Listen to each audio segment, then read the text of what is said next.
Sri Bagavath. He is the founder of a new vision to religion and religious philosophies. He teaches primarily in the southern part of India. He views everything in a psychological way. He has written many books on the spiritual aspects of religion.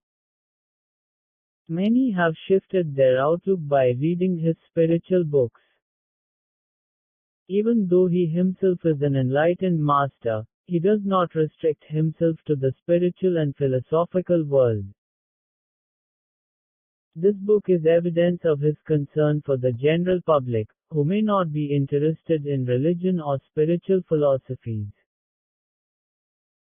Many have experienced total relief from their sorrow and suffering only because of this book in its original Indian language.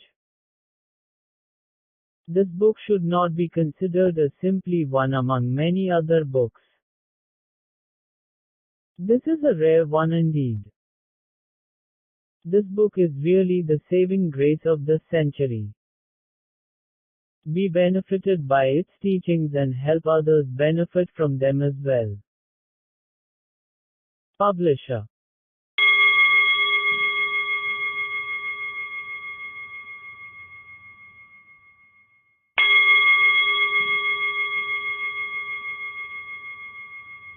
Before we enter. When I was a boy, I was often sick with coughs, colds, and fevers. But there was no regular medical facility where I was living. It was a small village away from the town, and there was only one local indigenous medical practitioner. He would examine me and tell me my body was very hot and feverish. But if we reduce the heat of the body by applying some special oil to my head just before taking a bath, the body would return to its normal condition. He also said that the oil was used for the problem of hair loss. He personally praised the power of the oil and, in support of it, read an advertisement about the oil. The advertisement said one must apply the oil to the head without spreading it in on the palms, otherwise hair would also grow on the palms. I used the oil. The oil was useful, no doubt, but the warning of hair growing on the palms was only an exaggeration. It was exaggerated to make people believe in the power of the oil. In this book we are saying that we can be totally free from all our sorrows. Is this an exaggeration, as is the case of hair growing on the palms? No, it is not like that claim. It is not an exaggeration to say we can be completely free from all our sorrows. Really, there is a state of clarity, a clarity of mind. Really, it is available and accessible. You and I can get clarity of mind so easily. Do you know about the nature of the blood in our body? Scientists are often shocked to see various germs of different diseases in our blood. Why? The reason for their shock is not because of the presence of such germs in our blood. It is because the germs in our blood have not created any disease in our body, that is their surprise. The disease-causing germs are living in our blood. But we have not been affected by the diseases. Why? It is because of the health of our body. It is because of the capacity of the immune system in our body. Likewise, if we have clarity of mind, we can very easily be free from the clutches of our sorrow and suffering. If our sorrow and suffering does not cause us any pain, it is not sorrow at all. It is not suffering at all. It is not a problem at all. Really, there can be a different kind of clarity in our mind. We can obtain it very easily. Thereby, we can make all our sorrow and suffering powerless. We can make them powerless totally. We can make them harmless, innocuous. We can make them sterile. By these series of inquiries, we are going to shed light on the nature, structure, quality and the functioning of the clarity of such a mind. Moreover, we are going to discuss the various ways of attaining such clarity. Normally, this clarity of mind, this wisdom, is described as enlightenment or liberation in religious and spiritual literature. Thus, it has been put on a pedestal. But by placing it at such an elevated height, we often consider it something beyond our reach.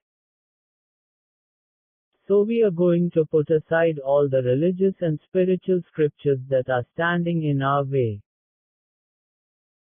And instead, we are going to find such clarity of mind and wisdom in our everyday walk of life. So that you and I, as ordinary human beings, can find such clarity of mind in the daily operation of our mind. We admit, this clarity is a rare phenomenon. There is no doubt about it. But we have no right to put it way beyond our reach.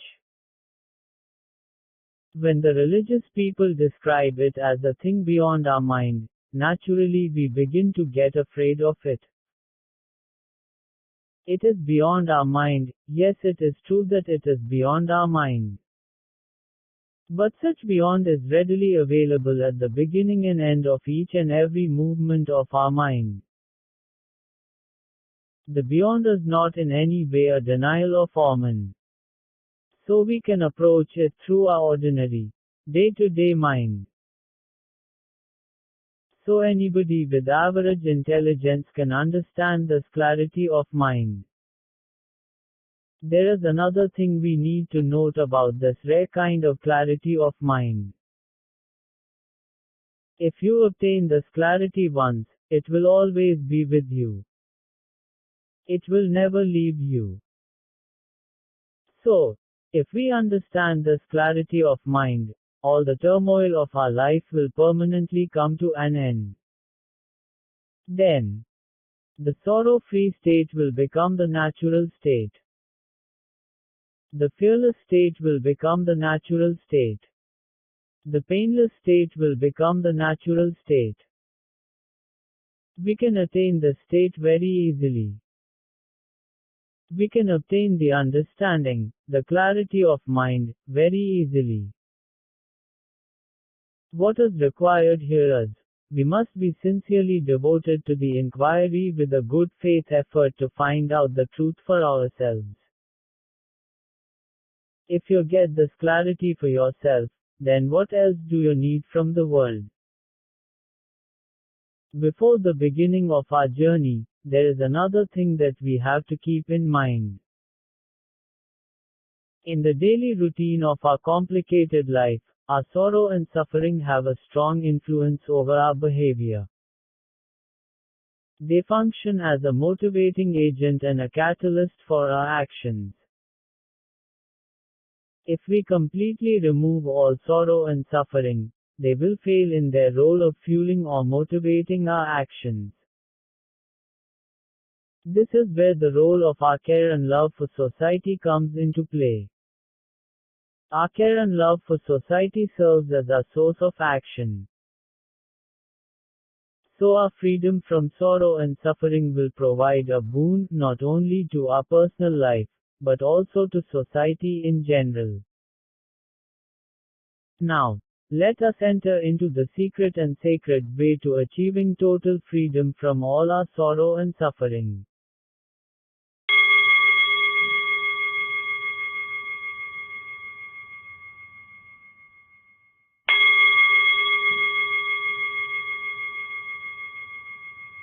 Contents. Chapter 1. Can we become free from sorrow and suffering? Chapter 2. The role of mind. Chapter 3. Objects in reality and in dream. Chapter 4. What is the root of the problem? Chapter 5. Can we be free psychologically? Chapter 6. Our intellect and our beliefs. Chapter 7. How do we investigate the mind? Chapter 8. The primary root of sorrow. Chapter 9. The attitude of denial. Chapter 10. The life of inexperience. Chapter 11. Conscious mind and subconscious mind. Chapter 12. What shall we do? Chapter 13. The experiencer and the experienced. Chapter 14. The knot of understanding. Chapter 15. In the way of understanding. Chapter 16. Lust and anger. Chapter 17. The third way. Chapter 18. Can be free from bad habits. Chapter 19. The conscious and the unconscious state. Chapter 20. The beauty of natural flow. Chapter 21. Functional mind and struggling mind. Chapter 22. Thought and thinking. Chapter 23. The love deep down.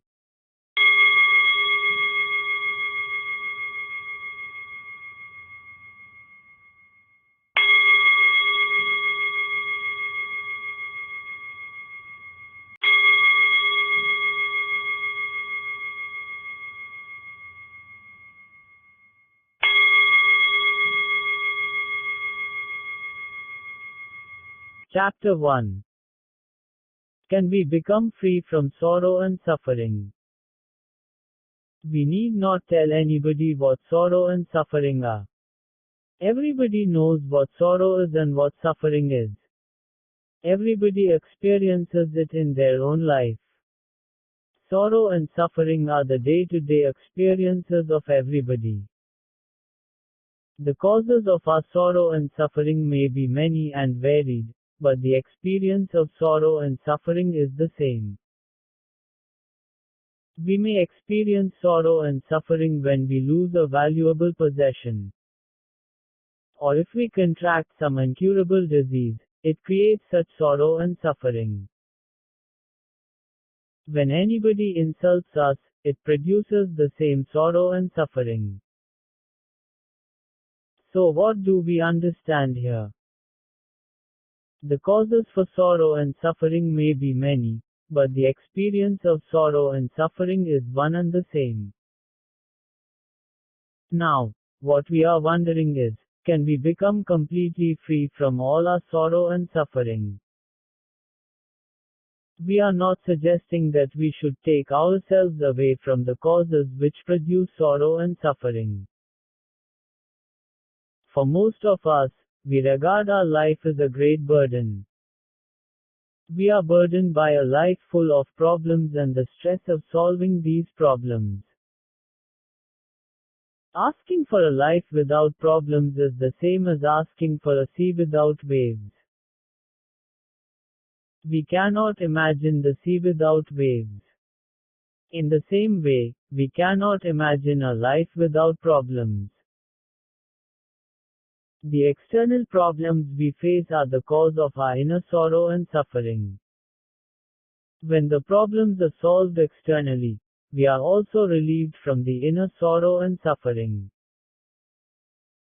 But once again, as soon as we encounter another external problem, it again causes the same kind of sorrow and suffering in our mind.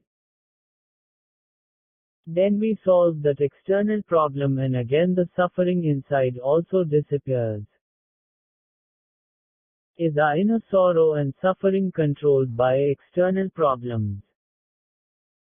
Can we not separate our inner feelings from the external situations? Are we bound to the external situations? Life is full of problems. We cannot separate life from its problems. But is it the same case with problems and sorrow? If they are inseparable, if the external problem and the inner sorrow are inseparable, then our sorrow and suffering can never be resolved. Because we cannot imagine a life without external problems. A problem means a challenging situation. Life is full of challenging situations. Is it a must that every such challenging situation bring inner sorrow and suffering? So we have to find out whether the inner feelings can be separated from the external challenging situations. Before we examine what is an external challenging situation and what is the inner sorrow and suffering, and what is the relationship between the inner suffering and the outer situation, we have to know, first of all, what is an object. The external world is made up of objects. Everything happens in relation to various objects. So, what is an object? For the purposes of understanding, we need to distinguish a real object from a reflected object. What is a real object? And what is a reflected object? A real object is an object with a real nature. A reflected object is an object with a quality or an attribute, like a shadow. What does that mean? Let us take an example. You are standing before a mirror. Your image is reflected in the mirror. The image reflected in the mirror is also you. The person who is standing before the mirror and the image reflected in the mirror are you. Both are you, the two are one. But even though these two are one, there is a basic difference between the two. The person actually standing is real, and the image of the person is a reflection. The first one is a real object and the second one is a reflected object. Similarly, we are looking at each and every object through a different kind of mirror. What does that mean? What kind of mirror is it? What is it that shows the reflection of every object? It is not anything. It is only our mind. Our mind alone functions as a mirror. Even though we perceive the objects around us, we recognize and understand the objects only through our mind. Our mind creates an image of each and every object according to its understanding, according to its recognition. We understand a flower as a flower. We understand a tree as a tree. The flower becomes a flower when our mind labels the image, through our knowledge, as a flower. The image and knowledge belong to our mind. They do not belong to the object. The real objects are free from images. Not only that, real objects do not have any name at all. Our mind alone gives them a name and an image. Then only can we name it a flower or a tree. Then only can an object become a flower. Then only can an object become a tree. But the real object is not confined to the name and image given by our mind. The real nature of each and every object is beyond the purview of our mind. Thus, every object has two qualities: the quality of reality and the quality of reflection. The real objects exist in reality. But the reflected objects are only their appearance according to our idea. In this way, objects are appearing as real objects and reflected objects. Just as we comb our hair by looking in a mirror, we all approach the real object with the help of its reflection alone. We give importance to the reflection in order to relate to the real object.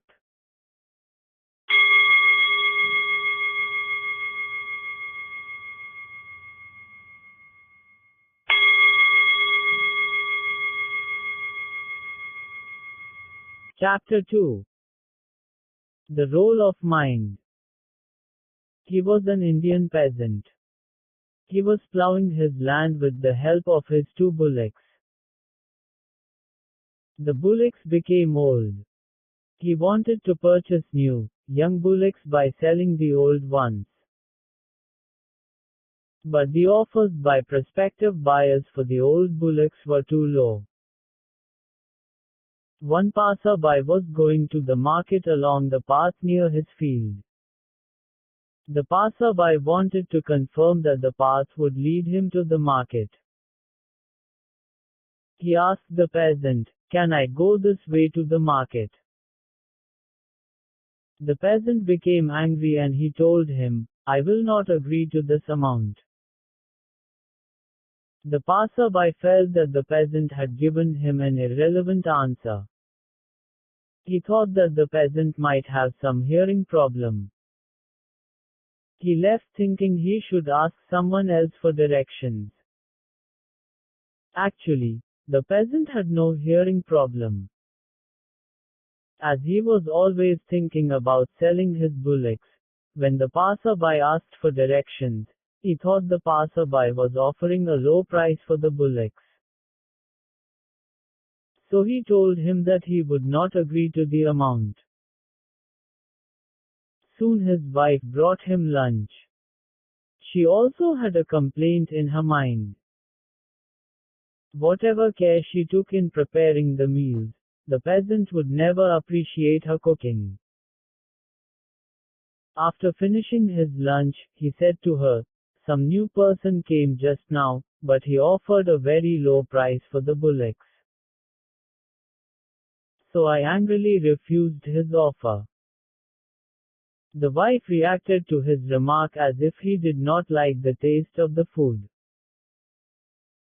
Angrily she said to him, "Have you ever appreciated my cooking?" Saying so, she took the food carrier and returned to her house. Meanwhile, her daughter, sitting on the outside steps of the house, had a complaint about her parents. She had been waiting to get married for several years. All her friends had gotten married and had children. A suitable groom had not been selected for her. The mother, while entering the house, told her daughter, "Your father, as usual, told me he didn't like the food that I made for him. So I angrily asked him if he had ever appreciated my cooking." Now, the daughter became angry. She told her mother, "If you both reject all the grooms, then naturally I will become an old spinster."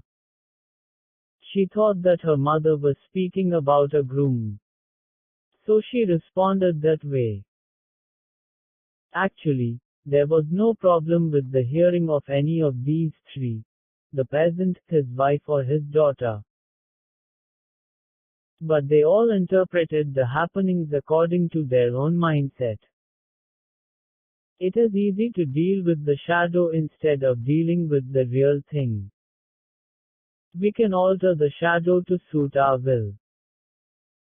You are real. Your body is real. I cannot take you wherever I want to take you without your will. But your consent is not necessary. If I bring you into my imagination, I can take you wherever I want to take you. I can simply imagine it. You may not have a problem with liquor, but I can imagine that you are an alcoholic.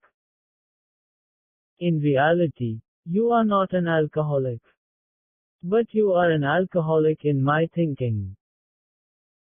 On the other hand, I may actually be an alcoholic in reality. But you may think I do not have a drinking problem. We can imagine anything, even though it is not factual. Imagination can be bent in any way. But you can't do that with facts. What exists will be in existence as the real, its existence as a fact. But imagination is not so. It is illogical. In our imagination, thought may be related to the actual fact or it may not.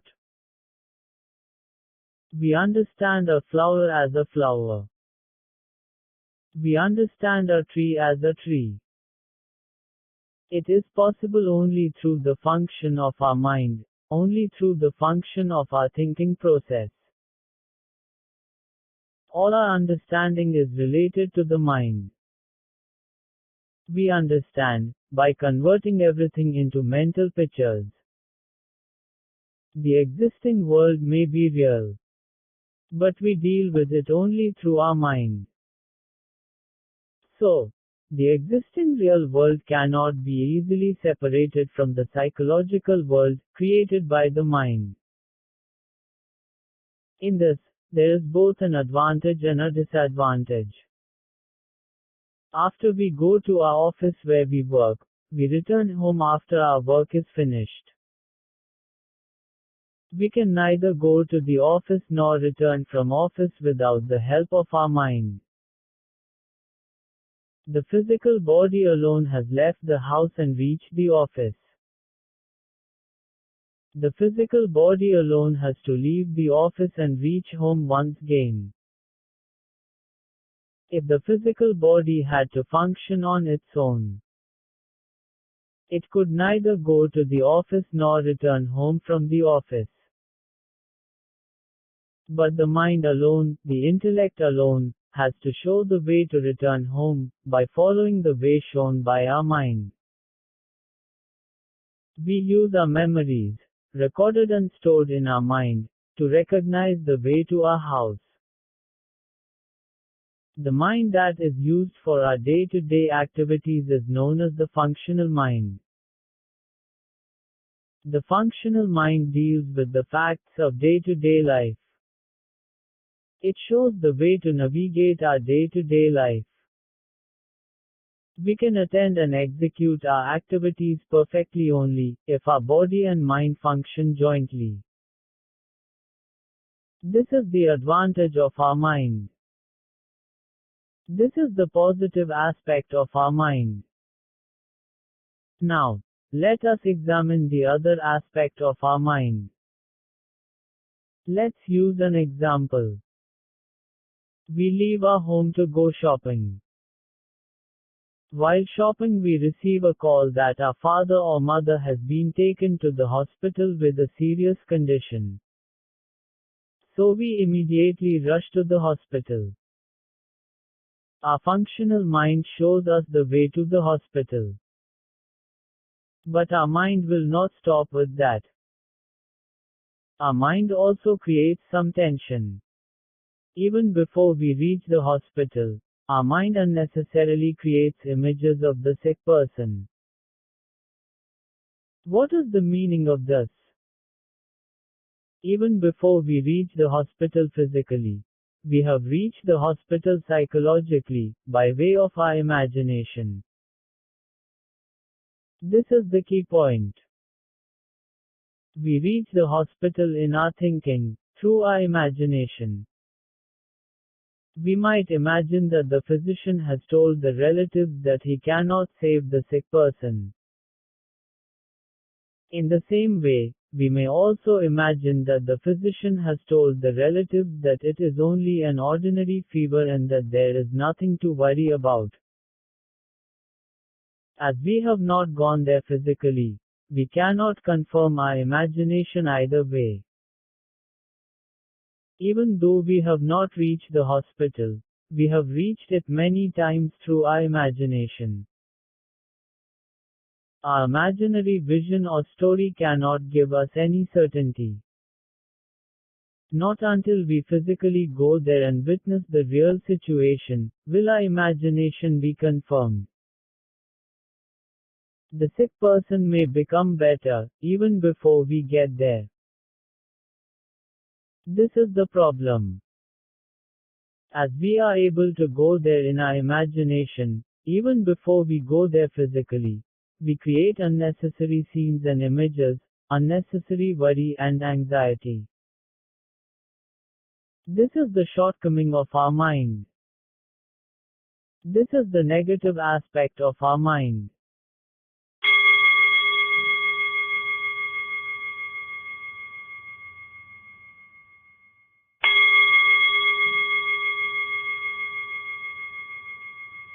Chapter 3. Objects in reality and in dream. Let us start with an example. Let's say we are hungry and are waiting to eat. But since we are sitting in a slouched position, we unknowingly fall asleep. While asleep we have a dream, and in the dream delicious food is being served to us. We are very happy, and we enjoy the food in the dream. Even though we consume more and more food in our dream, we cannot be relieved of our hunger. Why? Because the hunger is in our physical body. Eating in the dream will not satisfy the physical hunger. Similarly, as much as we imagine that our sick parent has recovered, it will not give us relief from our worries. We will be satisfied only if we physically witness the real condition. Until then, our imagination will only cause us mental anxiety. Our intellect has to show us the way back to our home. This is the positive aspect of our mind. At the same time, the intellect is also the cause of our unnecessary imagination, worry, and anxiety. This is the negative aspect of our mind. The mind, while necessary for maintaining our body and dealing with external situations, also creates tension by fabricating unreal images and imaginary aspects of those real situations. The imaginary thought might prove to be real, in due course of time. But our imagination about it gives us unnecessary anxiety even before we face the real situation. The mind shows us both the real and the unreal. What we actually and physically face is real and true. The situation is true, the happenings are true. They are the real and physical facts. We have to accept them. If it is necessary, we may keep things just as they are. If it is not necessary, we may try to change the situation. Let's say somebody has an illness. This is a fact. This is a natural happening. The mind alone understands the fact that the person has an illness. Only with the help of our mind can we take steps for the appropriate treatment. We can consult a physician and receive the necessary medical attention. All these things are real facts. We need the help of our mind to deal with the factual happenings. We do everything with the help of our mind. But our mind does not stop there. It indulges in unnecessary imagination. And so we think, even before we consult with the physician, that we may have an incurable disease, or that we may be very close to death. The mind alone generates all these illusions and creates unnecessary anxiety. This is only because of our imagination. But at the same time, this is not simply imagination. It creates anxiety. It creates psychological suffering. So we cannot dismiss it as mere imagination. Even though it is in the form of imagination, it has some special power. Otherwise, how could it create such psychological stress? Before we analyze the nature and structure of this imagination, let us summarize what we have seen already. Objects are twofold in nature, there is the real object and there is the imaginary object. The imaginary object is again divided into two aspects. One aspect, even though it is imaginary, helps us function in real life, helping us deal with the available physical facts. The other aspect deals with unnecessary imagination and creates unnecessary psychological stress. This is, in brief, what we have seen already. Just as we have divided the objects into two, as real objects and imaginary objects, so too, can we divide the imaginary objects into two, so that we can easily understand these two types of objects. We may rename the imaginary objects, which deal with the physical facts, as the wakeful objects. In the same way, we may rename the imaginary objects, which create unnecessary psychological tension, as the dream objects. We can understand and deal with the physical and natural occurrences that we face in our day-to-day life only by turning them into wakeful objects. We deal with the actual happenings in a practical way, through our intellect. We conduct our life in a practical way only by turning everything into wakeful objects. This is natural, normal and practical. There is nothing wrong or confusing when we act in this way. The dream object alone is the cause for all our problems. The dream object shows us something that is not there. It projects an imaginary happening, when actually, there is no such happening. This is the role of the dream object. If we have a disease, it is a fact. We know this fact as a wakeful object. But we think the disease may be an incurable one. We may even think the disease may bring us death at any time. We are seeing the disease as a dream object. The dream object creates anxiety. We can look at our disease as a wakeful object.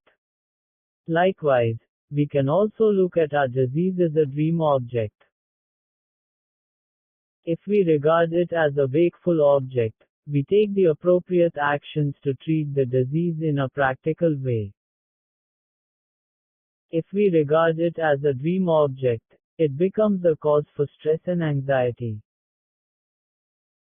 The disease may bring undesirable consequences. This may even be the natural course of the disease. But even before this may happen, the dream object creates unnecessary tension and anxiety well in advance.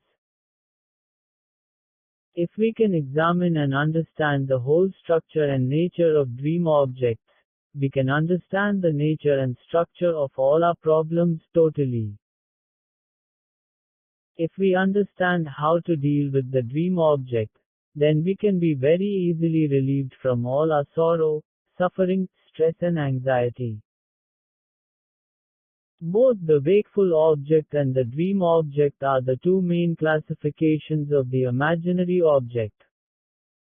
Both are imaginary objects. The difference between the two is very little and very limited. But even though the variation is very small, the mind takes them both to the opposite poles of the world. On a hot summer day, for example, we are traveling in our vehicle along a long and straight road. While traveling, we see some stagnant water on the road.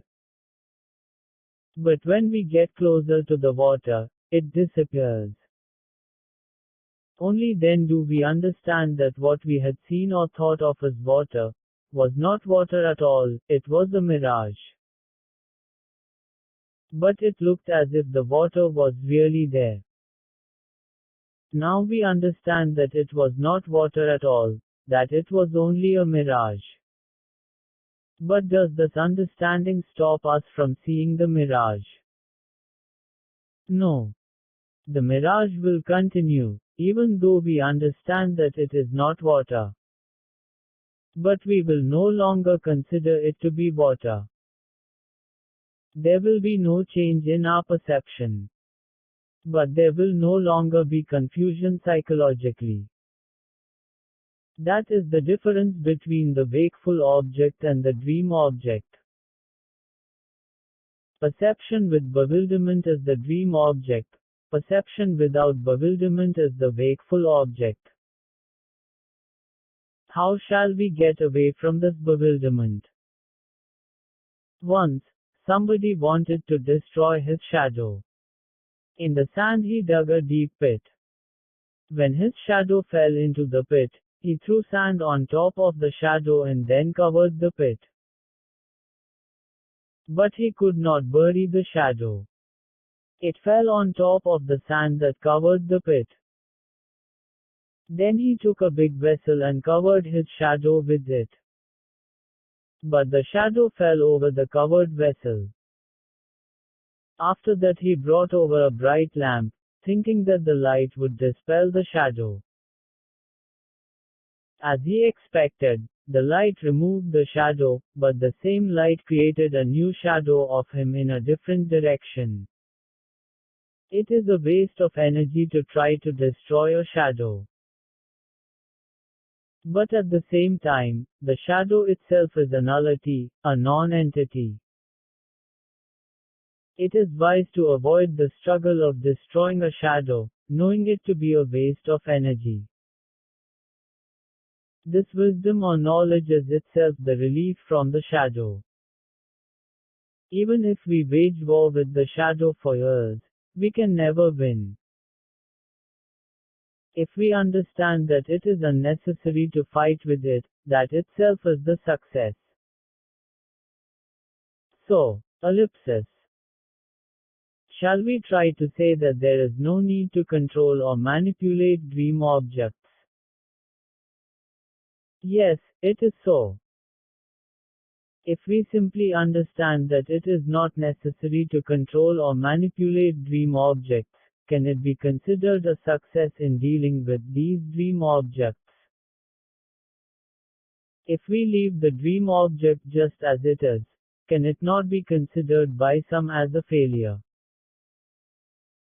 Can it not be considered as if we ourselves have granted some power or authority to the life or existence of the dream object? Let us examine this more closely.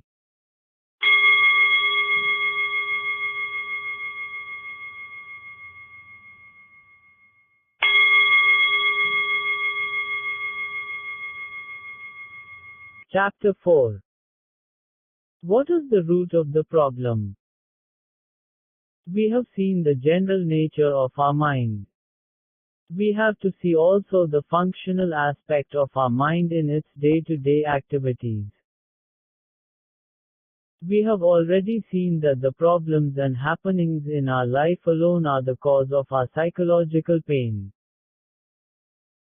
When the problems are solved, our pain is also solved.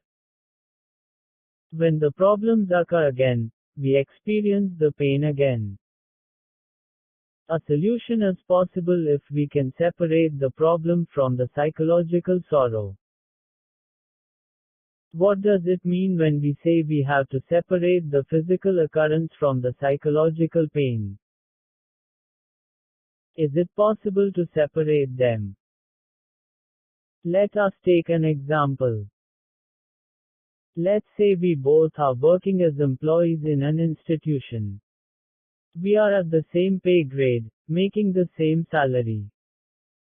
We both are family men. The economics of our family households are also similar.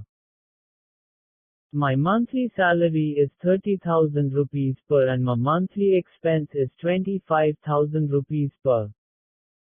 It is exactly the same for you also. We both travel together on a vacation trip. We each have taken 10,000 rupees per for our expenses. During our trip somebody steals the money from both of us. We each suffer a loss of 10,000 rupees per. If you were a multimillionaire and I were a poor person, the loss that happened to you may be of very little significance, but the loss that happened to me may be of great significance. But we both have the same status, the same pay grade. So we both value the loss of money at the same level. The loss of money brings us sorrow. But can we say the sorrow that we both are suffering is also the same? You may take the loss very lightly, so your sorrow would not be very great. But I may take the loss very seriously, and my sorrow would be much greater. Our psychological temperament plays a major role in creating our feelings and psychological experiences. Whatever may be the problem, if our psychological personality is of the nature that it accepts things easily, then the suffering may be less. But if our psychological nature is to take everything seriously, then even an ordinary problem may create much suffering.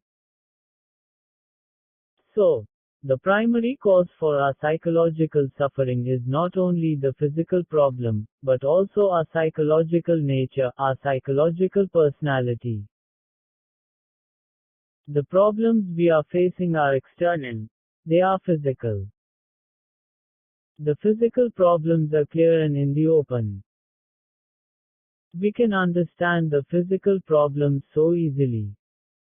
So we can also deal with them easily. Let's say our vehicle breaks down in the middle of our journey. This is a physical problem. It is purely external. We have to do something to get it repaired. So we make the necessary arrangements accordingly. Thereby, we handle the problem fairly easily. But at the same time our psychological nature, our personality, is very subtle. It is too complicated to understand, unlike the external occurrence. So it is not easy for us to handle our psychological problems. This is the negative and unfavorable aspect of our psychological problem. As in the case of our psychological problem, there is also a negative aspect to our physical problem. The physical problems are varied in nature. Some can be solved only with the help of other people. So there may be some delay in solving these. Some may be of the nature which no one can solve or rectify. We can get back stolen property with the help of other people. But we can't give life to a dead person. This is the nature of the physical problem. This is the negative aspect of the physical problem. Even though our psychological problem is subtle and hidden, there is a positive and favorable aspect to it. What is the positive aspect of our psychological problem? That it is purely psychological. It is purely personal. This is the positive aspect of our psychological problem. Since it is purely personal, we can solve it for ourselves without the help of anybody else. There is also another important positive aspect to the psychological problem. There is no psychological problem which can't be solved. A solution is possible for all our psychological problems. There may be a physical problem that can never be solved. But there is no such psychological problem that can never be solved. Physical problems may be many, but the subtle psychological reaction is the same. As we have already seen, there may be many reasons for our sorrow. But the sorrow is the same. One may experience sorrow from the loss of his property. Another may experience the same sorrow due to his bodily illness. Another may experience sorrow because somebody insulted him. In this way, there may be innumerable physical problems. But the psychological reaction is the same. His sorrow is the same. Since the external and physical problems are numerous, their solutions are also numerous. But whatever may be the nature and structure of the external problems, the psychological problem is the same. There is only one single problem. So, a single remedy is enough to solve all our psychological problems. The knot of all psychological problems is the same. There is only one knot. If we are able to untie that knot, then we can be totally relieved of all our problems psychologically. When we are free psychologically, all our physical problems will also become lifeless. All our physical problems will be like fruit, the juice of which has been squeezed out. In this state, our problems can't be regarded as problems. For example, let's say we are traveling on a rough road with many pits and potholes. If our vehicle and seat has been designed such that our comfort is not disturbed by the bumps and jerks, then we may travel comfortably, as if we were traveling on a smooth road. Our psychological nature or personality is the basic structure of our problem. If we set it right, then we can be free from all our problems. Even though we have to solve the external and physical problem outwardly, the real solution is always with the subtle and psychological aspect.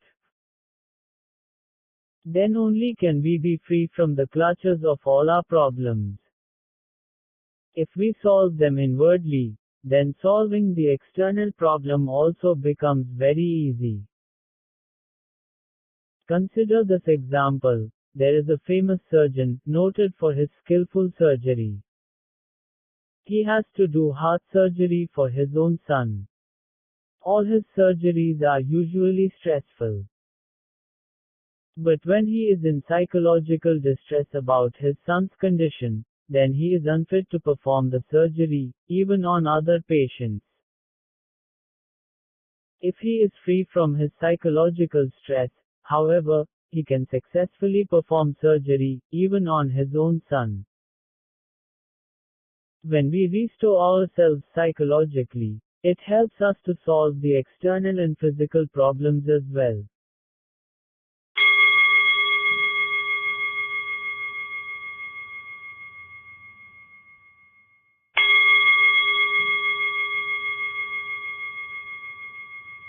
Chapter 5. Can we be free psychologically? Can we separate our mind from the physical problem? If we can do so, then only can we benefit by changing the nature of our mind. Let us see two illustrative stories to explain this possibility. The first story happened during the time period when there was no electronic communication. There were two friends living in neighboring houses. Their names were John and Johnson. They both worked in a foreign country. But Johnson died in that country due to a strange epidemic. As there was no means of communicating with the parents, Johnson's body was buried in the foreign country. 2 years later, some known person was returning to the native country. John asked him to inform Johnson's parents of the death of their son. He also asked the messenger to deliver a parcel as well as some articles that were in John's house. The person bringing the message and the parcel was rather confused by the names of John and Johnson. Instead of giving the articles from the house of John, he gave them from the house of Johnson, as if they were sent by Johnson. In the same way, he mistakenly informed the parents of John that their son died and was buried in the foreign country. The parents had no means of verifying the truth of the message. So they took it to be true. The parents of John wept with sorrow about the death of their son. The parents of Johnson tried to console them. They were happy about the survival of their son and they thought that their son had sent the articles to them.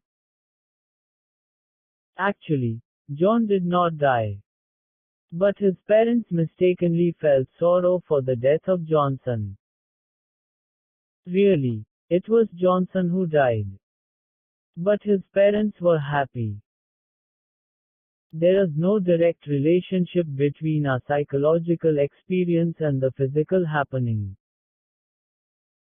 We experience our psychological feelings only in the way we perceive and comprehend the situation psychologically. As they did not know the real facts, they behaved this way. If they came to know the real facts, the parents of Johnson would experience sorrow and the parents of John would console them. In this way, let us look at another example. A father and his two children were traveling in a train. The two children were very mischievous. They both ran here and there in the train's compartment. Since their father was not strict enough to control them, they did not hesitate to climb here and there, bothering the other passengers on the train. The father tried to control them, but he was not strict enough. And the children were too young to listen to him. The passengers were very unhappy about the behavior of the children and also about the father who did not control them properly. When the mischief of the children went too far, one passenger complained to the father. The father admitted that the passenger complaint was understandable. Then he began to explain his situation. I know you all feel disturbed by the mischievous acts of my children. I express my apologies for their behavior. Please forgive me and my children. The children are at the age where they can't understand certain things properly. And I do not know how to communicate in a way that they can understand. They themselves do not know where they are going, and I don't know how to tell them the truth. You see, my wife, the mother of the children, was a college professor. She had been to North India on an educational tour along with her students. She met with an accident and died on the spot. Her body is being kept in a hospital. We are going there to take delivery of the body. As I am unable to leave the children alone in the house, I am taking them with me. I did not tell them about the death of their mother because of the level of their understanding. I don't know how they would understand. I am aware that they are being a nuisance to all of you, but I don't know how to control their behavior. Please forgive them for the nuisance they are causing. Thus the father explained his situation. The other passengers began to sympathize and took pity on the situation of the children and the father. They became merciful about the children's behavior. Previously they were agitated and angry. They were even tempted to kick and hit the children in order to get them under control. But after the explanation by the father, the total situation was reversed. Even though the children were still kicking and hitting, the passengers did not mind it. The children were doing the same behavior, and they continued their mischief. But it did not create any disturbance for the passengers. They were no longer agitated. What has happened here? The physical circumstances are clear and out in the open. And the problem continued. Only the psychological structure of the passengers has undergone a change. Previously, the same problem caused them psychological agitation.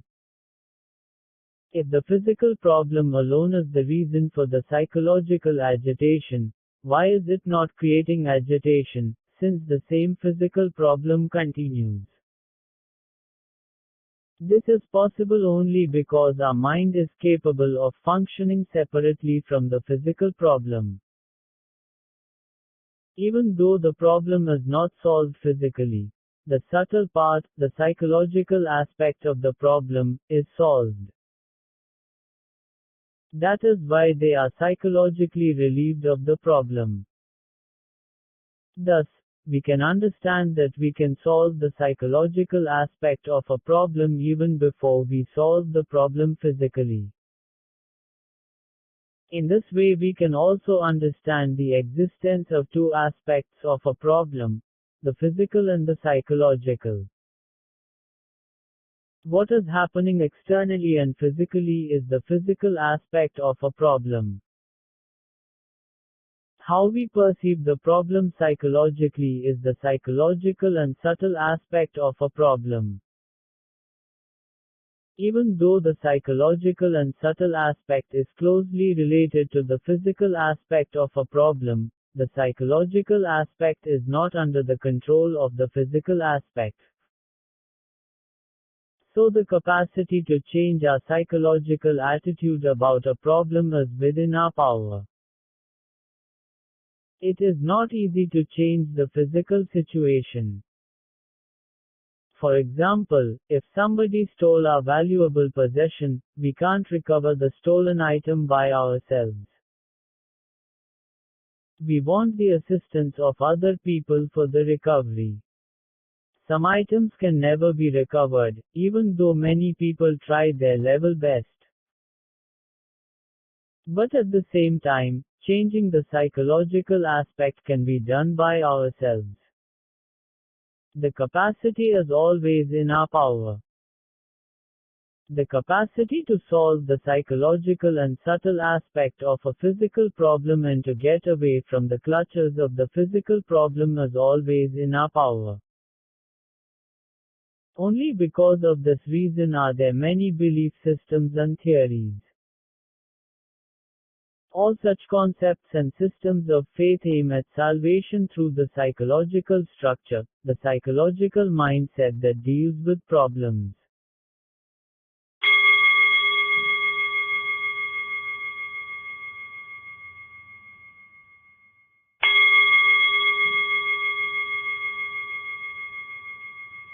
Chapter 6. Our intellect and our beliefs. All the experiences of misery and loss that happen to us are given by God Himself to test us.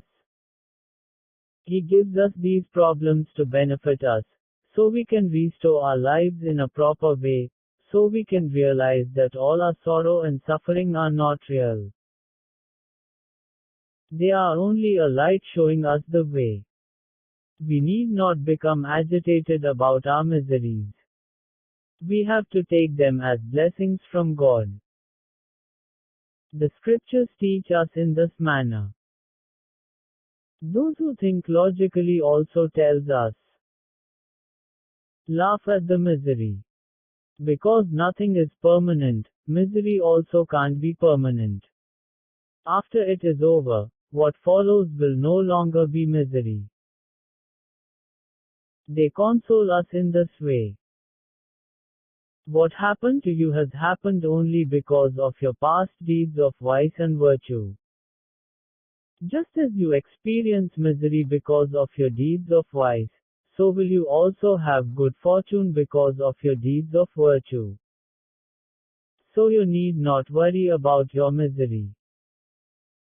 This is the consolation given by those who believe in karmic theory, that cause and effect are based on actions of virtue and vice. The basic message of all these assertions is that we can be relieved of the psychological aspect of a problem even before we have solved or resolved the physical problem. They advise us to be free from the subtle, psychological aspect of the problem. There are many such spiritual philosophies. Out of these philosophies, only those that can be applied to our day-to-day life can be considered theories of psychology. Here we are investigating how we can free ourselves psychologically from all our problems. We can identify the primary root of all our problems if we inquire and investigate properly. Some spiritual philosophies function on the basis of good faith. But psychological concepts function only on the basis of logic. We need not have sharp intelligence and intellectual clarity to execute and follow the principles given us by the spiritual philosophies. It is enough if we have simplicity, good faith and a good heart. But sharp intelligence, intellectual clarity and a logical approach are necessary if we are to proceed in the direction of psychology. The approach varies from person to person. It is easier for some to proceed via the way of faith. Others may find it easier to proceed via the way of their intellect. But truth is beyond both. We can't control it through our faith. In the same way we can't regulate it through our intellect. But, unfortunately, we only have these two ways. We may choose either the way of the intellect or the way of belief. Both ways look contradictory, but the destination of both is the same. So they can contribute to each other. An example. Let's say we are by a swimming pool. It is huge and the water is very deep. On one side of the pool, steps are constructed to step down into the water. The remaining three sides of the pool are bordered by walls. Our valuable jewel is lost in the middle of the deep water. We step inside the water of the pool to retrieve the jewel. We walk down the steps of the pool. When we step down, the water comes to the level of our chest. When we step down more, the water comes to our neck. Then it comes to the level of our nose and higher. So we need to close our nostrils with our fingers to get down further. But to our surprise we can't get down anymore, even though we try. Why? Because our body begins to float. Then what can we do to go further down into the pool? We have to find some other way. We have used our legs to go down the steps to a limited extent. But if we want to go further down, we have to turn ourselves upside down and use our hands to swim underwater. By swimming with our hands, we can go further down into the water. We can go into the water in a standing position with the help of our legs, to a certain extent. But afterwards, walking in the vertical position is no longer helpful. Then we have to turn ourselves upside down. Let us consider someone who is also entering into the pool. But instead of walking down the steps, He enters on the other side where there are no steps, only a wall. He dives into the water from the wall and swims underwater with his hands while in an upside down position to reach the deep bottom of the pool. The way of the intellect is like entering through the steps. The way of belief is like jumping directly into the water, not using the steps. Even though we select the process of intellectual investigation, the vision of truth happens beyond our intellect. The person who jumped into the pool without using the steps also has to use the steps to leave the pool. Those who obtain the vision of truth by the way of faith also have to use their intellects to understand their own state. Then only will it be useful for him in terms of integration. He will also be able to share the vision with others. Here, we will only be employing the process of intellectual investigation. In this age of science, where intellect alone is considered the basic requirement, we cannot rely only upon faith and belief. If you speak about the importance of faith and belief, others would say, we should not have blind faith. Even though faith is necessary, such faith must be reasonable and intellectual. In this scientific age, the intellectual approach alone is recognized. That is the reality of this current time period. So let us begin walking the steps and even try to enter into the depths.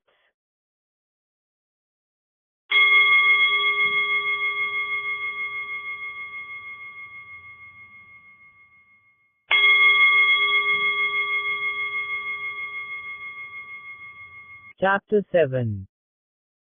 How do we investigate the mind? We all experience both pleasure and pain in our day-to-day life. We know what pleasure is. In the same way we all know what pain is. We will not be referring to the pleasure and pain of bodily experiences. If we have a wound in our leg, it creates pain. If we eat delicious food, the taste gives us pleasure. These are physical, bodily experiences. We are not discussing this kind of pleasure and pain. What we are referring to is the sense of psychological pleasure and pain, happiness and sorrow. If something happens the way we want it to, we become happy. If we are seeking a good job, for example, and we get an appropriate job, this gives us happiness. We may be suffering because of insufficient income. But if we unexpectedly win a multi-million-dollar prize, our suffering vanishes immediately and we become very happy. In our job we may need the help of other people.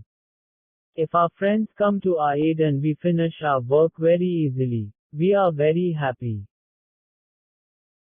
In this way, what has happened physically in the external world brings psychological happiness to our mind. If those things did not happen, there would be no chance for our happiness. Those things are the reason for our happiness. Those physical happenings are the cause for our subtle feeling of happiness. But physical happenings will not always happen as we expect. Sometimes something may happen against our expectation. The business we engaged in with the expectation of profit may end in a loss. We may engage in an activity, thinking that others will appreciate it.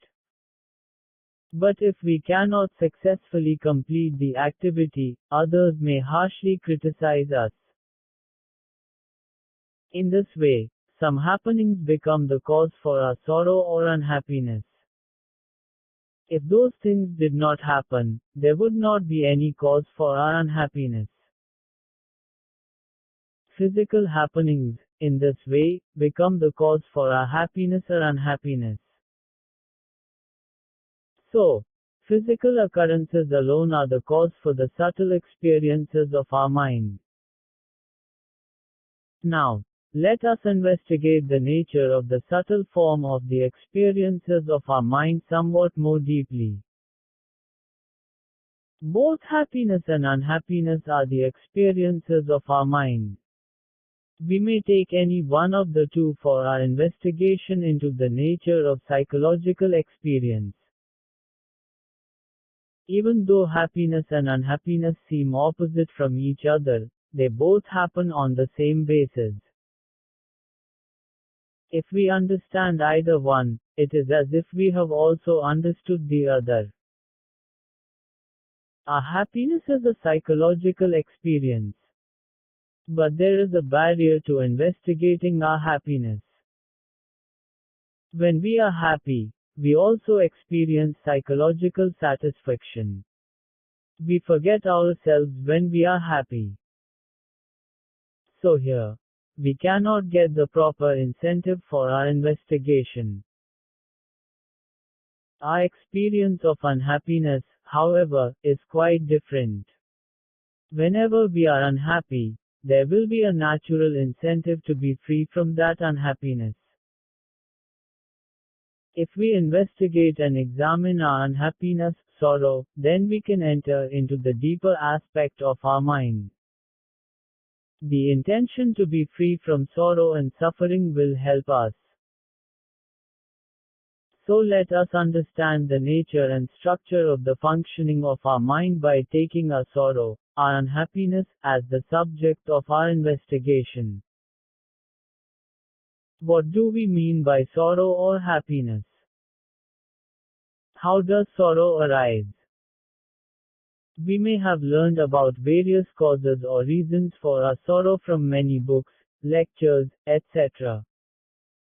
They are not wrong. But at the same time, we need not take this information as the guidance for our inquiry. We may investigate anew, without relying on the findings of other people. This is because we need not understand sorrow by reading various books.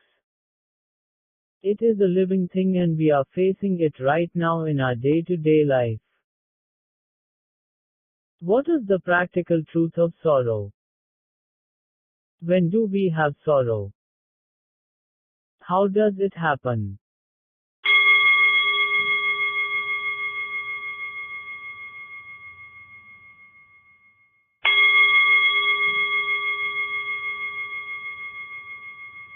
Chapter 8.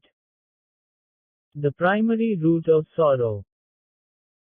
If we know what the primary root of our sorrow is, then we can eliminate it for ourselves.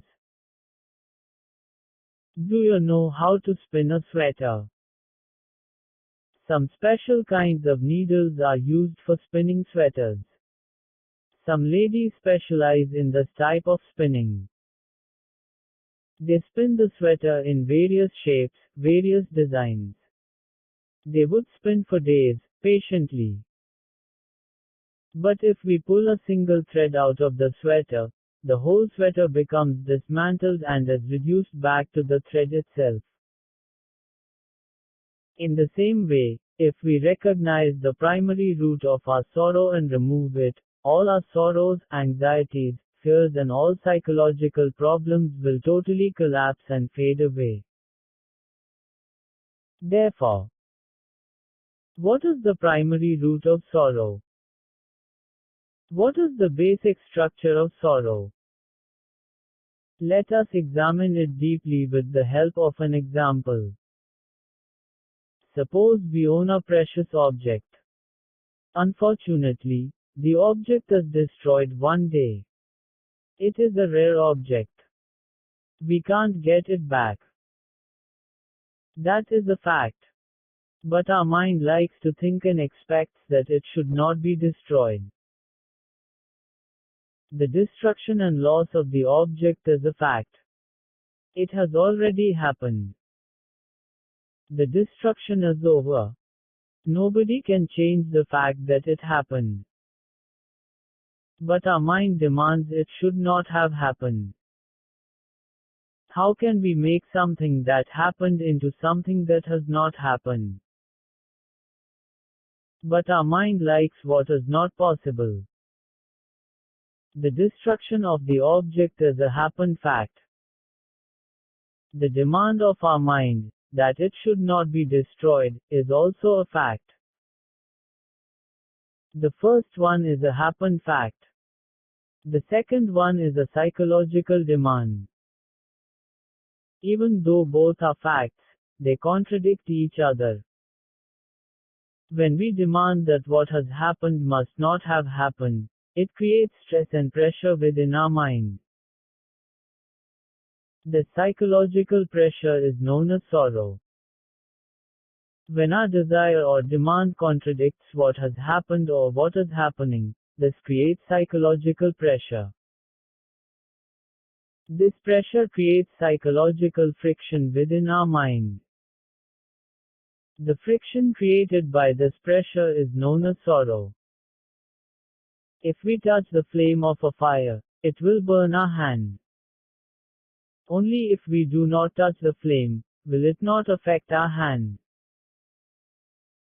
The contact alone creates the trouble. How do we have contact with the object? How do we know the object? We know things only after we convert them into products of our mind. If we do not convert them into products of our mind, we cannot recognize and understand them. We understand a flower as a flower, a tree as a tree, a man as a man. We understand everything only after we convert it into part and parcel of our mind. If we understand flower as flower, it means that it has become a part of our mind. In this way, we understand each and everything only after it is made a part of our mind. The object which we liked so very much is also a part of our mind. We contact it, we know it as a part of our mind. The object is a part of our mind. When we like the object, it means we like the object in the form of our mind. It means we like a part of our own mind. The object which we liked very much has been destroyed. The destruction of the thing has happened physically. The destruction is a fact. It is a happening. Even though the object is destroyed physically and factually, it always remains as an object in our mind. We understand and recognize the destruction of the object only after making it part of our mind. The object should not be destroyed. I don't like this destruction. The mind protests in this way. This is also a function of our mind. Thus, our mind functions against itself. The fact of the destruction of the object is formed as part of our mind.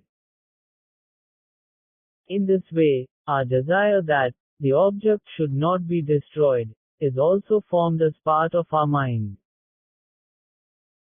The fact of the destruction of the object and the desire that the object should not be destroyed are the parts of a single mind. Both of them are quite opposite to each other. So we find it uncomfortable that they are held in the same place. Since they are contradictory in nature, friction occurs between the two when they are held in the same place. We name the psychological friction sorrow. What do we do next? We don't like what has happened. We don't like that the object has been destroyed. Our psychological desire is that it should not have happened like this. And, as we have seen, this creates a psychological crisis within our mind. Then, what happens next? We have a psychological crisis. We feel sorrow about the loss. It is not our imagination. This is an actual fact. Our sorrow is our actual experience. We ourselves feel the pain of our sorrow. It is a living experience. Are we ready to accept this actual happening? Are we ready to accept the happening of our sorrow? No. We are not ready to accept our sorrow. We don't like the sorrow. We wish it would go away. In the beginning we demanded that what has been destroyed should not be destroyed. The destruction of the object is a happened fact. We insist that the actual fact should not have happened. We deny the actual fact through our psychological demand. Thereby, we experience sorrow in our mind. But we don't like our sorrow. We can't live with the pain of our sorrow. We hate our sorrow. We want to be free from our sorrow. But sorrow is the real and actual fact. We deny this fact also. In the beginning we deny the original fact, the destruction of the object. It caused sorrow within ourselves. Furthermore, we are denying the actual fact of the sorrow itself. The attitude of denial, that what is actually is, must disappear. It alone is the cause of our sorrow. That is the basic cause of our sorrow. The denial of the actual fact alone is the cause of our sorrow. We think we can be free from sorrow by denying the sorrow. But the attitude of denial alone is the cause for the sorrow. That is the real cause. We, instead of changing our attitude, seek the help of the attitude itself to solve our problem, the sorrow itself. Because of our wrong and foolish approach, we confirm our sorrow instead of letting our sorrow go. Now, we have properly come to the understanding that the attitude of denial alone is the cause of our sorrow. Then, aren't we now motivated to act without the attitude of denial? Because we have found out by our investigation that the attitude of denial alone is the cause of all our problems. Is it not good to act without the attitude of denial? Now what do we do? Are we not denying the attitude of denial itself? We are denying the denial itself. In this way we deny everything in the name of attaining something. Thus, the attitude of denial establishes its reign by making us ignorant. How are we going to solve this?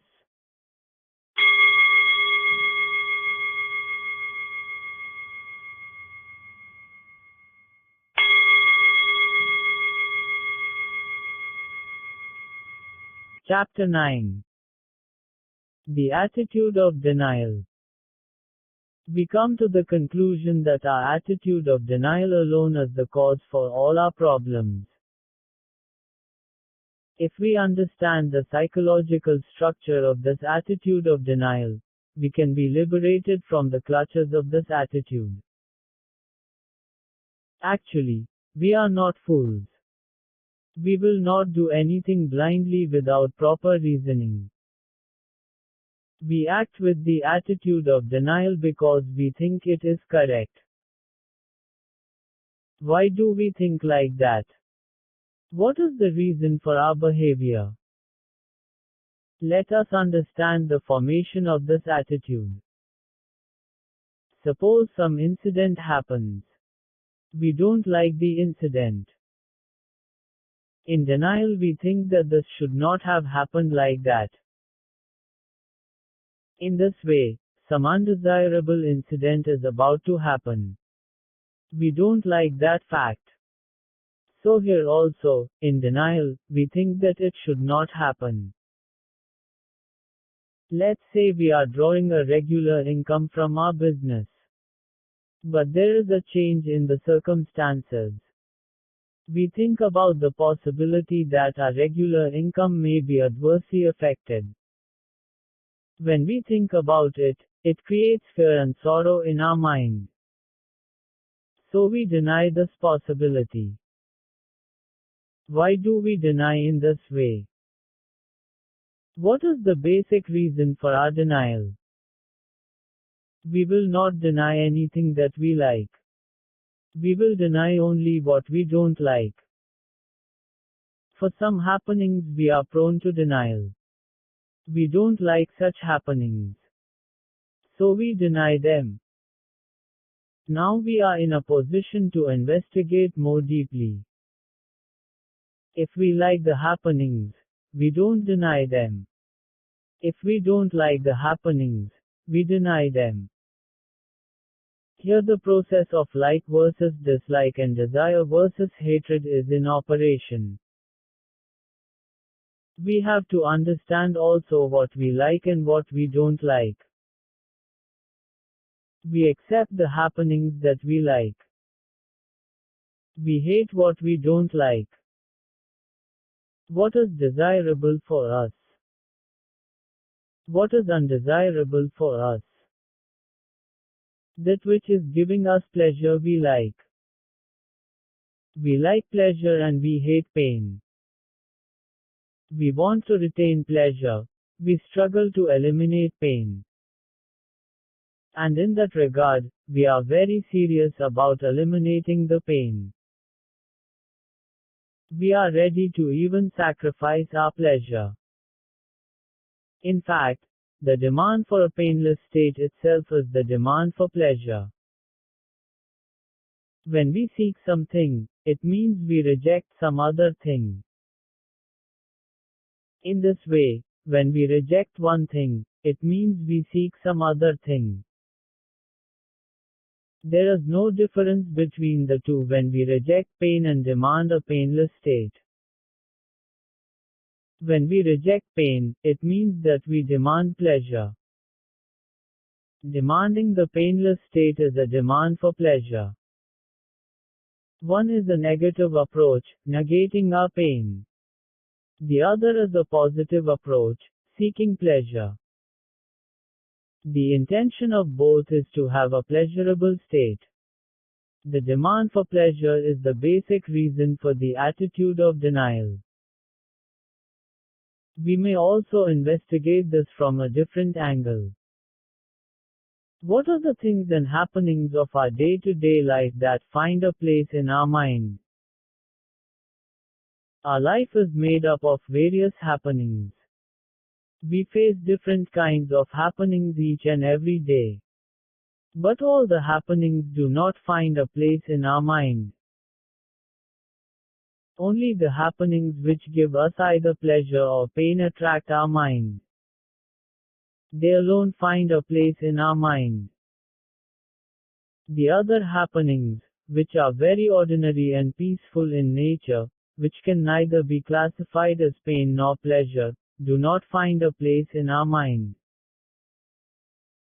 But the pleasurable happenings and the painful happenings alone attract our mind.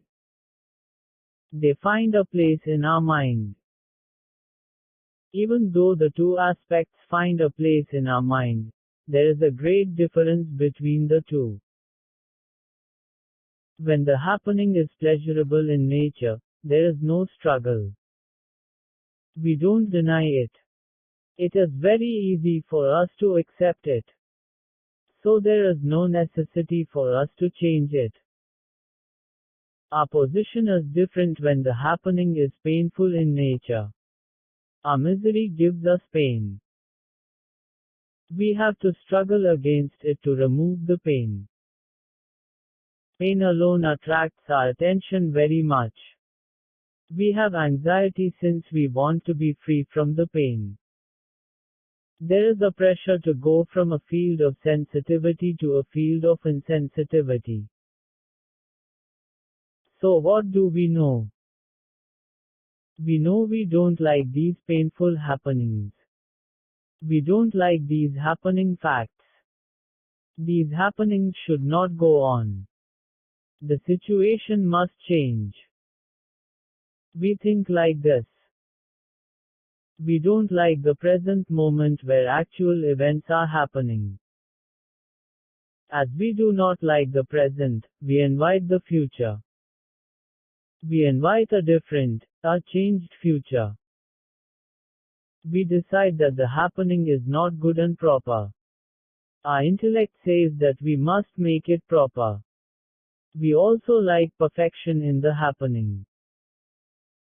We feel it is just unlogical to deny what is bad and accept what is good. The attitude of denial exists only because of our justification. At the same time, our desires become completely illogical. We desire that what has happened should not have happened. Can we undo what has already happened? We may do something about a future event. But how can we prevent something which has happened already? Nevertheless, our mind demands such impossible things. This is not wisdom. We may have a reasonable justification for our attitude of denial. But it is not wisdom. In this way, we even deny the attitude of denial itself. We have found out our attitude of denial alone as the cause for all our miseries. So we have come to a conclusion that the attitude of denial is wrong. Thereby, we even begin to deny the attitude of denial itself. But unfortunately, it itself becomes the continuation of our attitude of denial. Our intellect has found out that our attitude of denial alone is the cause for our problems. Yet afterwards, the same intellect claims it is not in a state of denial. The demand for the denial-less attitude itself is a demand made by the attitude of denial. Here, our intellect gets itself rather confused, finding no way to set itself aright.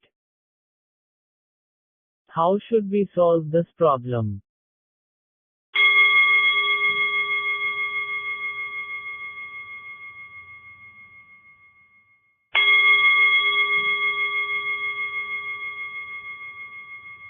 Chapter 10. The Life of Inexperience. Our attitude of denial alone is why we retain our misery, being the cause of our struggle against what is happening. This we have seen.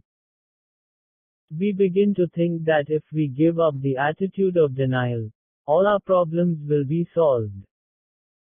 But then we find out that such thinking itself is the continuation of our attitude of denial. Then what shall we do?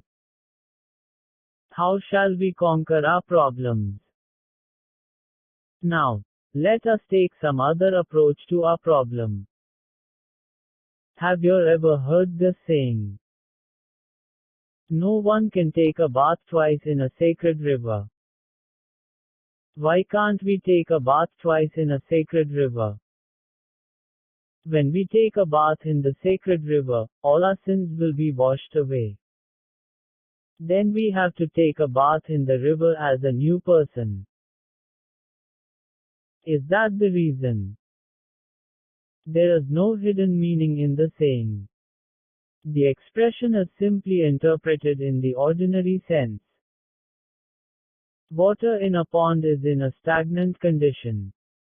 But the water of a river is not so. It is always flowing. Each and every moment, new water flows in the river. Moment by moment, the water will be new. So it is impossible for anyone to take a bath in the same water of the river. The water is always in motion. So from this point of view it is said, we can't take a bath twice in the river. And that's the same in the case of our psychological feelings, our psychological experiences. They may be in the form of pleasure, or they may be in the form of pain, but they are always moving, always flowing. We can't retain any feelings. There is no fixed abode, there is no resting place for any of our psychological feelings or experiences unless we keep rekindling them. We revive these feelings only because of our struggle in relating to the feelings themselves. Thereby, we give life to feelings which would otherwise disappear. Just as the water in a river is new moment by moment, our psychological feelings are new moment by moment. The life duration of each feeling is only a microsecond. It lives for only a fraction of second.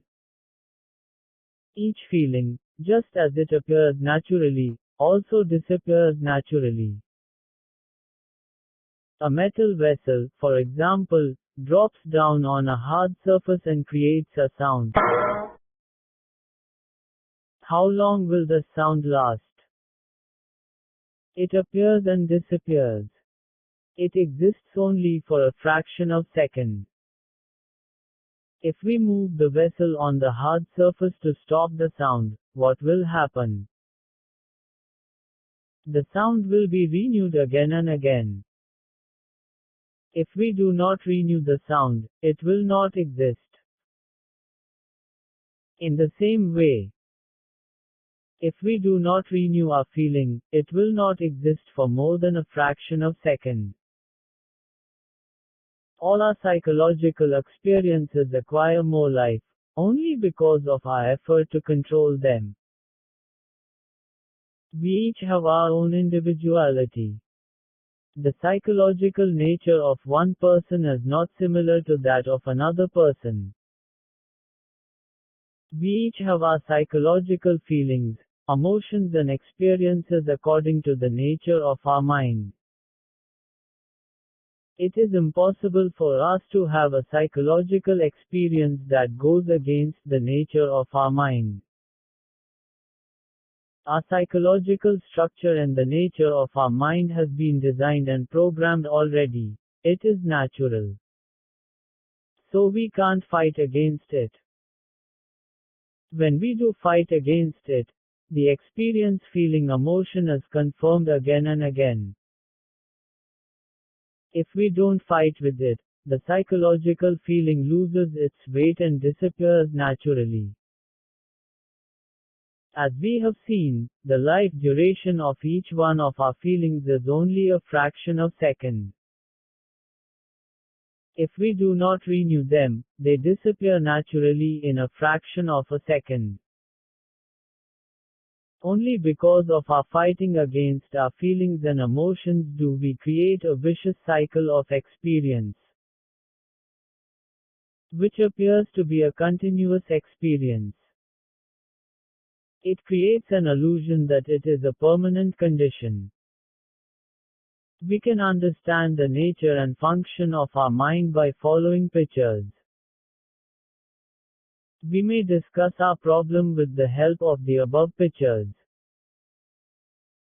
Let us take the example, seen already.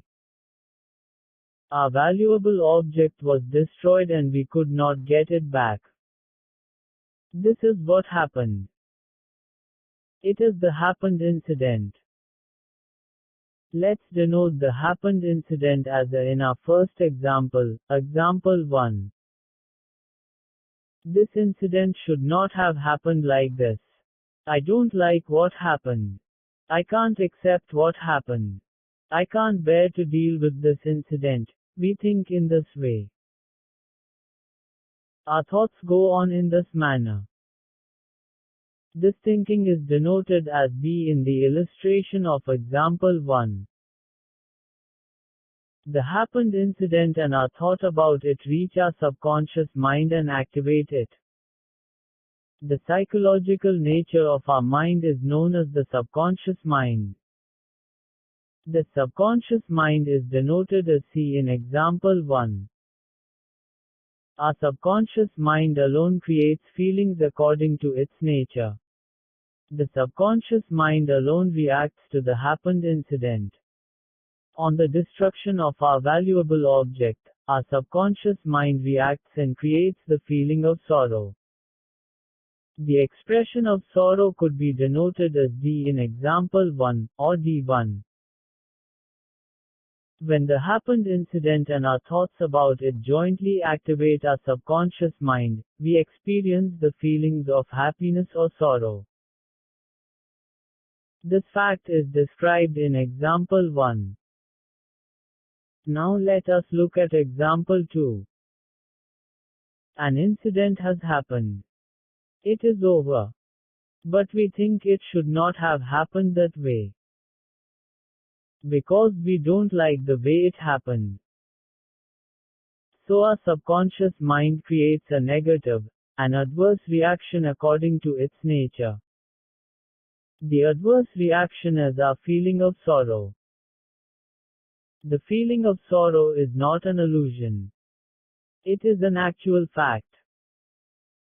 Because it is actually happening, the pain of our sorrow is a fact. Just as the happened incident is a fact, so the experience of pain and sorrow is also a fact. The experience of sorrow itself is a happening. In the first example, the happened incident and the thought about it was a happening. But in the second example, one additional layer has been added. The happened event and the happened sorrow are now the two events. These two events are taking place in example 2. The thought process is not under our control. It thinks again and again that the incident should not have happened. But our thoughts activate our subconscious mind. As our thought activates our subconscious mind, our sorrow also activates our subconscious mind. I can't bear this sorrow. I can't sleep at night. I can't eat my food. We think like this. This thinking also activates our subconscious mind. The thought about and against our sorrow is described in example 2. Whatever reaches our subconscious mind creates a reaction. The reaction happens according to the conditioning of our subconscious mind. We experience our reaction as our reactivated sorrow. The agitating thoughts against the happened event and our feelings of sorrow are both part of example 2. We can label the reactivated sorrow D2 in example 2. Thus, whatever we feed into our subconscious mind generates a response in the form of our psychological feelings or experiences according to the nature and conditioning of our subconscious mind. When we experience danger, for example, the feeling, we are in danger, is recorded in our subconscious mind. Immediately, our subconscious mind produces a reaction according to its nature and conditioning. A feeling of fear and urgency is conveyed to our nervous system. We become nervous. Thereby, we get motivated to escape from the danger. If we were actually in danger, this declaration of emergency would be necessary. But our mind declares a state of emergency unnecessarily, and our subconscious mind registers the same. When it is registered in this way, it has to express the reaction of fear and anxiety. Whatever we feed the subconscious mind generates the corresponding reaction. This reaction is inevitable. But now the reaction is also registered in our subconscious mind and it, in turn, creates a further reaction. When a feeling or experience is registered again and again, our reaction is renewed, reactivated, and made continuous. If our feeling is not reactivated, its life duration is only a fraction of a second. It continues only because of its renewal. Our feeling appears to be continuous only because of its continuous reactivation. Actually, it is not a single feeling or a single experience at all. Each and every moment, it is a new experience, renewed again and again.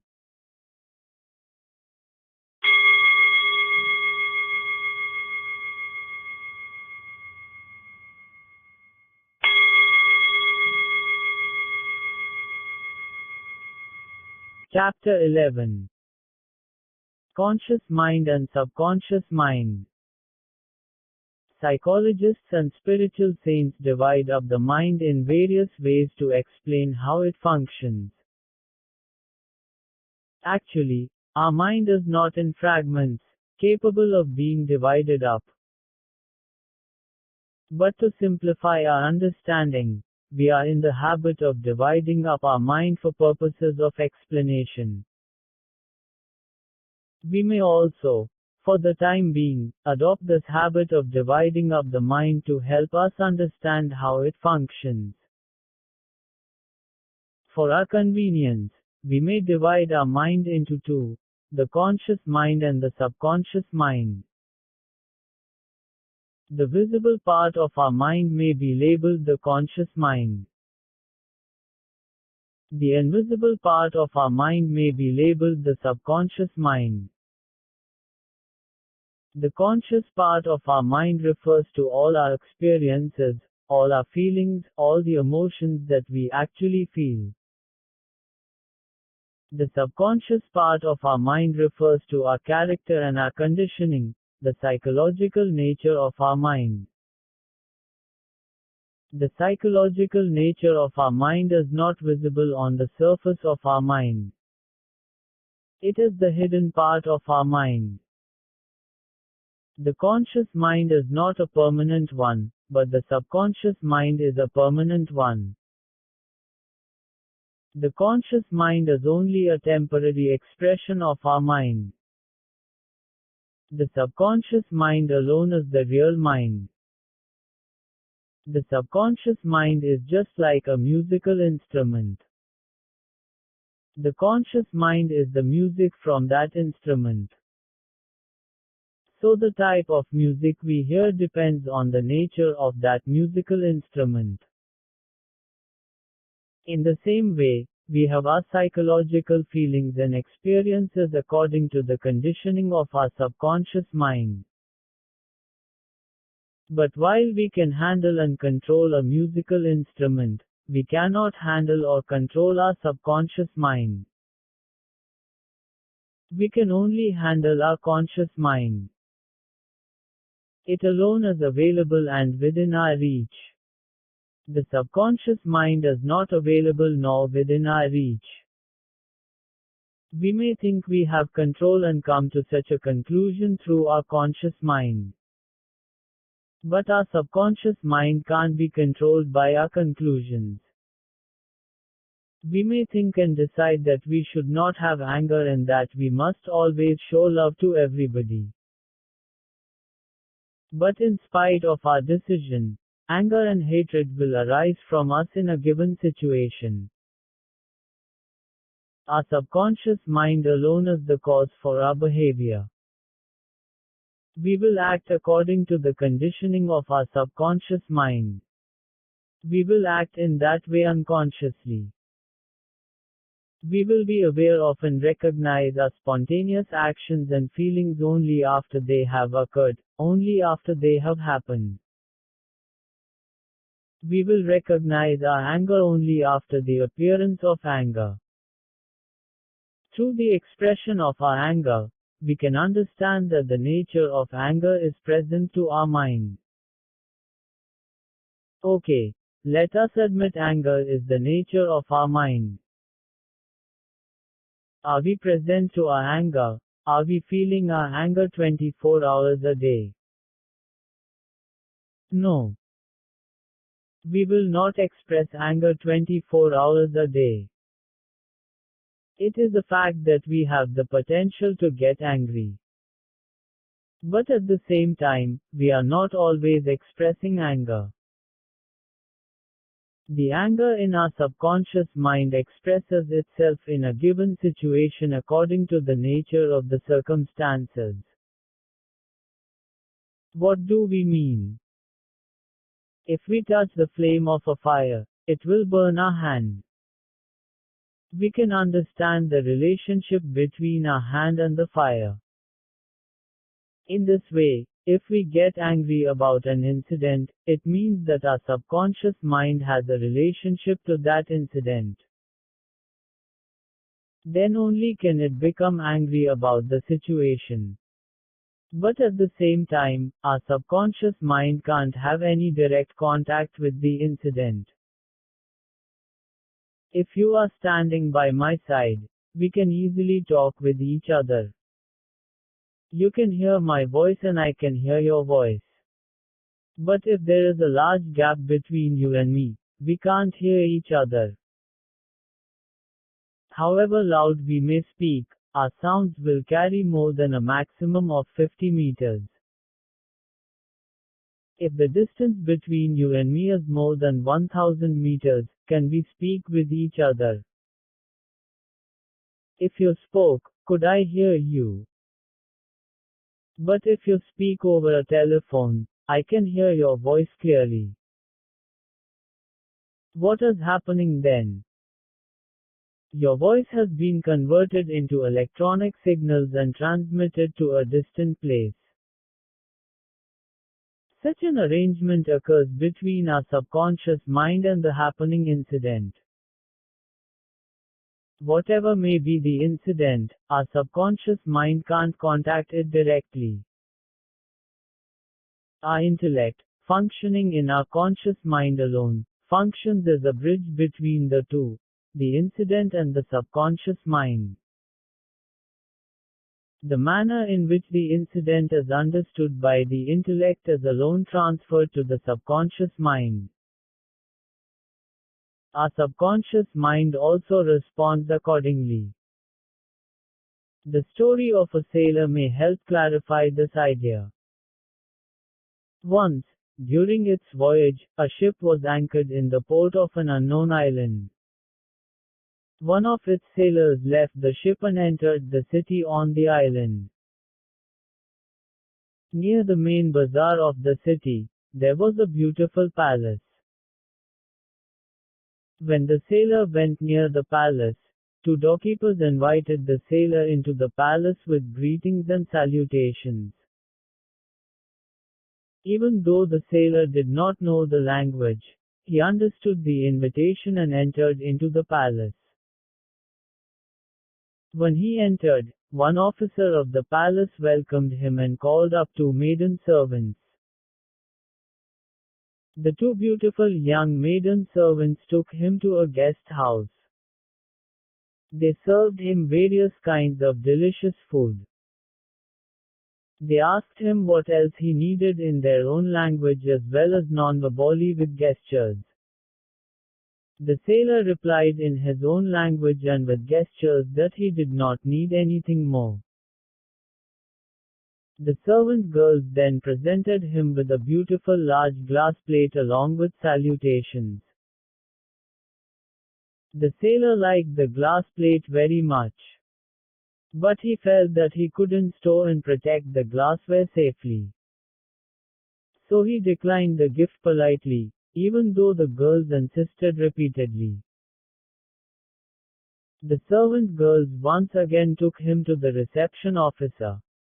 The officer also asked him what else he needed in his language. The sailor politely said he needed nothing. The officer asked some other servants to take him to another palace. In the new palace they made him meet another officer. The new officer looked generous and majestic. He inquired about many things in the same unknown language. The sailor couldn't understand him. Finally, the new officer asked the guards to take the sailor along with them to show him various sights of the city. The sailor expressed his consent. The guards of the new palace made him mount a decorated zebra. They took him to each street of the city. The sailor happily rode upon the zebra. Wherever he went, people in the streets raised their hands and greeted him. The sailor was very happy to see such festivities. In the end, however, he was taken to the prison of the island. In the prison, somebody explained what had happened in his own language. Is there anything strange about this story? Actually, what really happened was very different. It was described only according to the understanding and interpretation of the sailor.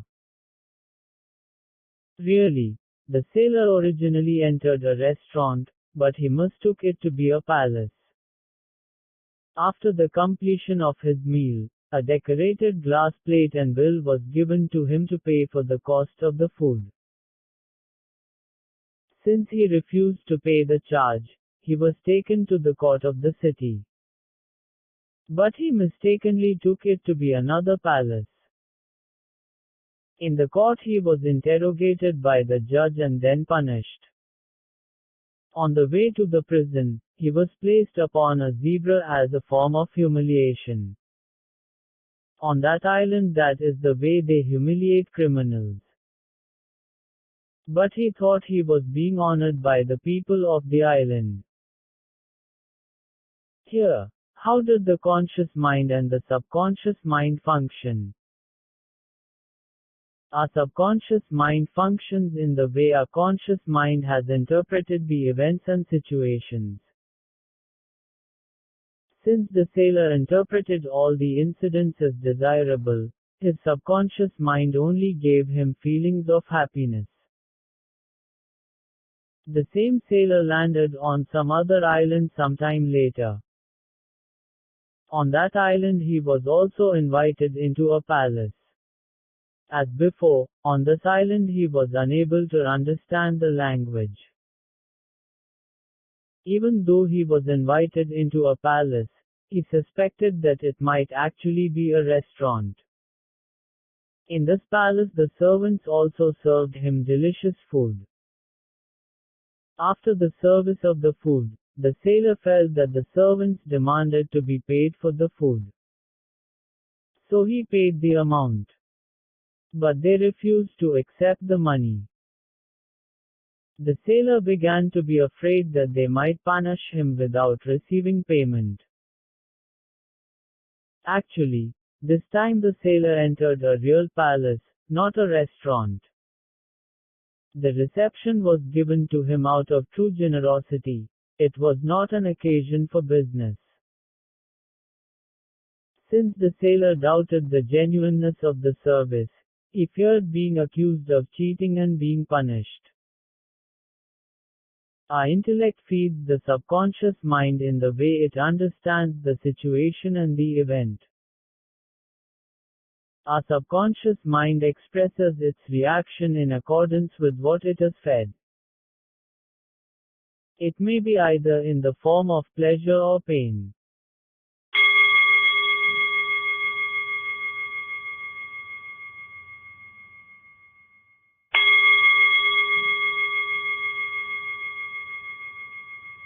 Chapter 12. What shall we do? Have you ever heard of the word dharana? It is often used by spiritual aspirants and yoga practitioners. We need not be confused by the word dharana. The meaning is very simple and ordinary. If we stabilize our concentration of mind, it is known as dharana. If we develop a devotional attitude towards God, we get a devotional feeling. If we like the feeling, we engage ourselves again and again in devotional thinking about the devotional feeling. Thereby, we extend the pleasant devotional feeling within ourselves. Thus, the devotional feeling is retained for a longer time. This is dharana. Let us take an instance where a pleasant incident has happened in our house. Pleasant thoughts happen again and again, even without our effort. Thereby, the pleasant feeling about the incident is also retained without our conscious effort. This is dharana. Here, our attention is focused on our feelings. This focus of our attention happens not only because of pleasant happenings. This process of focusing our attention happens also in cases where we are miserable. Just as in the case of pleasant occurrences, we likewise have unpleasant thoughts again and again about unpleasant occurrences. The unpleasant thoughts happen repeatedly without our intention. Thus, they also sustain our painful feelings. Whatever we feed our mind, we will have the feeling that corresponds to that feeding. Therefore, our feeding plays an important role. All our activities are done by God Himself. God is omnipresent and He bestows an abundance of grace. He will only do good things for us. One thinks like this with trust in God. This is imprinted in his own mind. Thereby, only peaceful feelings arise in his mind. In this way, the function of our mind becomes peaceful. As a result, our actions are also regulated. Thereby, good things alone happen in our life. Think good and good alone will happen. This is the saying of someone who insists on positive thinking. If we feed our mind with positive thoughts with full confidence, it will give us a good result. Thereby the course of our life will be made perfect and success in our activities will be assured. But the understanding which will bring us liberation from all our sorrows can't be derived from this process. Why is this so? All our conscious feeding has a conscious motive behind it. We feed our mind good thoughts because we expect a good result. There is an intention to experience good psychological feelings. All our motives and expectations are towards the seeking of psychological pleasure. There can't be any motive without the seeking of pleasure. Whatever effort we may make, whatever good feelings we may desire, if there is a seeking of pleasure, all our good feelings so created will diminish and leave us. Creating a pleasurable feeling and focusing on that feeling in order to face our feeling of misery is not the proper way. We are investigating with the question, how can we get total freedom from all our miseries? What else can we do if the development of positive thinking and good faith will not be helpful? It would be helpful and appropriate if we examine another way. We have seen that our mind will express only feelings in accordance with its conditioning in a given situation. Such feelings need not happen according to our will and demand. If we could have whatever feelings we want to have, then we all would only desire to produce pleasurable feelings. But the happened feelings are not bound by our desire. We all wish to always be happy without fear or misery. But our lives can't be like that. Our nature is not under the control of our desires. Our mind creates feelings according to its nature. The feelings, according to our nature alone, happen to us. They happen unconsciously. They happen to us without showing any concern for our likes and dislikes. We claim the feelings to be ours, though they happen spontaneously and unconsciously. And so we struggle either to retain them or to release them. Our subconscious mind is not under our control. The nature of our mind is not under our control. This is the main quality of our mind. It functions spontaneously. It functions unconsciously. We do not operate it. It functions on its own. If it is functioning within our control, we could change it. How can we control anything which is not at all within our control? Can we change it? If we try to change that which we can't change, there will only be strain and struggle without any positive result. Then, is there nothing in our power? Is there anything we can do? No. Nothing is in our power. Certainly we can't do anything. The basic nature, the primary part of our mind, functions on its own. And we can't do anything in this regard. If we understand this clearly, this alone is the right understanding. Then, shall we simply let these emotions have their way with us? Anger, violence, competition, envy, lust, fear, desire and many other emotions are available within ourselves as part of our nature. Shall we leave them just as they are?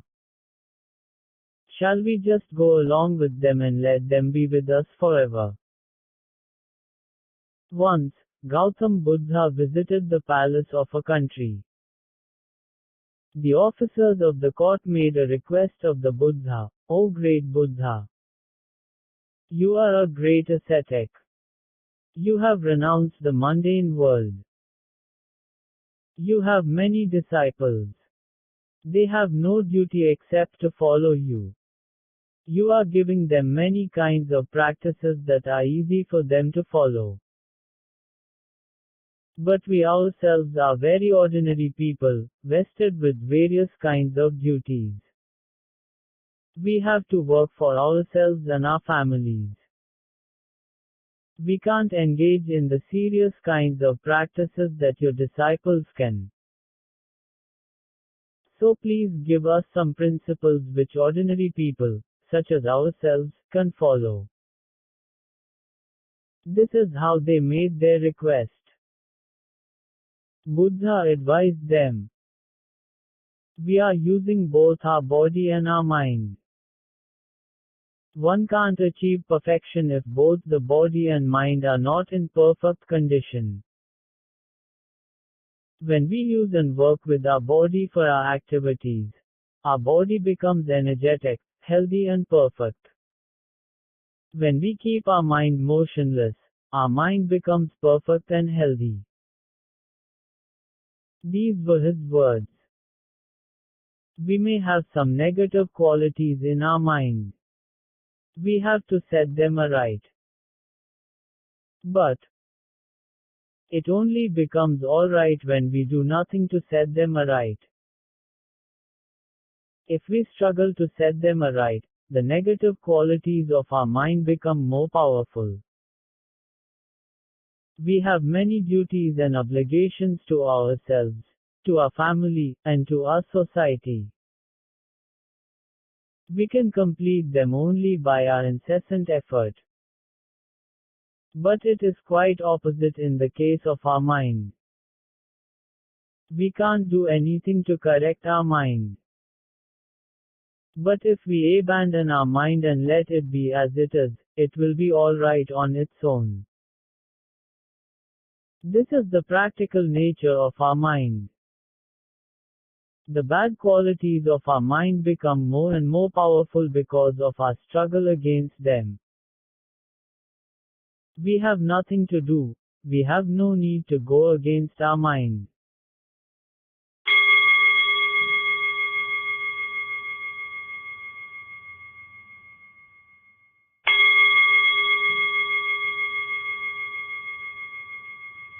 Chapter 13.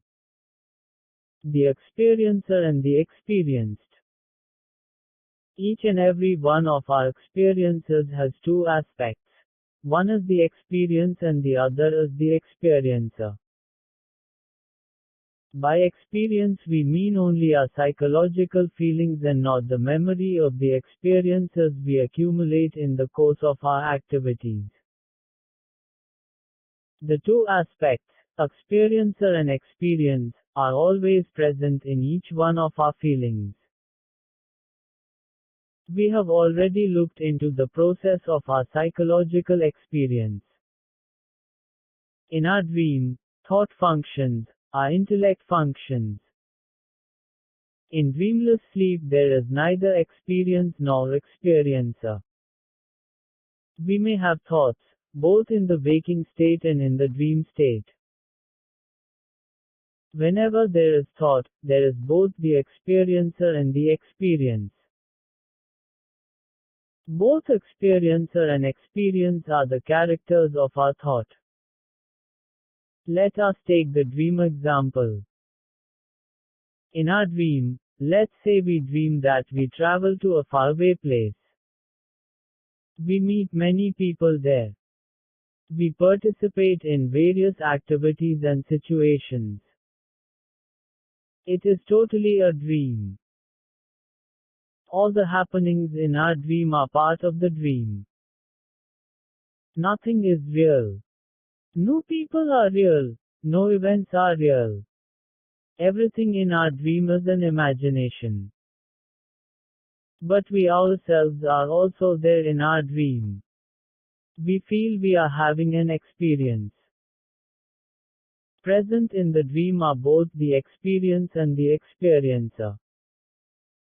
But all are the creations of our dream, created by thought in our sleep, created by our intellect in our sleep. What about the waking state? In our waking state, let's say we meet a person. We have an understanding of both the person we are meeting and ourselves, who is meeting the person through our intellect. The understanding in our waking state is possible only by our intellect, only by our thought. We understand everything in the waking state only with our intellect. Some incident may happen right before our eyes. But if we are immersed in the thought of some other thing, we can't recognize the incident. We can't understand it. We can't take part in it. Even though the incident is real, we can't understand it unless our intellect joins with it. Several things may happen around us in our waking state. We can't attend to them all at the same time. We can attend to only one thing at a time. Our intellect focuses on only one single thing at a time. The other things will not come into our perception clearly. So in the case of the waking state, we only know that which our mind attends to. All other happenings are not available to us. And what about our dream? In our dream the total content is composed only of thought. Our thought alone functions in the name of the dream. There are no real happenings. All happenings are only made up of our thoughts. Whether it is a dream or the waking state, thought alone creates both the experiencer and the experience. Both the experiencer and the experience are the products of thought. There is no difference between the waking state and the dream state. What we feel and experience in both the states is nothing but our thought. We experience our thought in the form of the experiencer and the experience. No psychological experience is possible without thought. Do we know the nature of our thoughts? Is the nature a permanent one? No. The nature of thought is only temporary. It does not have a permanent nature. It appears and disappears. It is always new. Moment by moment new thoughts arise. Just as smoke emerges and drifts away from an incense stick, thought also arises newly moment by moment. Not only that, there is a gap between each and every thought. As our thought is always new, the experiencer and the experience, created by thought, are also new moment by moment. We may think the experiencer is continuous. We may also think the experience is continuous. But it is not so. The experiencer, the I am, is always new. In the same way, our experience is also always new. Just as our thoughts arise newly moment by moment, the I am also arises newly moment by moment in the form of the experiencer. But this I am in the form of the experiencer is somewhat strange. We have to give an example to better understand this I am. We know how grades are given in school when students take examinations. There may be a grade of 90 in mathematics, a grade of 80 in science, a grade of 75 in history, etc. In this way, grades are given for a student's answers in an examination. The grade of 90 denotes what? 90 does not denote 90 alone.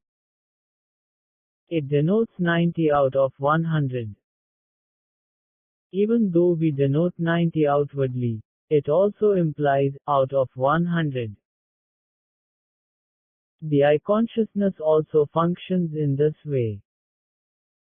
When I take my mother as mother, I consider myself at the same time to be her son or daughter.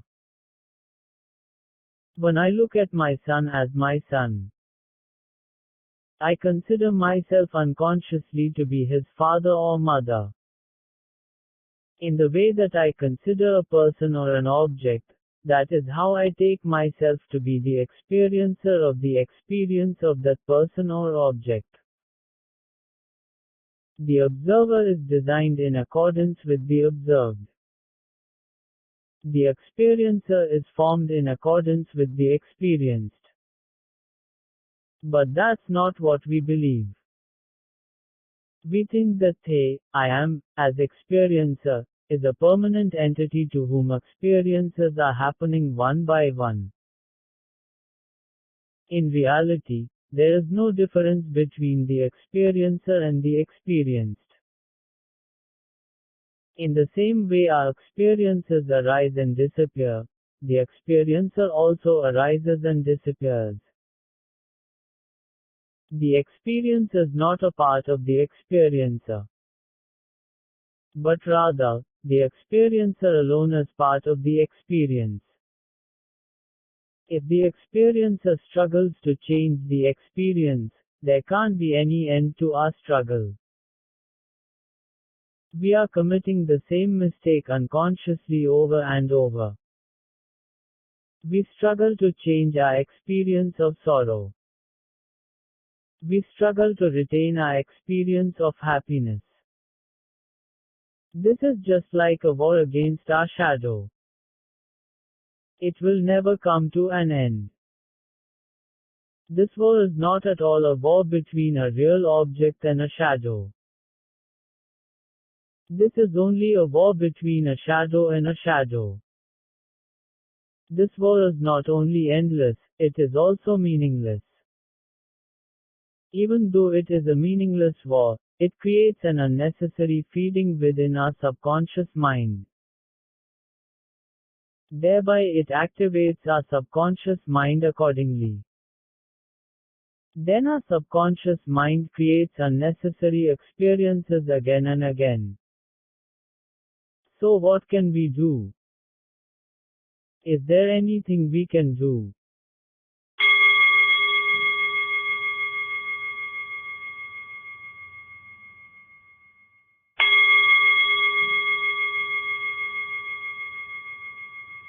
Chapter 14. The Knot of Understanding. Whatever we do creates only conflict and struggle. We have seen this. Then what shall we do? How can we proceed?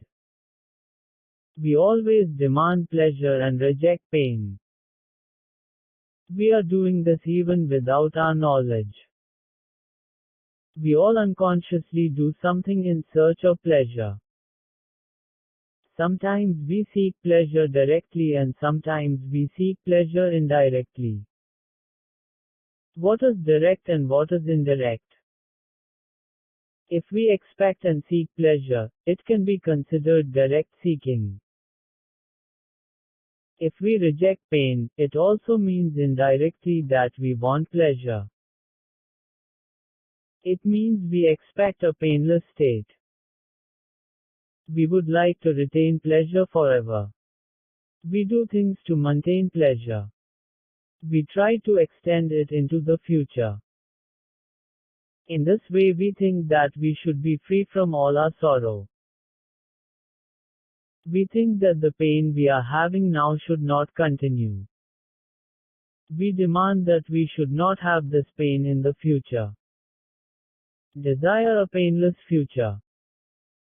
In this way our entire mind is oriented towards the future, towards future experiences, towards future moments.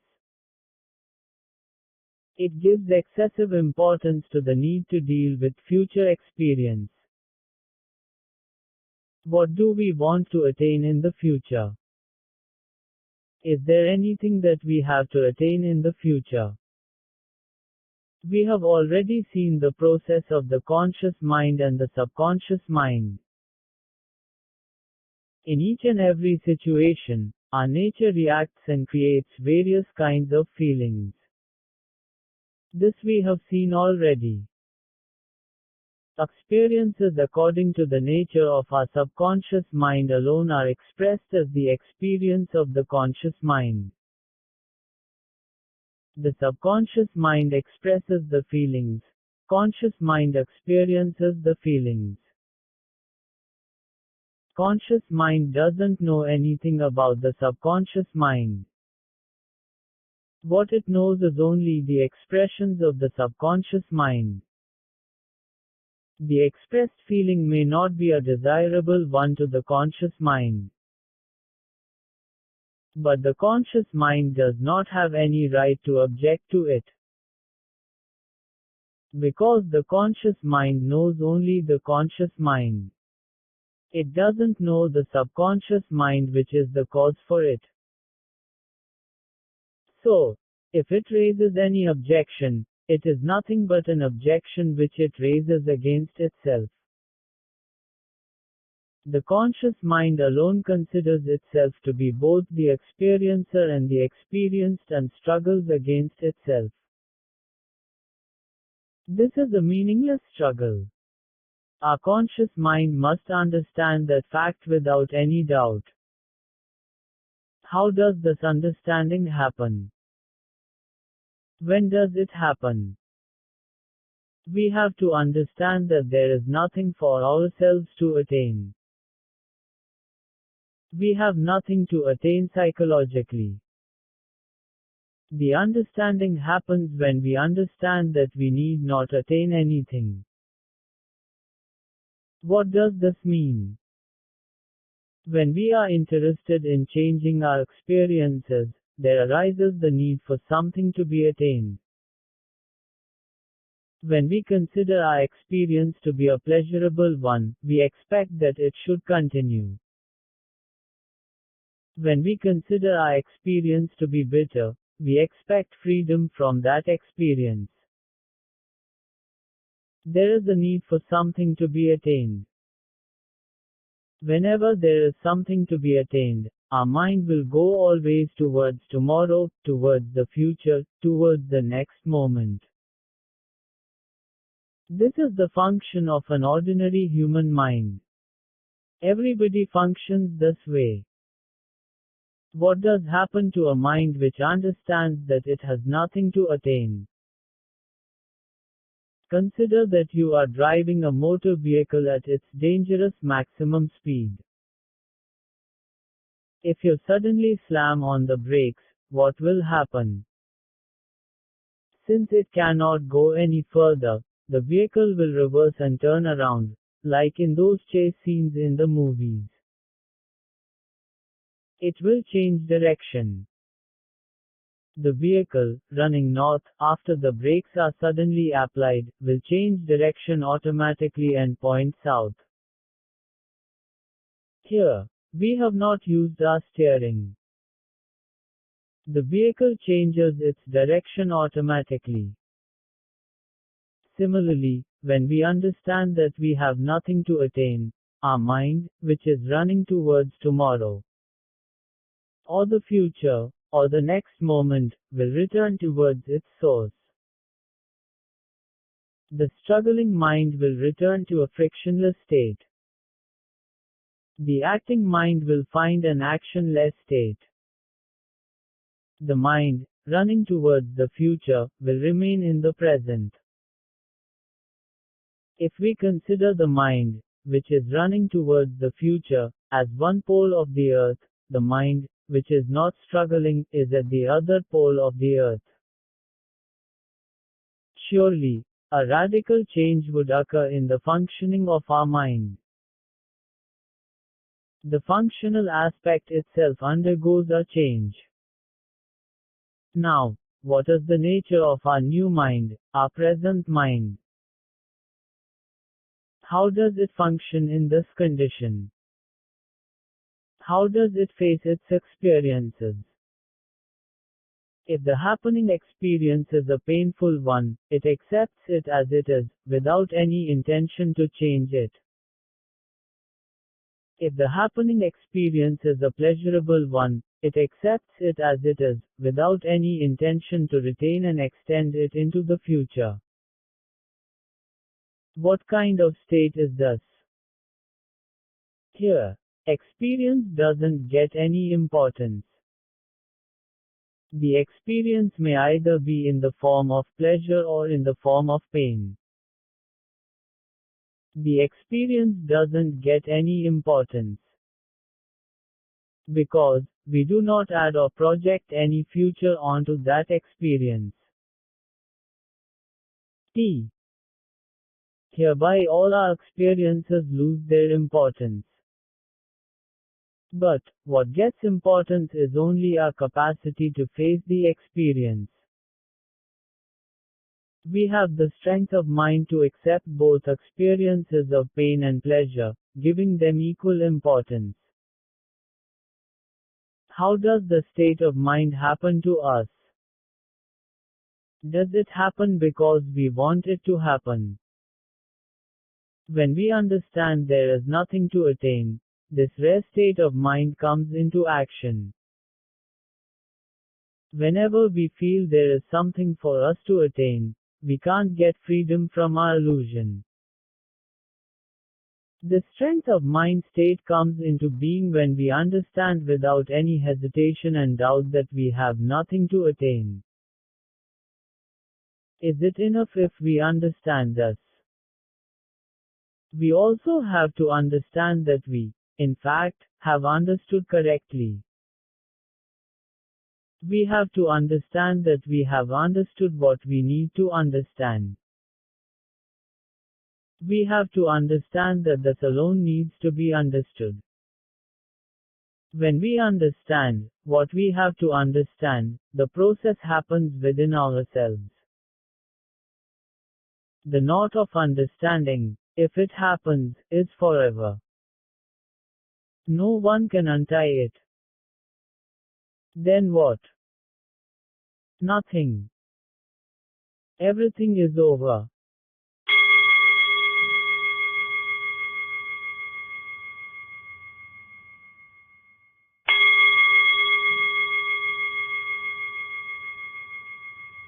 Chapter 15.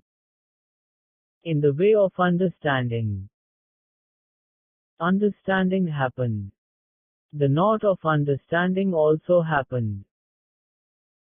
What will happen next? We will not contradict the functioning of our mind. We will not contradict or have conflict with the feelings and emotions of our mind.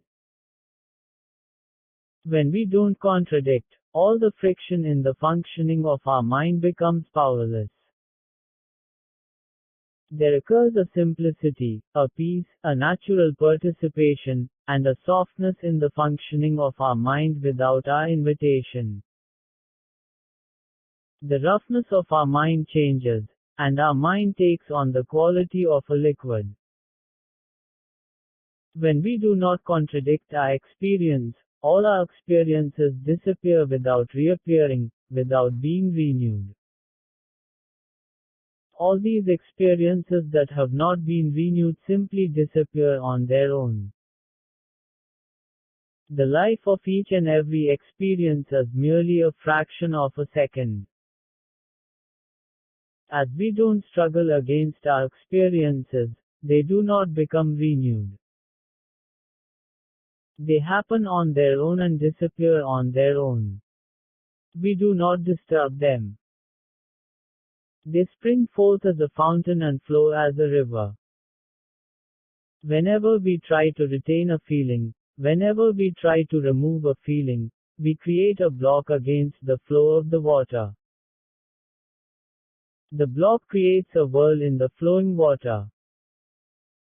When we do not struggle for or against our feelings, the flowing gets a soft, peaceful, unopposed and divine flow. Have you ever seen a divine river? The water, at the origin of the river, would be very pure. Whenever it flows along and crosses many places, however, some dirty water may also mix with the pure water. If the river does not flow, all the water will soon become dirty. But when it keeps flowing, further and further, all the dirty qualities are purified naturally. When our feelings and experiences flow like a river, they acquire a different dimension, they have a different kind of momentum. The quality of our flowing experiences will be different. These transformed experiences are also recorded and registered in our subconscious mind. We have already seen what the subconscious mind is. Our character is known as our subconscious mind. How does our character form? How does our subconscious mind form? Each and every person has a different kind of character. Your character is somewhat different from mine. Everybody has a unique character. Why is this so?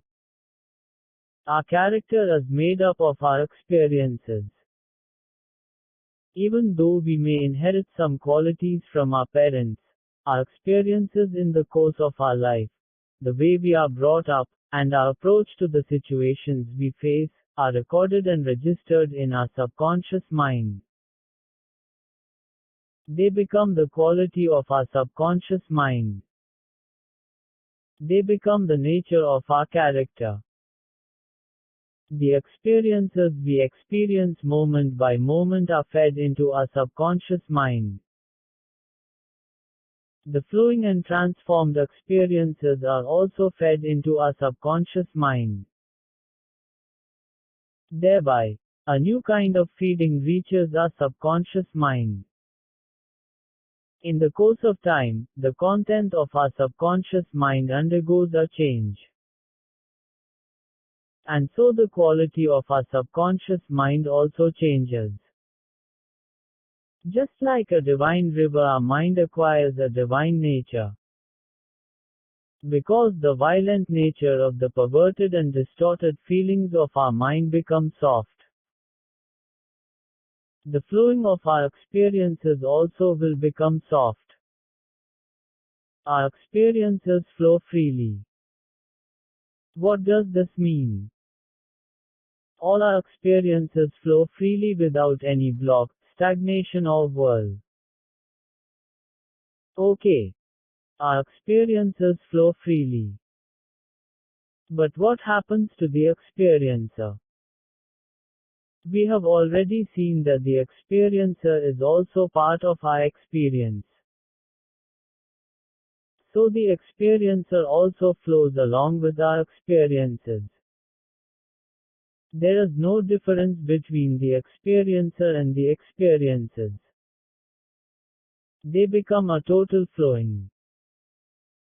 When the experiencer develops an attachment to the experience by trying to retain some pleasurable experience or by trying to remove some painful experience, a block occurs in the flowing.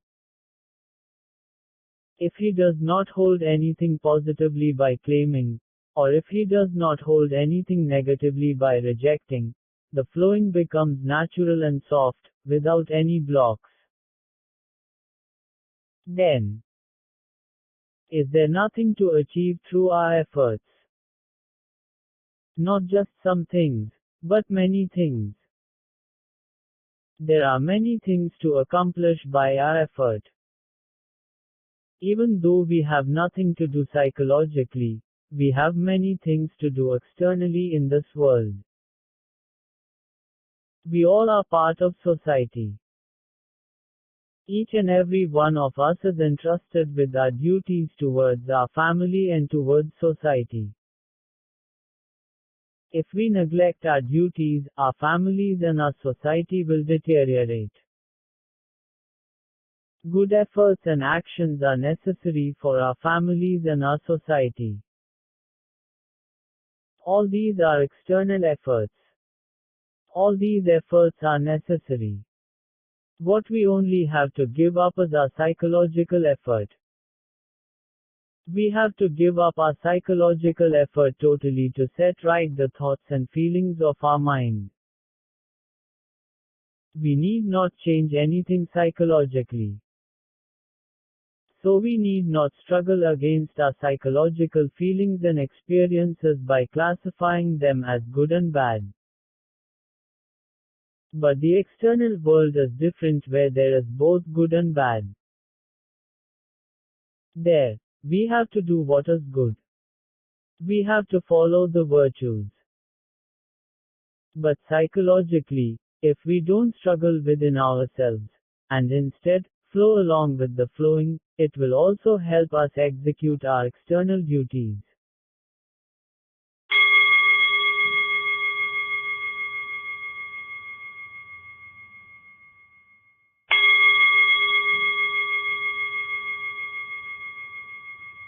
Chapter 16. Lust and Anger. We have seen the general structure and function of our mind. Now we are going to understand some separate aspects of the functioning of our mind. Lust and anger play a major role in the day-to-day activities of our life. Therefore, let us better understand them through our investigation. What is lust? What is anger? How are they related to our understanding? Both lust and anger function in the same way, in the same pattern.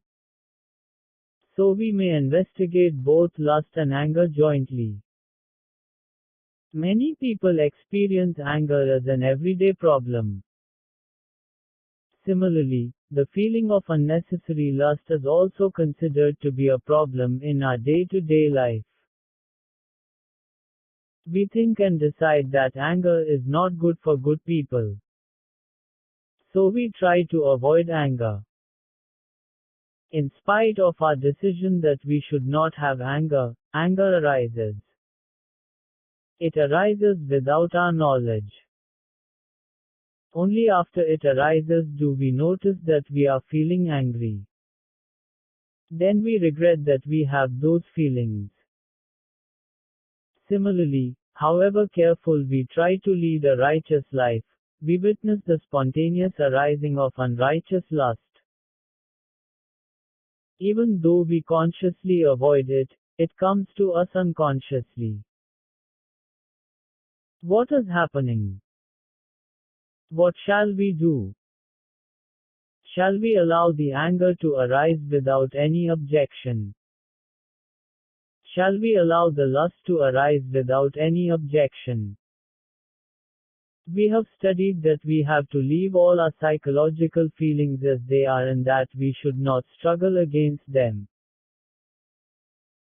So, do we have to leave them on their own? If we leave them as they are, would they not bring us unnecessary problems? Would the unnecessary anger and lust not create needless conflict and reckless behavior? Would they not take us down the wrong path? Anger and lust, even though both are the same in their basic nature, let us examine any one of them for the convenience of our investigation. Anger.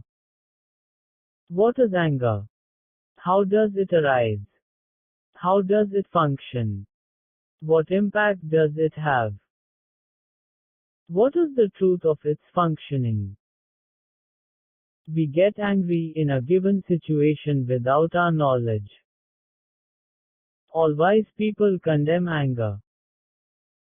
We ourselves know and experience the bad effects of our anger.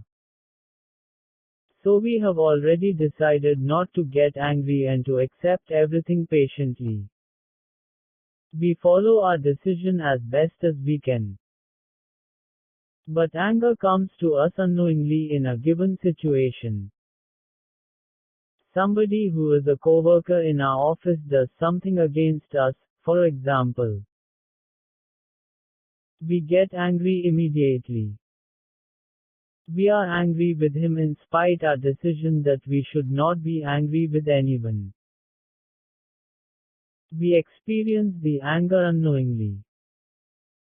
We never expected we would be angry. But it has happened. We do not realize it when it is happening.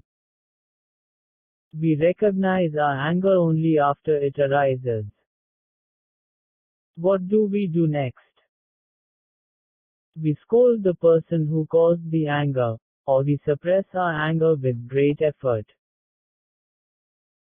If the person who caused the anger is our coworker or our subordinate, we will show our anger very readily.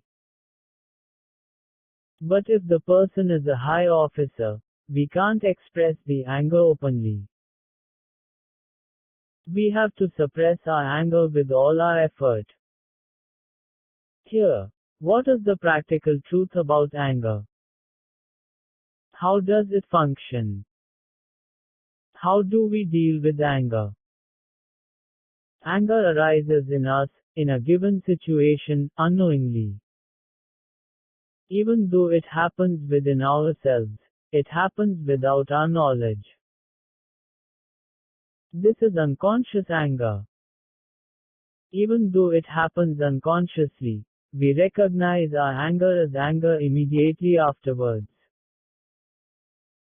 When we recognize it as anger, it becomes conscious anger.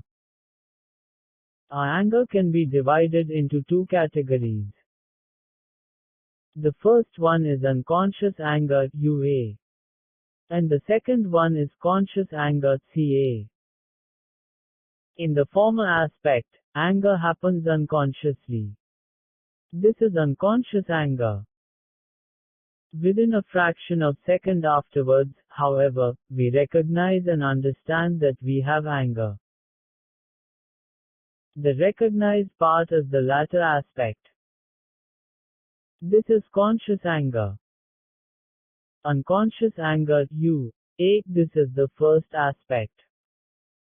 This unconscious anger has happened without our knowledge. It happens beyond our intention. Conscious anger, this is the second aspect. Even though our anger happens unconsciously in the first moment, we notice it immediately in the next moment and we recognize our anger as anger. This recognized anger is conscious anger. This is the second aspect of our anger. The first aspect is naturally followed by the second aspect. The unconscious anger becomes conscious anger. We can handle it only when it becomes conscious anger. It is inaccessible when it is in the state of unconscious anger. The unconscious anger happens without our knowledge. We can't do anything about it. It is not under our control. When it happens unconsciously, it is total. It is 100% powerful. We can't do anything against it, because it happens beyond ourselves. It is 100% powerful at the instant of its happening. It is just like an explosion. Nobody can do anything. Since it is the explosion of total 100% energy, no energy is left for us to control it. So, we can't do anything to stop it. It is impossible for us to do anything. Then, what shall we do? If we do not do anything opposing it, is it not itself a potential danger? Will it not create chaos in our home and country? Will it not spread violence like a spreading forest fire? We need not be afraid. Just as the explosion of an explosive substance, it too disappears the very moment after its appearance. This is the first aspect of our anger. Even though it is totally powerful, it will not create any danger, it will not create any violence. At the formation of the second aspect, the life of the first aspect also ends. If violence were to occur upon the first part of our anger, no one could save this world. Because the first part is totally powerful. It is beyond all our control. But no violence is possible from this first part of our anger. All violence and other unwanted happenings are happening only from the formation of the second part of anger. The intensity of the first part of our anger is 100%. When the second part emerges, the intensity of the anger is reduced to a level of 40%. If we describe it in terms of percent, the first part of our anger is the unconscious part where the density of our anger is total, its power is 100%. We are totally unconscious, the unconscious aspect is also 100%. Thus, there is no conscious part in the first stage. You could say the conscious aspect is 0%. In the first part there is no work for our intellect. Here, all the happenings happen unknowingly. In the second part, however, we recognize our anger as anger. When we recognize the anger, the intensity of the anger is reduced to the level of 40% from 100%. When the intensity of the anger is only 40%, the remaining 60% of the power goes to our intellect. These are the first and second parts or stages of the anger. Now, Let us consider the third stage of our anger. The third stage is totally under our control. Only in this third stage can we enter into action. In this third stage we have two options. Out of these two options, we can utilize one of them. What is the first option? Let's say the person who angered us in the office is our subordinate. His behavior made us angry. This is the first part of our anger, the unconscious part. In the next moment, we recognize our anger as anger. This is the second part of our anger, the conscious part. What do we do next? This is the third part. We think, his behavior was not proper. We must teach him a lesson. If we don't express our anger, he will commit the same mistake again and again.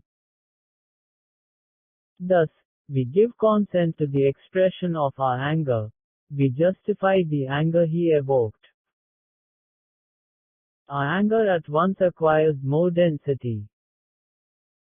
We then express our anger according to this density. If the other person also responds in an angry manner, the conscious anger joins hands with unconscious anger. Thereby, we are driven into a temporary state of rage or fury. In this state of temporary madness, we may indulge ourselves in all kinds of lunatic behavior. We may even end up committing a crime. All these things happen in the first option of the third part or stage of the anger. In the first part, the anger is unconscious. Its power is 100%. In the second part, our anger divides into two, the conscious part and unconscious part. Here, the power of unconscious anger is only 40% and the power of conscious anger is 60%. In the beginning stage of the third part, the unconscious anger is only 40%, a 40%. Here the strength of conscious anger is 60%, ca 60%. When we choose the first option by justifying our anger, the unconscious anger is reduced in strength to 25%, a 25%. As we justify our anger, the strength of conscious anger rises to 75%, ca 75%. The heightened feeling of anger creates a chemical change in the nervous system of our body, whereby a conscious anger and unconscious anger join together. The total strength exceeds 100%. You could say UA plus CA equals 200%. This temporary madness feeds into our subconscious mind, whereby our subconscious mind creates various seeds of violence. The first option in the third part of our anger alone is the cause of the chaos and problems of our world. In the second option of the third part, however, we try to suppress our anger. When the person who caused our anger is in a superior position, we may not be able to express our anger towards him. So we can't justify our anger openly. If we express our anger, we could suffer serious consequences. Therefore, we try our level best to suppress our anger. In the second option of the third part of anger, the strength of unconscious anger is 40% and the strength of conscious anger is 60%, a 40%, ca 60%. In the first option we justified our anger. But here in our second option, we are not justifying our anger. Here we try to suppress our anger. When we suppress our anger, the strength of both unconscious and conscious anger goes down to 25% each, UA 25%, CA 25%. We try to suppress our anger more and more. When we don't do it successfully, our conscious anger and unconscious anger join together and create a vicious cycle, UAXCA. Thus, our anger becomes multiplied. Where we can't suppress our anger beyond a certain level, it builds up pressure inside our mind. It is registered in our subconscious mind as a grudge or spite, waiting for a chance to seek revenge. In this way, our anger functions in these three dimensions. The process of lust is similar. It happens unconsciously without our knowledge if it is unconscious lust. But it is recognized by ourselves in the next moment as conscious lust. The unconscious lust is the first part. The conscious lust is the second part. Then comes the third part of the lust. Here too, we have two options. If we take the first option, we give consent to our feelings and emotions. If we take the second option, we try our level best to confront our feelings and emotions.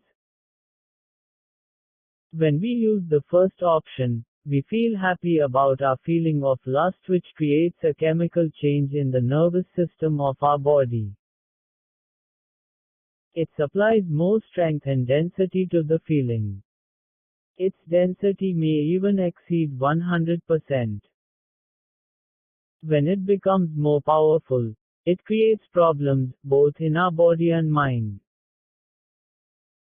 If we choose the second option, we try our level best to bring the feeling under our control. When we suppress it forcibly, it is in a state of repression. The suppressed feeling may create some other problem in our body and mind. This is the working structure of anger and lust. Is there any other approach? Let us find out.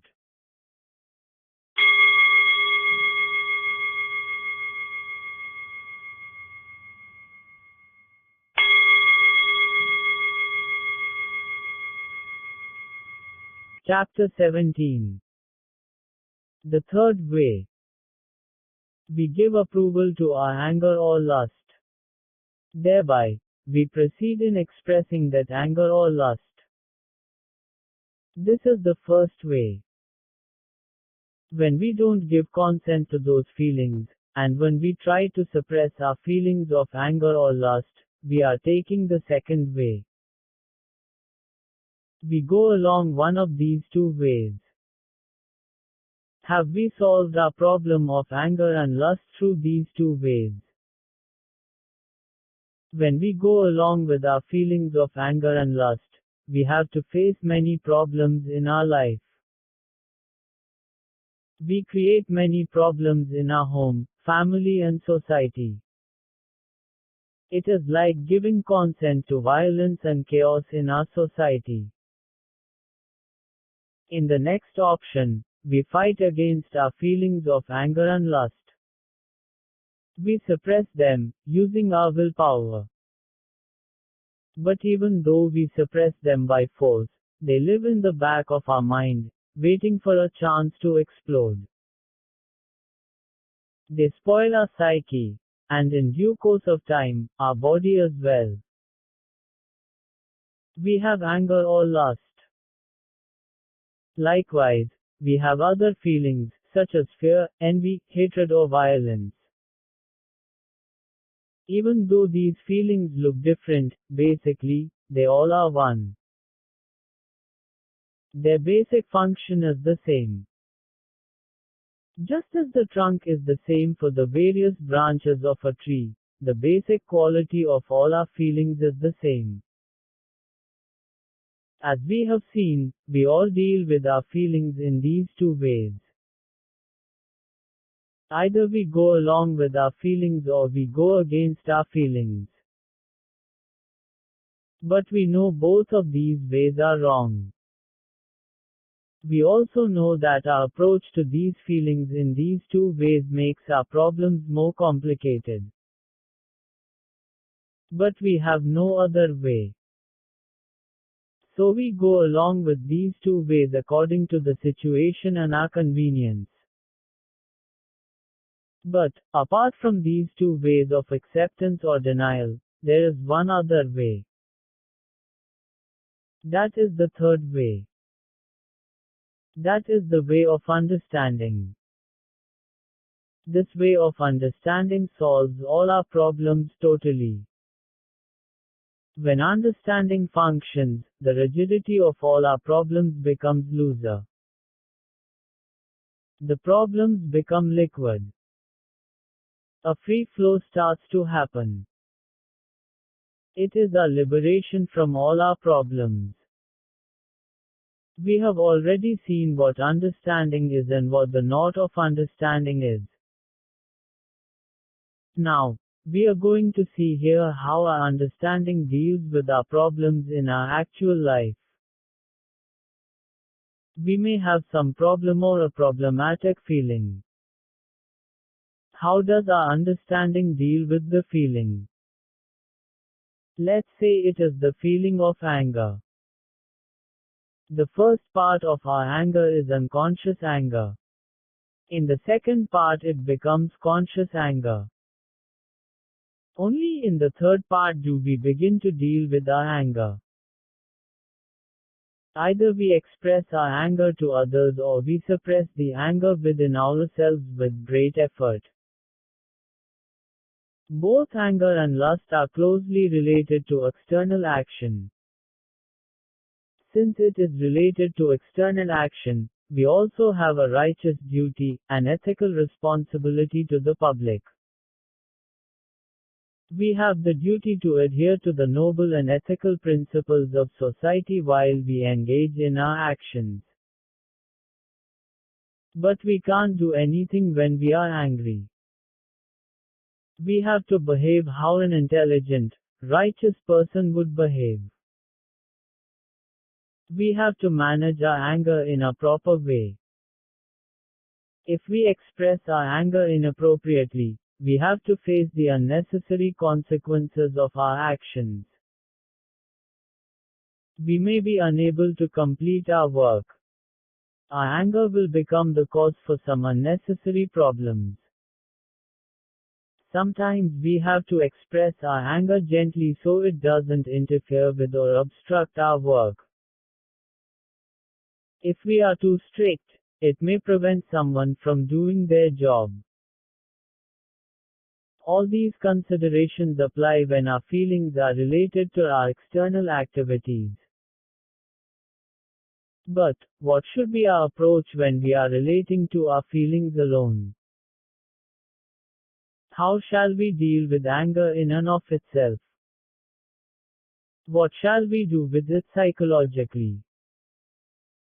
How does our understanding function here? Anger. How does it happen? Do we bring forth the anger consciously? Or does it happen unconsciously on its own? We have not brought it up. It has happened on its own. Why should we hold ourselves responsible for something we didn't do consciously? When we hold ourselves responsible, the anger gains in importance. Whenever we give importance to our feelings, we think we need to correct them.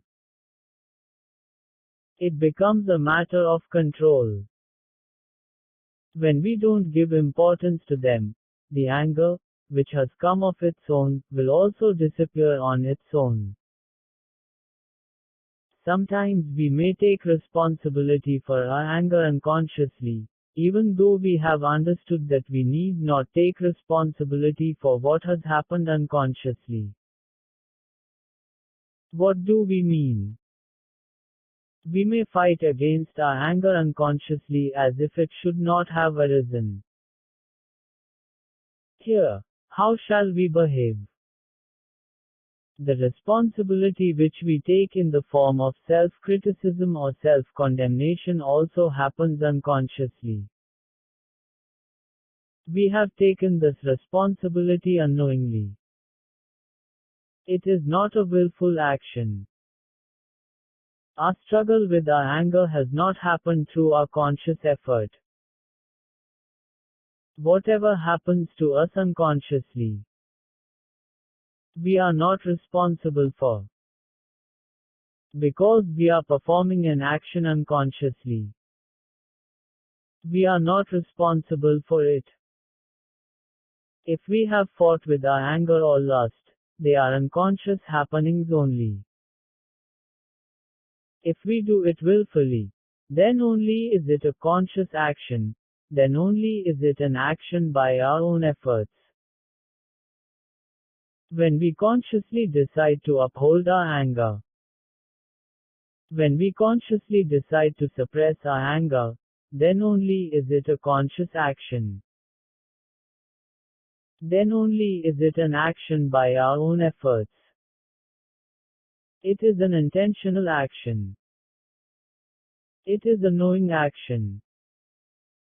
If our action happens unconsciously, however, in the form of expressing our anger, or in the form of suppressing our anger, it is not our action. It is an unconscious action only. Even when we understand that our approval or disapproval of our feelings are not proper, and we act against our understanding unconsciously, if we understand that whatever action happens to us is spontaneous action, it is the third way.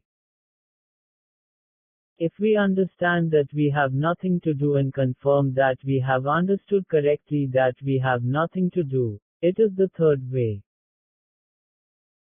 This is the way of understanding. This is the way of clarity. In this state both our internal and external functioning are made perfect. This is a conscious-unconscious state.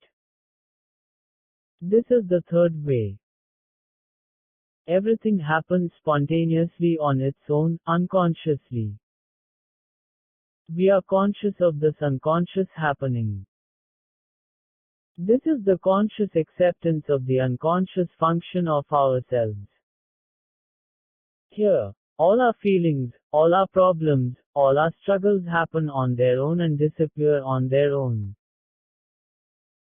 When we do not take any responsibility for the actions which we don't perform through our conscious effort, what else is there for us to do? Is there anything else that remains to be settled or resolved, including our actions? All happens on its own. So, we have nothing to do or attain. We also enter into the natural flow of happening. All happens spontaneously. We also flow like a divine river. All our movement is the natural and spontaneous flowing movement of life.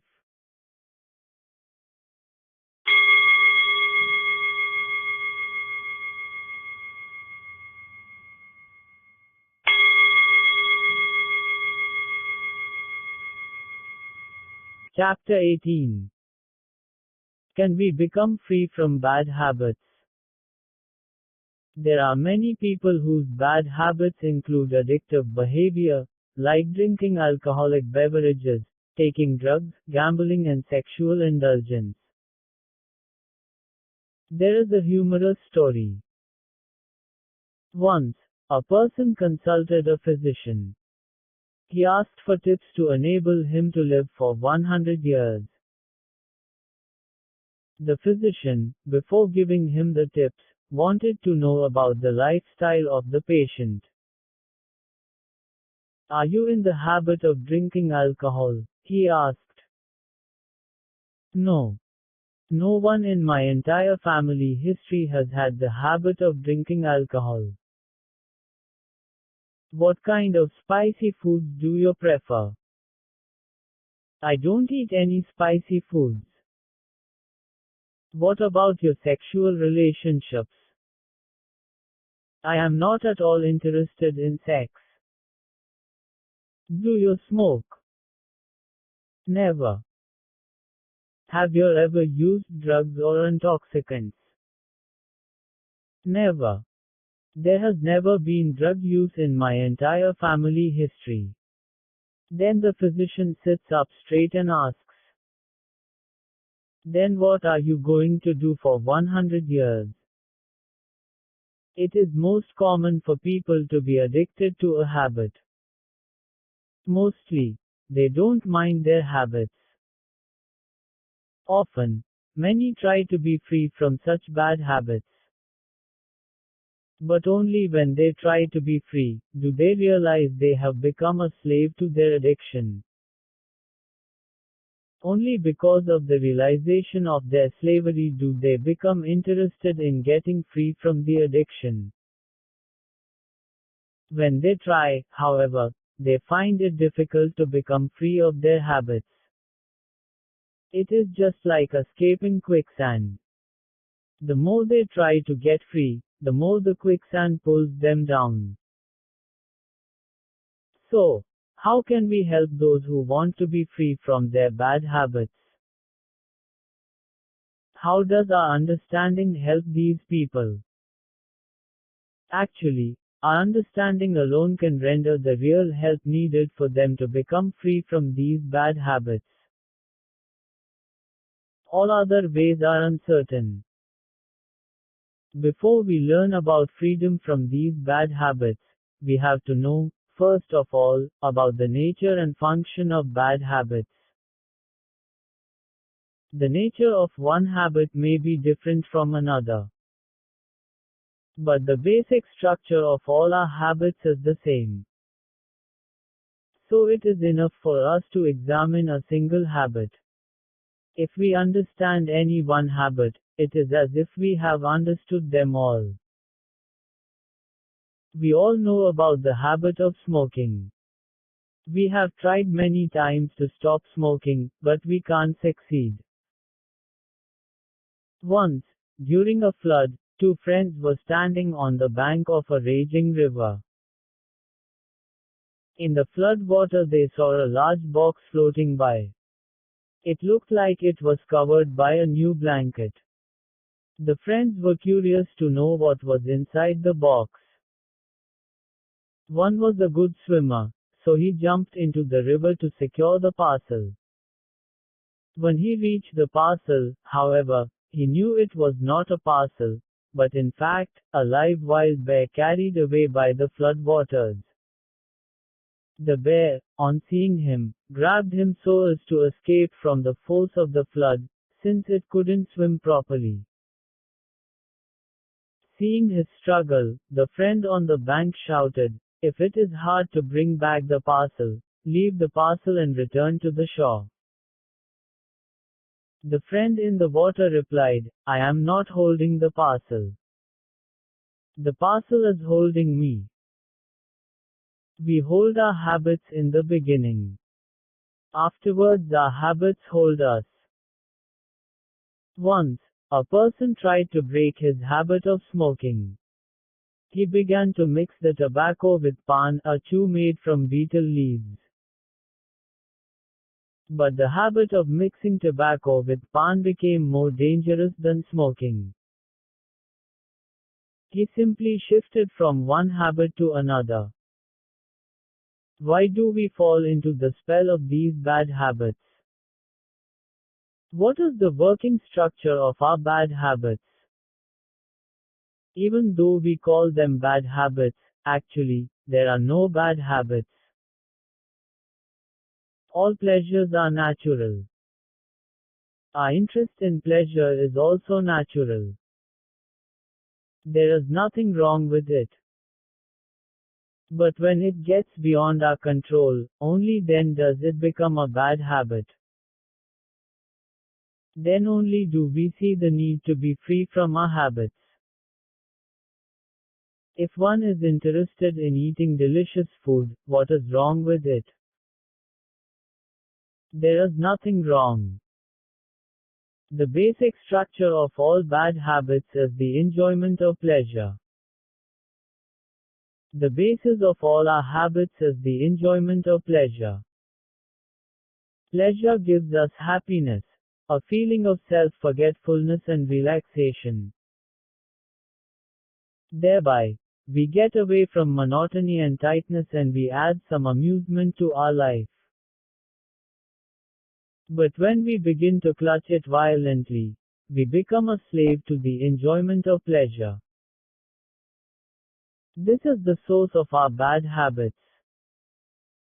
Intoxicants and liquors are always injurious to our health. Even though they give us pleasure, they are wrong, basically. Some intoxicants will not affect our health in the beginning. In the course of time, however, we will realize their dangers. But before that, we become their slave. Then it is impossible for us to be free from them. There is a humorous story about a gambler. A greedy gambler lost all his property in gambling and became a debtor. He had no hope or faith to rely on. In this desperate condition, he went to the top of a hill to commit suicide. When he was about to jump down from the hill, an angel took pity upon him and appeared before him.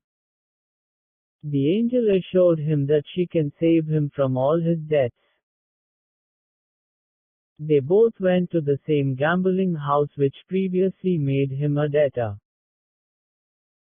He played the cards per the direction of the angel. The angel directed him, telling him which cards to hold and which cards to discard. He succeeded in his gambling. He redeemed all his debts. He regained all his properties. He was very happy and enthusiastic. So he continued gambling. The angel murmured in his ears, "Stop with this. You have gotten back what you have lost. Don't continue to gamble." But he did not heed her words. "Now I am fine. I can look after myself." So saying, he continued gambling and continued to win. Even though the angel repeatedly asked him not to continue, he did not take her advice. As he continued to gamble, he started losing his games one by one. Soon he lost all his properties and he became a debtor once again. Nobody would let him gamble since he had become a debtor. Then only did he ask the angel, "What shall I do now?" The angel said, "Now, by all means, you can go to the top of the hill." In this way, our bad habits drown us like quicksand. We are in the process of investigating the structure and function of our bad habits. For the convenience of our analysis, we have taken the habit of smoking. When we smoke, the intoxicating content of the tobacco stimulates the nervous system. The stimulation gives a pleasing sensation. We like the sensation, it gives us pleasure. But the power of tobacco will not last very long. It fades away very soon. Then only will it occur to us, how foolish am I for neglecting the physician's advice for that momentary pleasure of smoking. Then we make a decision that we will never smoke again. By our determination, willpower, and self-control, we shield ourselves from smoking for 2 days. On the third day, if we see somebody smoking, we have the thought, "I should not smoke." The same thought also says, "Why not have just one cigarette?" When we have the thought that is in favor of smoking, we begin to imagine and visualize the feelings brought on by smoking. Our imaginary visualization activates our nervous system. It induces us to smoke. So we begin to think, smoking only once will not affect our health. I'll smoke only once and afterwards I will give up smoking permanently. Thinking like this, we change our decision. With the approval of our thoughts, we smoke a cigarette. Immediately, after the end of our smoke, we once again think, why did I change my mind? Why did I smoke in haste? A few hours later, we see some other person smoking. Our thoughts say, anyhow, so I smoked a cigarette. Smoking is smoking. There is no difference between smoking one cigarette or more cigarettes. So I'll smoke a few more cigarettes. From tomorrow onwards, I'll reduce the amount that I smoke. So thinking, we allow ourselves to smoke some more. Normally, we used to have only 4 or 5 cigarettes a day. But on the day we take control, we actually have 7 cigarettes. Because we have the idea, today is the last day I will be smoking. I will not be smoking from tomorrow onwards. So today I'll be somewhat lenient with myself. When we get out of bed the next day, we feel somewhat tired.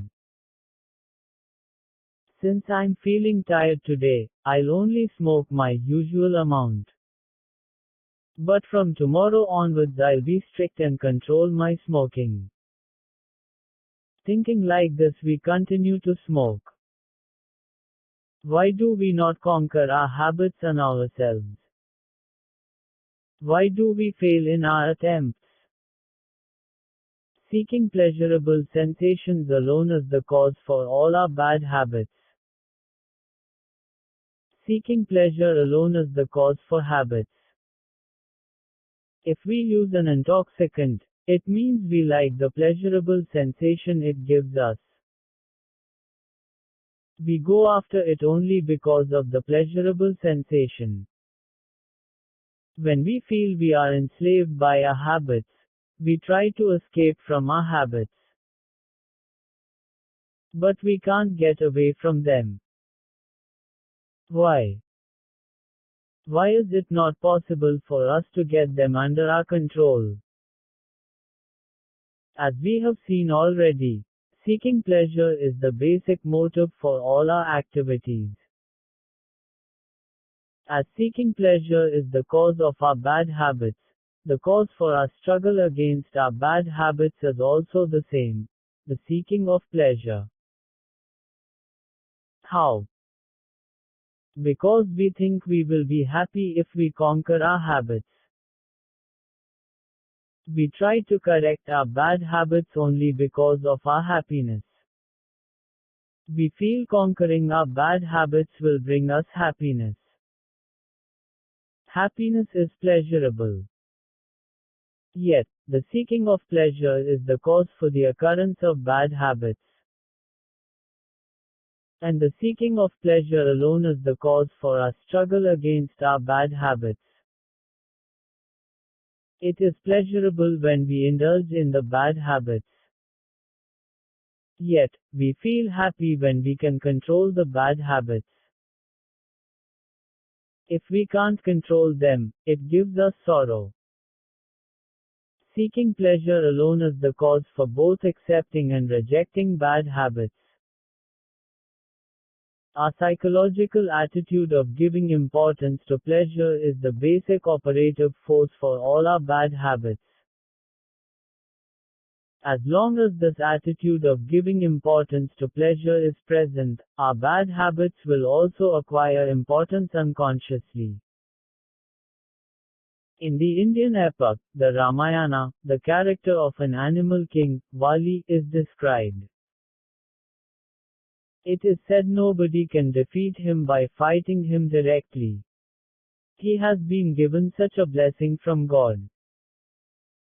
Whoever fights with Vali, half of his strength will go to Vali. Now Vali will acquire 1 plus 1 half equals 1.5 times his strength, 150%. The opponent will have only 1/2 of his strength, 50%. Therefore, the opponent will have only 1/3 of Vali's strength. Since Vali becomes 3 times more powerful than the opponent, Vali can very easily defeat his opponent. Fighting against bad habits is just like fighting against Vali. The intention behind our fighting, of course, is success. But the intention for our success is nothing but the seeking of pleasure. On the other hand, the clutches of our bad habits are strengthened when we strengthen the seeking of pleasure. What can we do when we understand that we cannot succeed over our bad habits? We cannot do anything. All we know is only effort and fighting. But both are nothing but the seeking of pleasure. Thereby, our bad habits are strengthened. The expectation of success alone is the cause for our effort and fighting. The expectation of pleasure alone is the cause for our effort and fighting. This self-deceptive game will continue as long as we have expectations.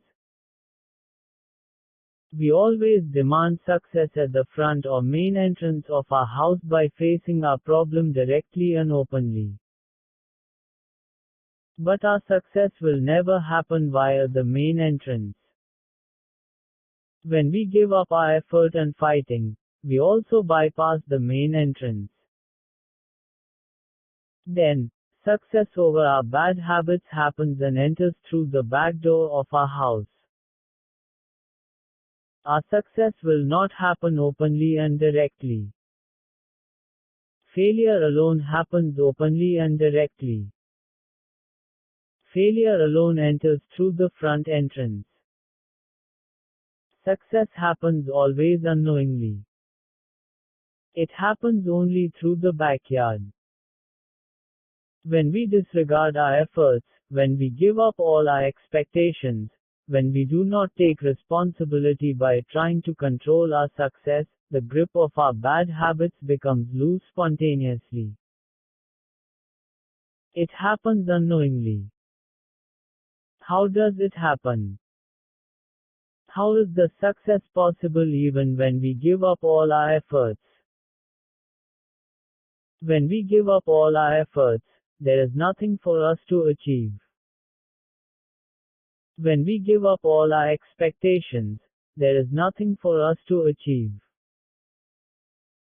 When we give up all our efforts, knowing our incapability, we are in a position or state to accept whatever happens without any struggle or protest. I don't mind the continuation of my bad habits. In the same way, I don't mind the disappearance of my bad habits. We arrive at this kind of attitude. When we consider both equally, we disregard the pleasure-seeking attitude. We bypass the pleasure-seeking attitude.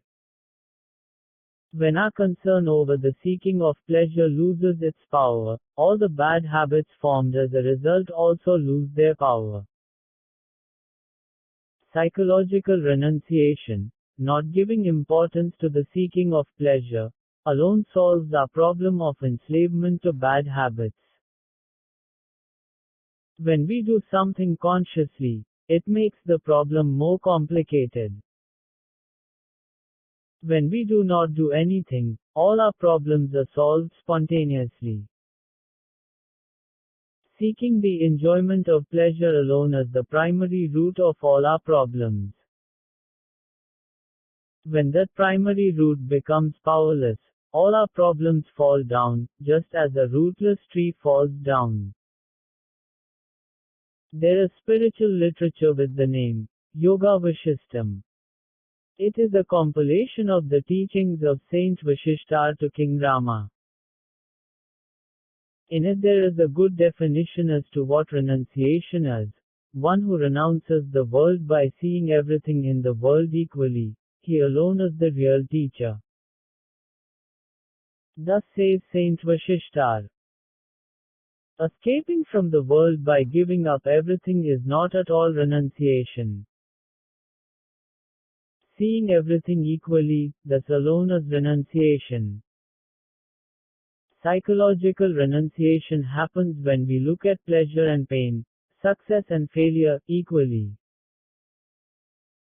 Psychological renunciation alone is the medicine to rectify the problem of seeking pleasure. The capacity to see everything equally happens when we understand the powerlessness of our efforts, the futility of our efforts.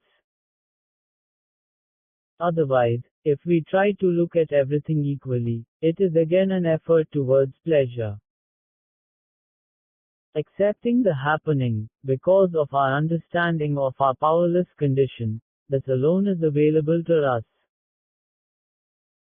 When we understand ourselves, when give up even ourselves, salvation happens by itself, it blossoms by itself.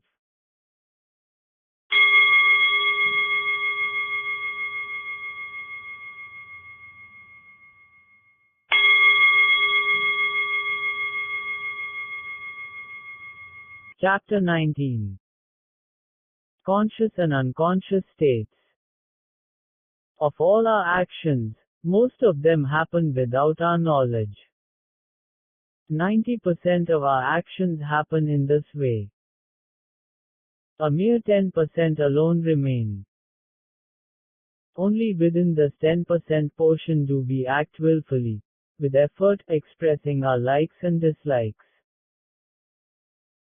If we look at our body, most of the organs also function unconsciously. Our heart, lungs, and other organs of our body are functioning. They function without showing that they are functioning. They function silently and unconsciously. We can understand that they are in a healthy condition when they function unconsciously. We feel them whenever we feel any disturbance in their function. Whenever we feel them, we can understand that they have lost their health.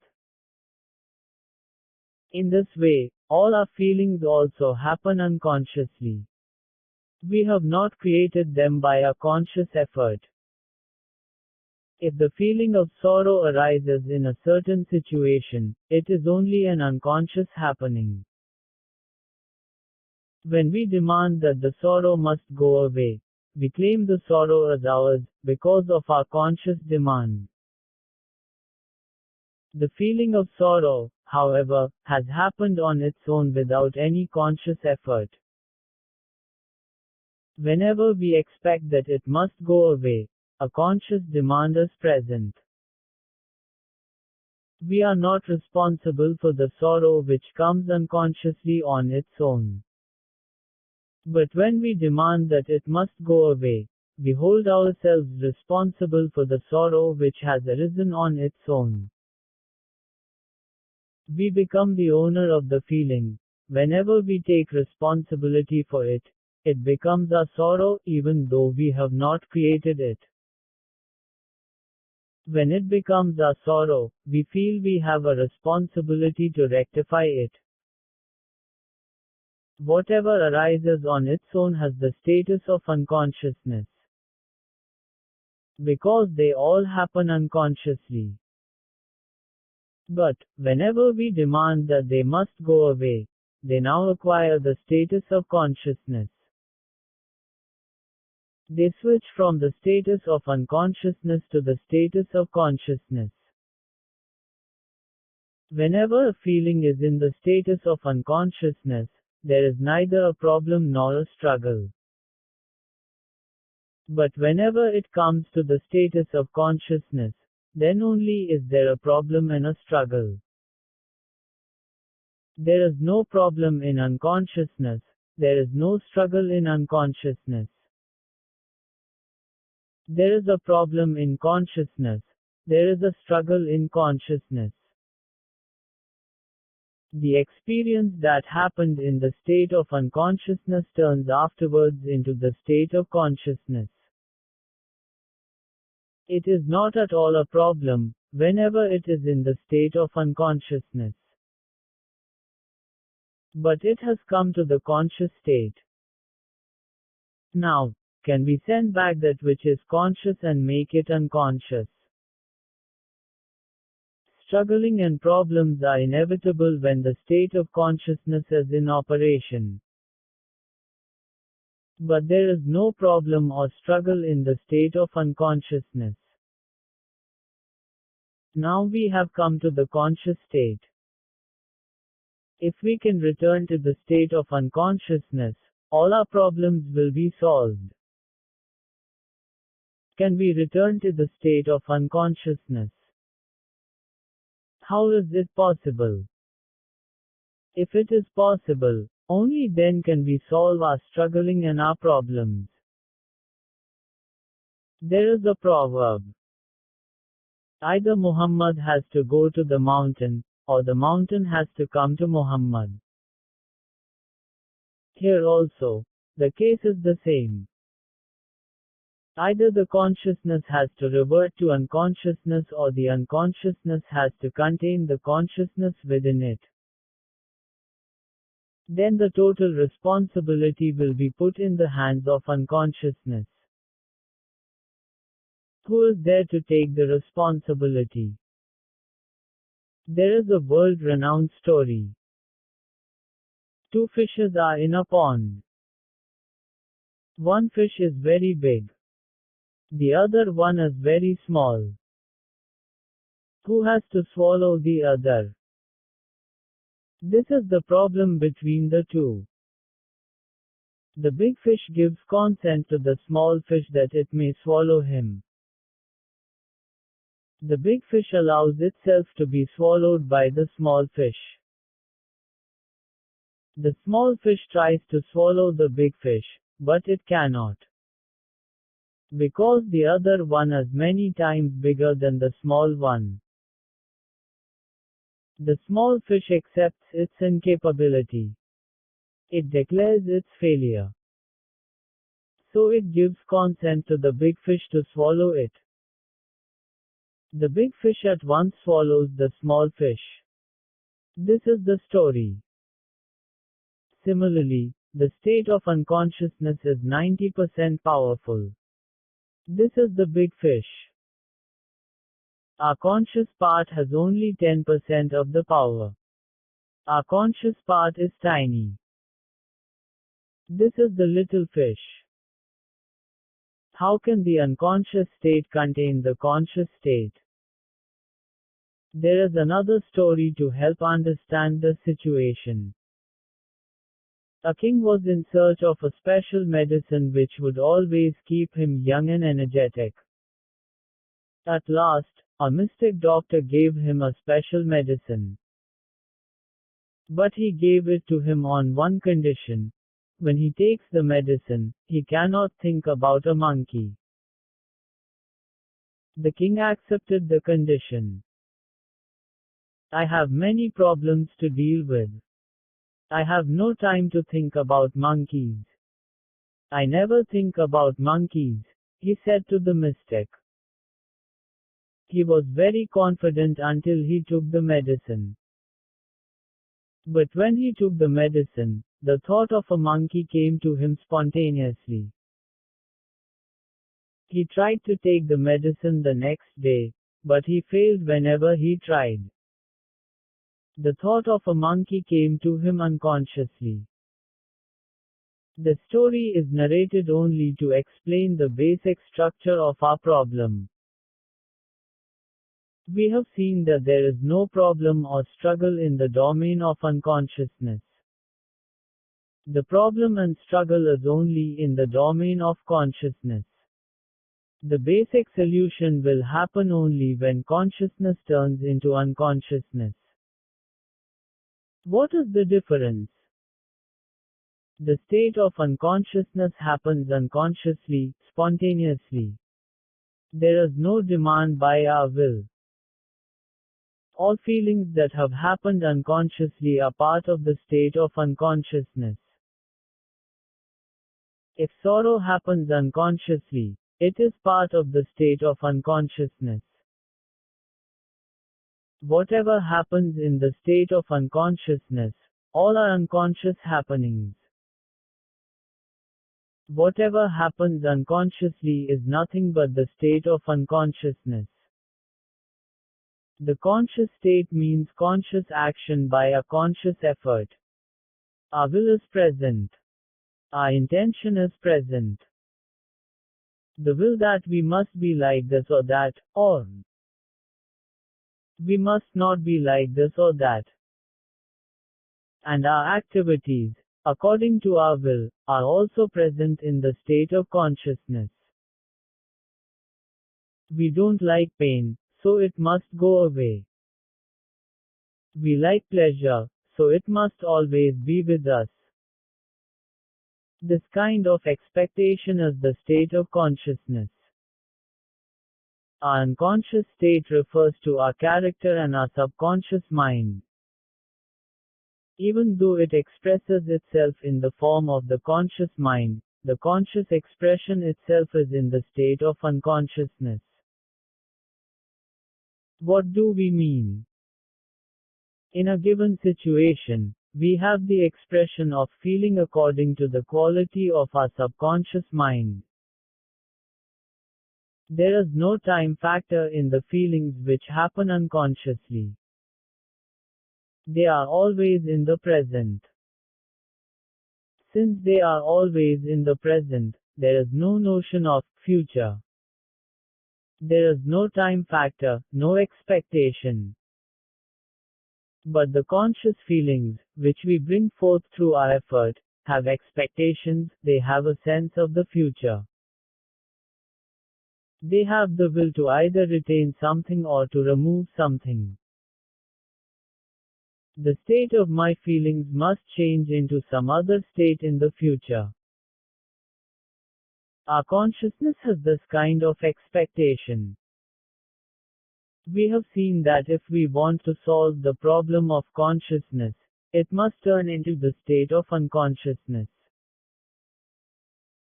We have also asked whether the bigger fish has to swallow the little fish, or the little fish has to swallow the bigger one.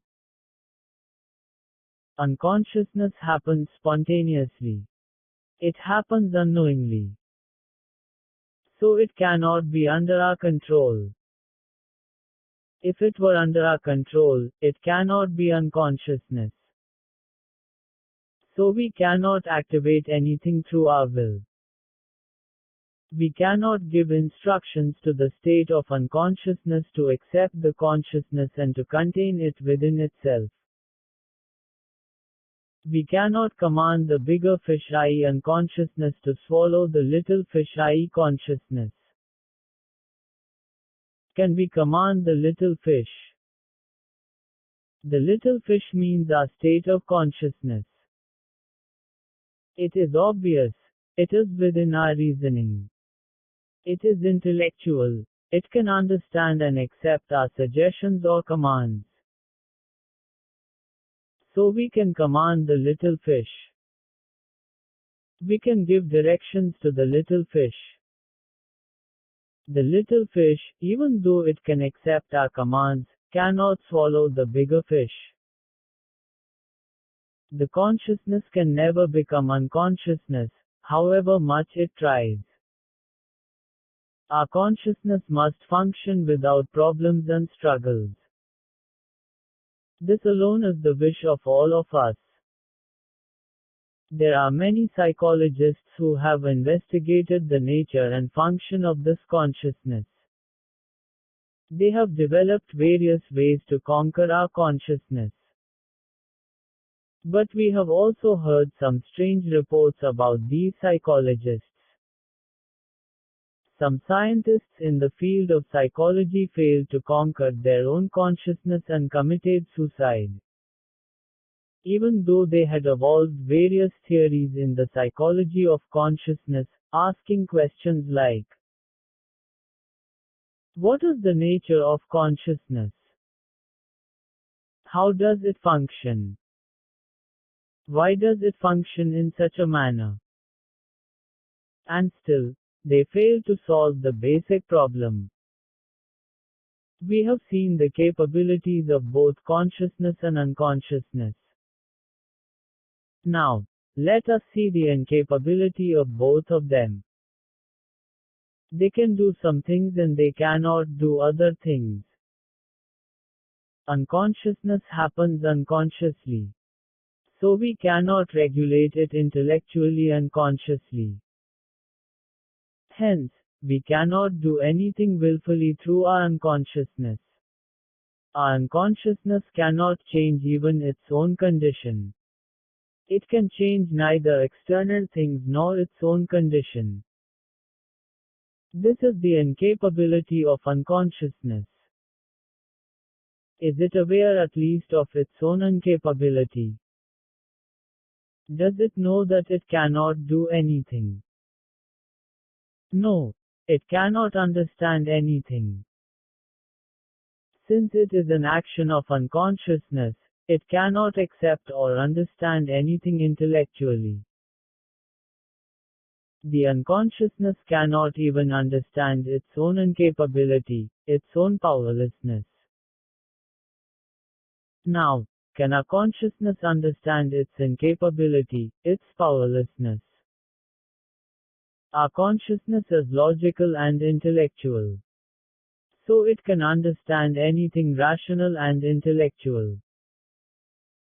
So, our consciousness can understand both its capability to act as well as its incapability and powerlessness. Our conscious mind tries to set everything right, but it cannot succeed. The very effort itself turns into a problem and a struggle. Then our conscious mind investigates its position and comes to the conclusion that it can be relieved of all of its problems only if it turns into unconsciousness. But how is this possible? Can the consciousness turn into unconsciousness? How can the little fish become a part of the big fish? How can we take the medicine without thinking about a monkey? Unconsciousness is just like the state of sleep. But consciousness is the waking state. Both are different. Even though a waking person imitates the state of sleep through his acting, it cannot be the deep sleep state. Sleep happens unconsciously. If conscious is acting, it cannot be deep sleep.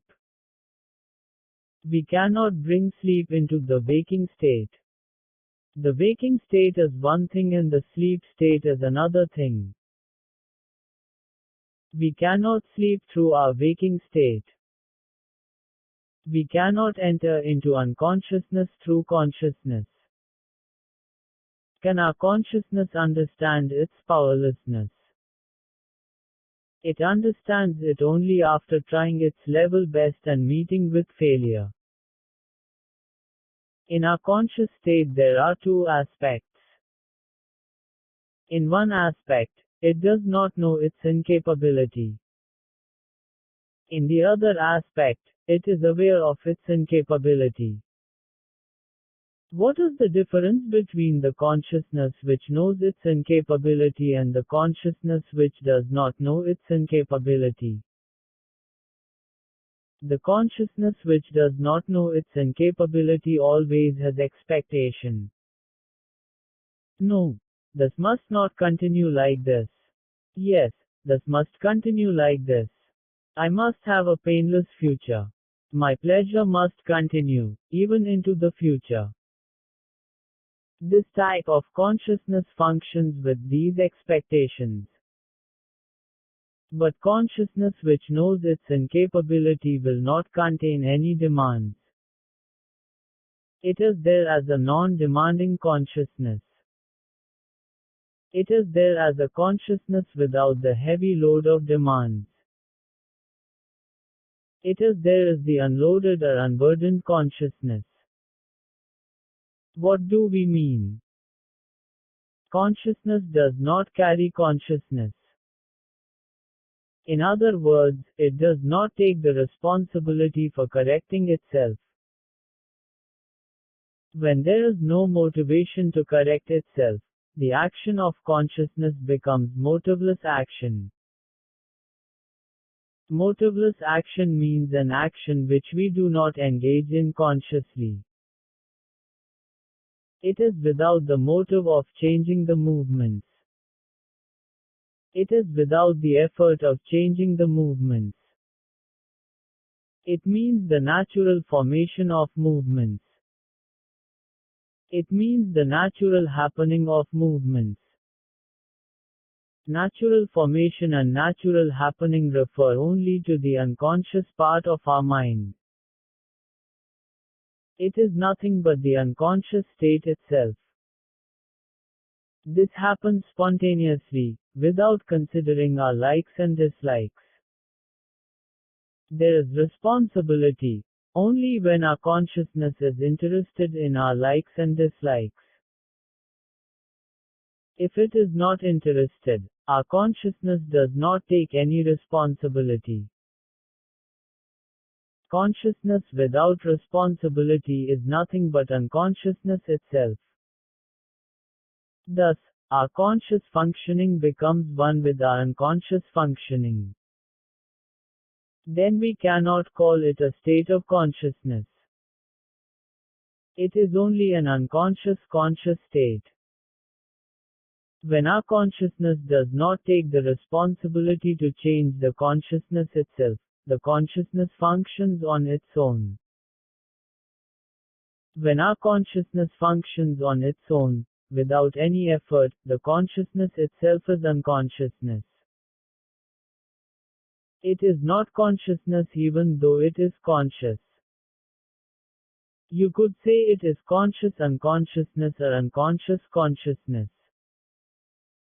Whenever we have something to attain, our consciousness becomes motivated.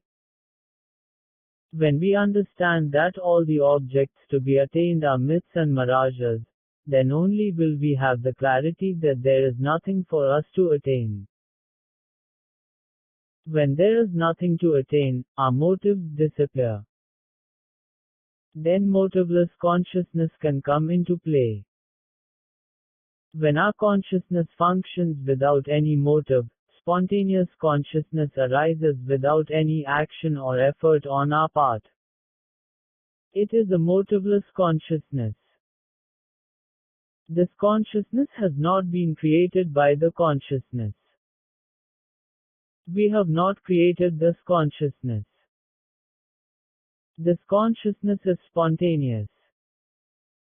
It is a consciousness that takes place in the unconsciousness. There is no motivated action when the consciousness is functioning in unconsciousness. Therefore, our consciousness is not divided into two as the observer and the observed. It will not try to control the observed, the experiences, by positioning itself as an observer. Our consciousness happens on its own, flows on its own, then disappears on its own. How can we take the medicine without thinking about a monkey? When we take the medicine, the thought of monkey also happens on its own. How can we solve this problem? By understanding the answer, we may also understand the knot of all our problems. The story of the monkey totally represents our basic problem. What is the answer to the problem of the story? The answer may look like the statements found in Zen stories. But it is the actual truth. When we take the medicine, the thought of the monkey arises on its own. It happens on its own. We do not think about the monkey by ourselves. The thought about the monkey happens unconsciously. Thought is never in our hands, never in our control.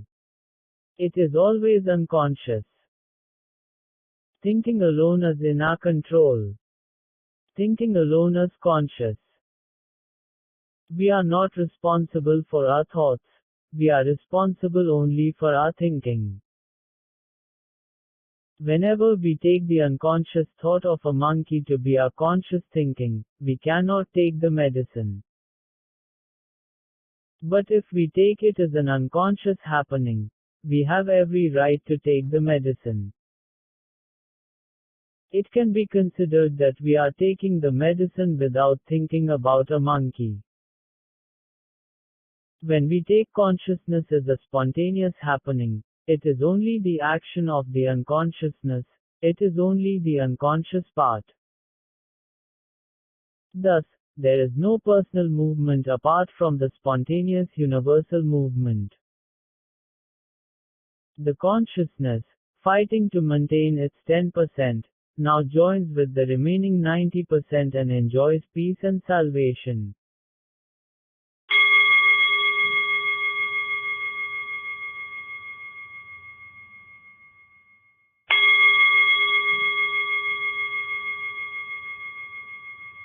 Chapter 20. The beauty of natural flow. Let's say that in our office one of our coworkers is very difficult to work with. He is often stubborn and antagonistic. The person living next door to us is also the same way. We cannot correct them. But we are often put in unpleasant situations by them. However much we struggle to set right the situation, we cannot succeed. Again and again, they are doing the same thing, creating unpleasant situations. Since we cannot correct them, we also cannot rectify the situation. Here, how can we act? We cannot change them. We cannot change the situation. But our mind wants to change them. Our mind demands a change in the situation. It demands a physical change.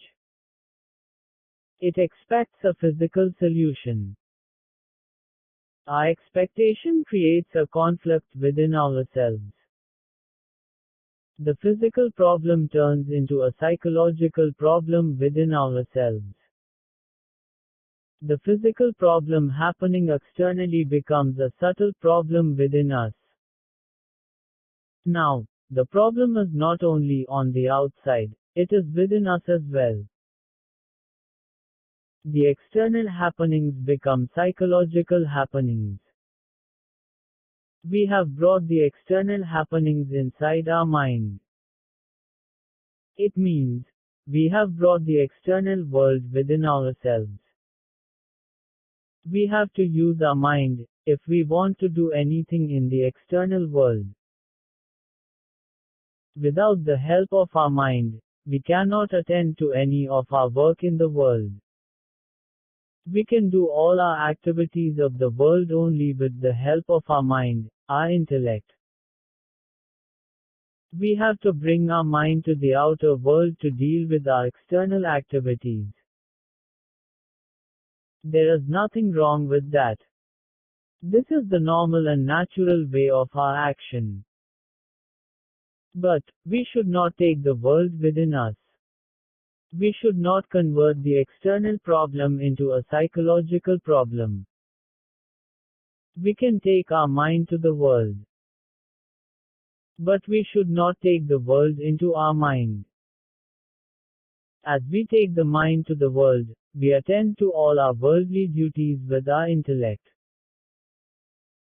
The mind, functioning like this, is known as the functional mind. When we bring the worldly happenings into our mind becomes a struggling mind. Thus, this kind of mind is known as the struggling mind. When the functional mind acts, it accepts the happenings of life easily and takes the appropriate actions. Such happenings may occur in the form of a problem. The functional mind faces the problem easily and perfectly. But when the worldly happenings find a place in our mind, and when our thinking is based on our likes and dislikes, that this must happen like this, or this must not happen like this, then the worldly happenings become our psychological problem. Here, the struggling mind alone is dealing with these happenings. Thereby, our total psychological world becomes a world of problems. Now, we have two kinds of problems. The first one is that we have to solve the external problem in the external way. The next one is that we have to solve the psychological aspect of the problem also. For example, we have a disease in our body. Because of the disease, we have sorrow in our mind. We have to cure the bodily disease externally. Inwardly, we have to be free from our sorrow. We have to solve our psychological problem. Likewise, we have to set right the external situation in an appropriate manner. Very simply, if we do not attend to our external problem, we cannot solve the external problem. We have already discussed this basic truth several times.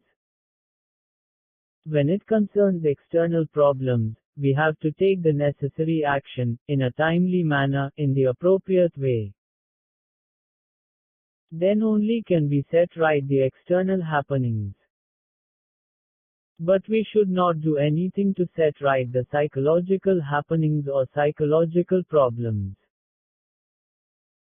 If we do anything inwardly, it will give life and energy to our psychological problems. It will create more problems inwardly. Our coworker or neighbor gets pleasure in giving us pain. We are examining this problem. It is a problem that is both external and internal. How shall we face the problem externally? How shall we face the psychological problem inwardly? It is the fact that we have been affected inwardly, psychologically. Our psychological pain is a real fact. Is there anything for us to do to change the psychological pain? We have seen several times that we need not do anything psychologically. The very effort to free our mind from these psychological problems gives life to our problems. So we need not do anything to set right our psychological happenings. All our psychological problems will be solved on their own. Psychologically, we have no duty, there is no work to do. Assuming we have understood properly, will our understanding solve the external problem? External problems will not be solved on their own. We have to do something on our part. But here, in this particular situation, our efforts are useless. Whatsoever we do, our coworker and neighbor are not ready to change their attitudes. We cannot change their behavior through our efforts. Their disturbing actions and activities are beyond our control. Now, how can we face them? While on our way, in a public place, we may see two men quarreling with each other. If we interview them separately, Each one will have a separate and justifiable reason for his argument. In this way, everybody has their own justification for their actions. They feel their actions are just and reasonable. In this way, they even enter into unwanted activities unconsciously. We have already seen 90% of our actions happen unconsciously. Only a mere 10% of our actions are conscious actions. When the 10% of these actions lose their importance, the total 100% becomes unconscious and spontaneous.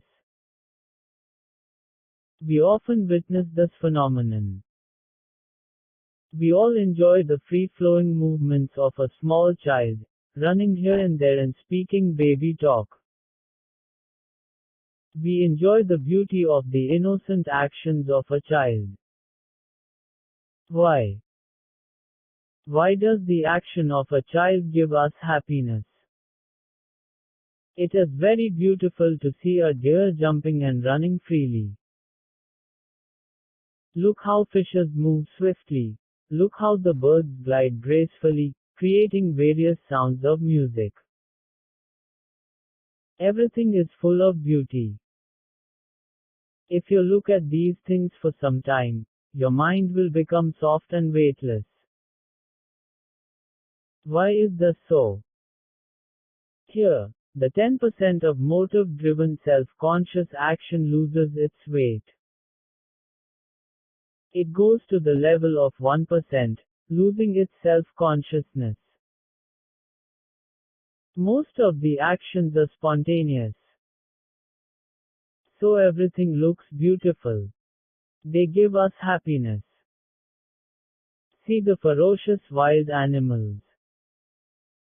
They also act without any self-consciousness. Then the action of wild animals also becomes beautiful. Have you ever seen the poisonous cobra swinging its hood? Even though it creates fear in us, it is inevitable that we also enjoy its beauty. They all act spontaneously without any self-consciousness. They have no action of self. In the same way, the coworker and our neighbor also act unconsciously according to their own nature. Just like the snake, we have to be afraid of them. But we have to enjoy their actions also, just like enjoying the movements of the cobra. Because, we cannot do anything about them. They are what they are. Their nature will be like that. We have to accept them totally along with their nature. Just as we have to keep a safe physical distance from the reach of ferocious animals and poisonous snakes and enjoy their beauty, we also need to keep a safe psychological distance from them. And then we have to understand how we can enjoy them along with their viciousness. This is the only possible way to face them. Likewise, we have to accept our psychological feelings without any conflict because we cannot correct them through our effort. Accepting them as they are alone is the only way to deal with them, to face them.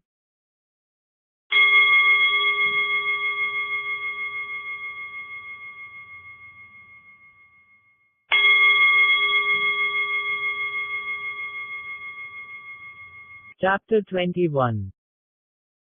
Functional mind and struggling mind. Most of our actions, 90% of them, are unconscious. Only 10% of them are conscious. We have seen this already. Even though most of the actions are unconscious, the 10% of them that are conscious are very important. They alone occupy the primary role in our day-to-day life. By using this 10% alone, we attend to our activities in the state of our consciousness. In our state of consciousness alone, there is good and bad, there is envy and competition, there is violence and vengeance, there is vice and virtue, there is pleasure and pain. Dealing with this 10% alone is considered supreme understanding. It is the greatest wisdom. It is the greatest skill. We have already seen how this 10% functions. Since it is the most important aspect of our mind, we have to understand it in a proper way. Here, we are going to examine it from a different angle. We have seen that the mind, which we bring to the external world to deal with our day-to-day activities, is the functional mind. There are many things happening within our mind. The feelings of pleasure and pain are our inner happenings. If we decide to go to a distant location, we go to the railway station and buy a ticket. This is an external action. This is an external happening. Going to the railway station, purchasing the ticket, all these are external actions. Do these things happen on their own, or have we executed them after deliberate thinking? They do not happen on their own. We ourselves made the decision to travel. We have to decide for ourselves to go to the railway station and pick up the tickets. We have to use our mind to execute our actions. It means that we direct our mind to the external action. We send our mind to the external things. By this, we attend to and execute the external actions properly. What has happened here? We have directed our mind externally to the external activities. We have applied our intellectual capacity to the external happenings. Thereby, we can execute our actions perfectly. By doing the external activities in a proper way, we get the benefit from them. By our good activities, both ourselves and the world are benefited. But, as we have seen previously, some other things happen when, instead of taking the mind outside, we bring the external things within our mind. When the external things enter into our mind, we also bring the external problems within us. When the external happenings enter inside, we develop our relationship with those things through the sensations of pleasure and pain. That means, we expect that the happenings must happen according to our expectation. Thereby, we have pleasure when the happenings happen according to our expectation.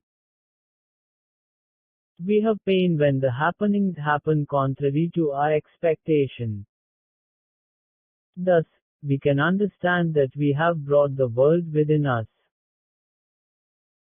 That is why, the happenings that happened externally, affect us inwardly. Our external actions affect our mind inwardly. When the external action enters our mind, it creates the sensations of pain and pleasure. But if our mind goes externally to the external action, it takes the role of intelligence and regulates our external actions perfectly. Thereby it helps the world. We cannot remain in a sleep state without doing anything in the world. Everyone has their own external actions. We all are vested with the duty to do something for our home and society. We ourselves have to attend to our external actions. We have to bring our mind to our external activities. The wisdom here is to bring our mind to our external actions. It is also our duty. This alone is the perfect and practical approach. At the same time, bringing the external problem into our mind is against wisdom.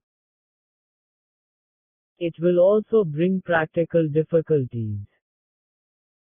Thus we have no duty to bring the external world into our mind. If we do so, it itself is a disorder. Let us take a common example. We have reserved our seat on a train. We have to reach the railway station on time. We travel in a vehicle to the station. But on the way, we encounter a traffic jam. We cannot travel at the normal speed. The possibility arises that we will not reach the station on time. Now we are filled with doubts as to whether we will arrive at the station on time.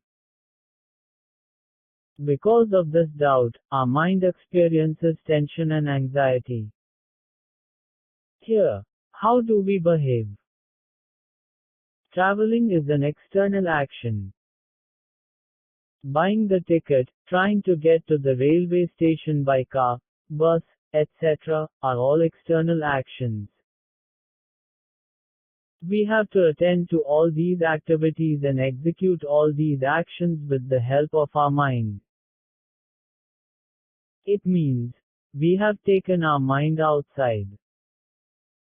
We have brought it to our external actions. Here, using our functional mind is absolutely necessary. Through the functional mind we perform all our actions intellectually. Thereby, all the necessary actions are executed properly. Thus, we get total cooperation from our mind in dealing with the external activities. The difficulty in getting to the station causes us anxiety. Why is that so? The traveling, an external action, has now turned into an internal action. The action that happens externally has also taken place inside our mind. When it is placed inside, anxiety arises. The thought that we may not reach the station on time arises. We don't like this kind of situation.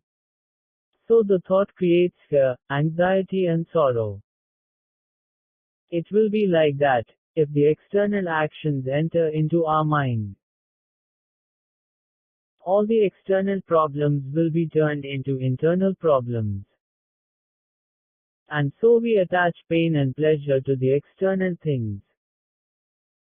It is pleasurable when the external things happen according to our expectation. It is painful when the external things happen contrary to our expectation.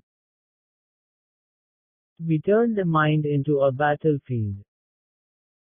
The proper way for our mind to act is to act as functional mind, where our external actions are executed properly and intelligently. It is necessary for us to attend to our external actions by the functional mind. But without realizing it, external actions enter into our mind. Thereby, we experience anxiety. Now, our functional mind does not work. Our struggling mind alone is operating. What shall we do now? How can we activate the functional mind? How can we stop or change the operation of the struggling mind? Whenever our actions are external, our functional mind alone will function. It guides our external actions such that we can deal with them properly. But when the external actions, instead of functioning externally, enter into our mind, our functional mind becomes powerless. Now our struggling mind starts operating. Then we incur anxiety, fear and sorrow. When the functional mind is in action, we are presented with an intelligent approach and a solution. When the struggling mind is in action, we have unnecessary conflict. The basic reason for all our conflict is nothing but the changeover of external action into internal action. If the action, distorted as internal action, reverts back to external action, the functional mind once again comes to life. Then there is no need for the struggling mind. How can we change the internal action into external action? Can we change it? We have seen our approach in this respect already. In our mind, in our psychological structure, there is no permanency, there is no permanent experience. According to how we feed our mind, we have the corresponding psychological experience, the corresponding feeling. The feeling is in accordance with our feeding. The same experience or feeling cannot survive unless we supply the same feeding repeatedly. If our external action turns into internal action, it means we have been supplying the feeding accordingly. Only if we keep supplying the feeding again and again can the internal action last. So there is no necessity for us to change the internal action into external action. It is enough if we do not indulge the same feeding again and again. If we feed the thought that we may miss the train, the external action turns into internal action. Then the struggling mind arises. Then anxiety arises. We have seen that the mind works in two ways, as functional mind and struggling mind. Even though it functions in these two ways, it does not mean that there are two minds. There is only one mind. The functioning of the mind alone differs in these two ways. When the struggling mind is operating, there is struggle in terms of pleasure and pain. When the functional mind is operating, the intellect is simply participating in our actions. We need not change the struggling mind into functional mind. Because, the changeover to struggling mind is itself a temporary one. It is neither natural nor permanent. It is a momentary one. Functional mind alone is the natural state of our mind. If we do not reactivate the struggling mind through our repeated feeding, the struggling mind will turn into functional mind on its own. When the struggling mind is working, it converts all the happenings into problems involving pleasure and pain. When the functional mind is working, it faces the happenings intellectually instead of facing them emotionally. When we turn external happenings into internal happenings, naturally there arises the experiences of pleasure and pain, along with the presence of anxiety, along with the presence of struggle. How do we proceed here?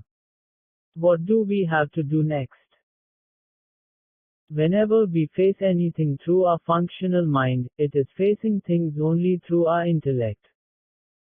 It cannot be considered that we are facing things through our emotions.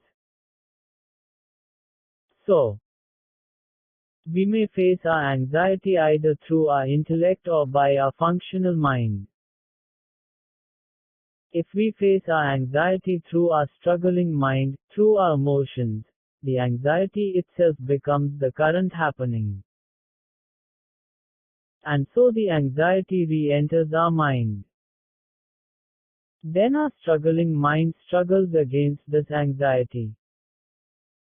The struggling mind creates a conflict within the mind, demanding psychological experience according to its expectation.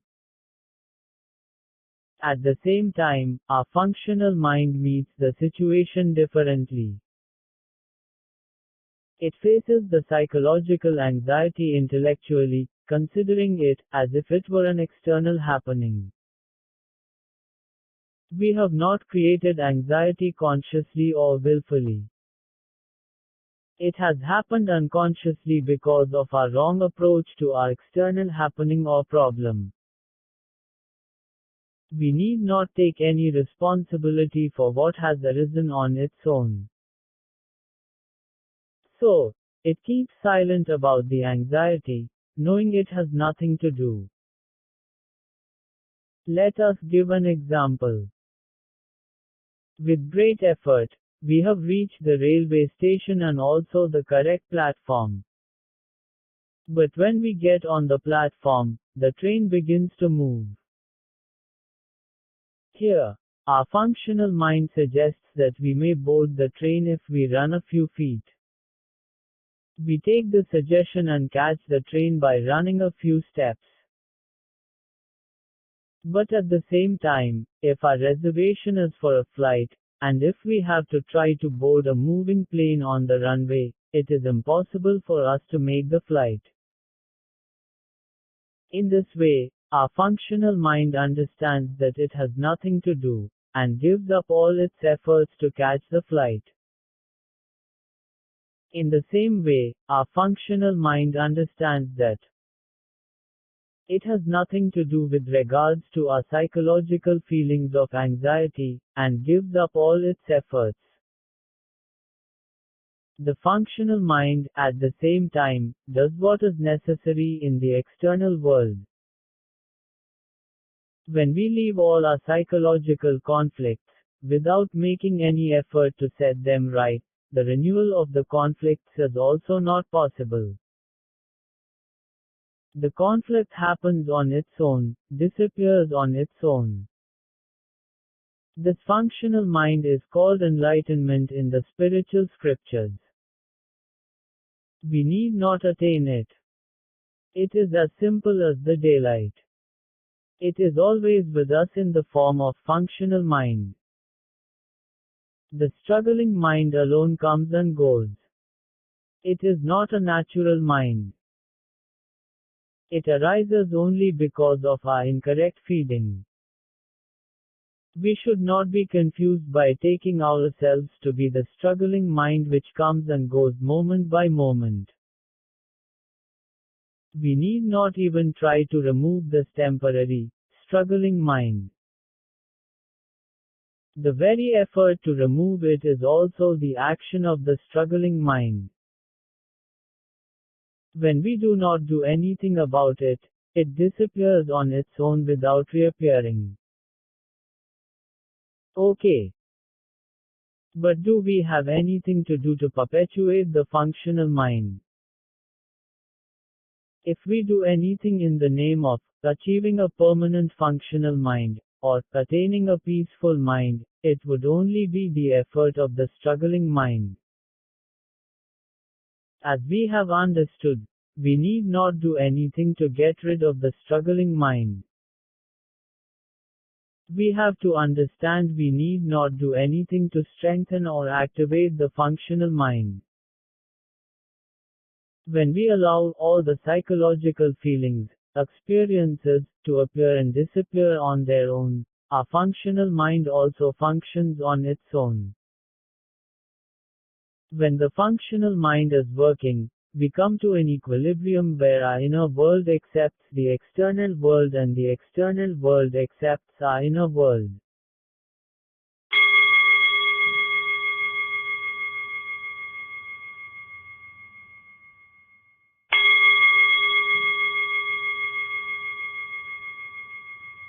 Chapter 22. Thought and Thinking. One aspirant once discussed his problem with me. He was working as a clerk in a government office. His superior officer once held a special meeting. While the meeting was in progress, unfortunately, his cell phone began to ring. He at once disconnected the call and switched off the phone.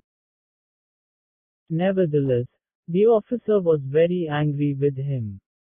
How could he attend the meeting without putting the cell phone in silent mode? The officer scolded him and transferred him to a faraway office as punishment. He experienced tremendous mental agony. He felt that the mistake he committed was very small, but the punishment he received was too great.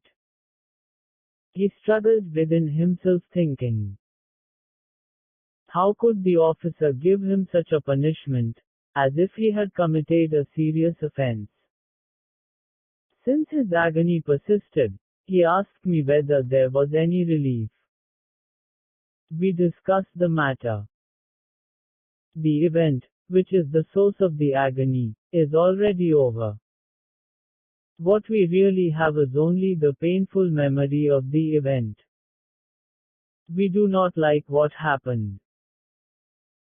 Since the event produced a shock, it also causes repeated thoughts about it. We have the thoughts about it unconsciously. We do not think about it consciously. We do not think about it willfully.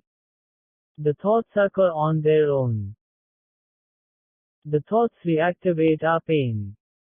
The thoughts are real. The renewed pain is also real. But we are not intentionally generating the thoughts. The occurrence of the thoughts is not willful. It is automatic, it is natural. This is simply thought. It happens on its own. We are not responsible for it. There is no willful participation on our part. After the occurrence of thought, however, we begin to take part in our thought. We consciously evaluate the action taken by the officer. We think that the officer was not correct. We should not forget about him. We must teach him a lesson. We consciously think like that. But this is not thought. This is thinking. If we think consciously, we create a war within ourselves. Our thinking raises our blood pressure. It disturbs our sleep. Then, in turn, we become more upset because our sleep has been disturbed. This again complicates our thinking. We do not consciously contribute anything to our thought. But at the same time, we consciously contribute something to our thinking. All thoughts happen on their own. The thoughts that happened on their own and the feelings or consciousness that resulted, exist only for a fraction of a second. As they appear on their own, they also disappear on their own. But the case of thinking is different. We create thinking on our own. By our thinking, we ourselves recreate the thought. We ourselves give life to the thought before its disappearance. The punishment given to the aspirant may be unreasonable. We may deal with it legally. We may prefer to contact a superior officer or agency to appeal the transfer. They are external actions. We must do all the necessary remedial things externally. We have to think about what we need to do externally. Otherwise, we cannot do anything externally. There is nothing wrong if our thinking is concerned with our external actions.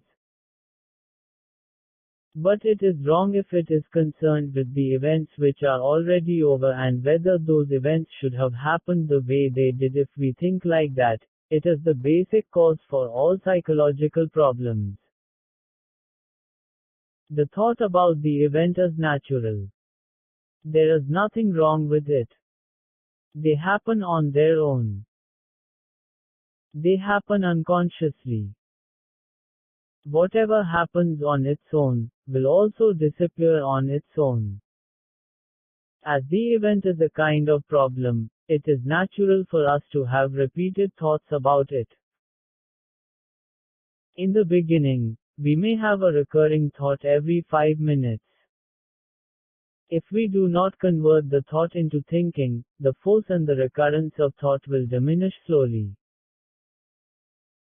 Then the thought may come up every 10 minutes. And afterwards the thought may come up every 30 minutes. Then the thought about the event may happen or may not happen repeatedly. In the course of time, we may even forget about the event. On the other hand, if we convert the thought into thinking, it will not disappear on its own.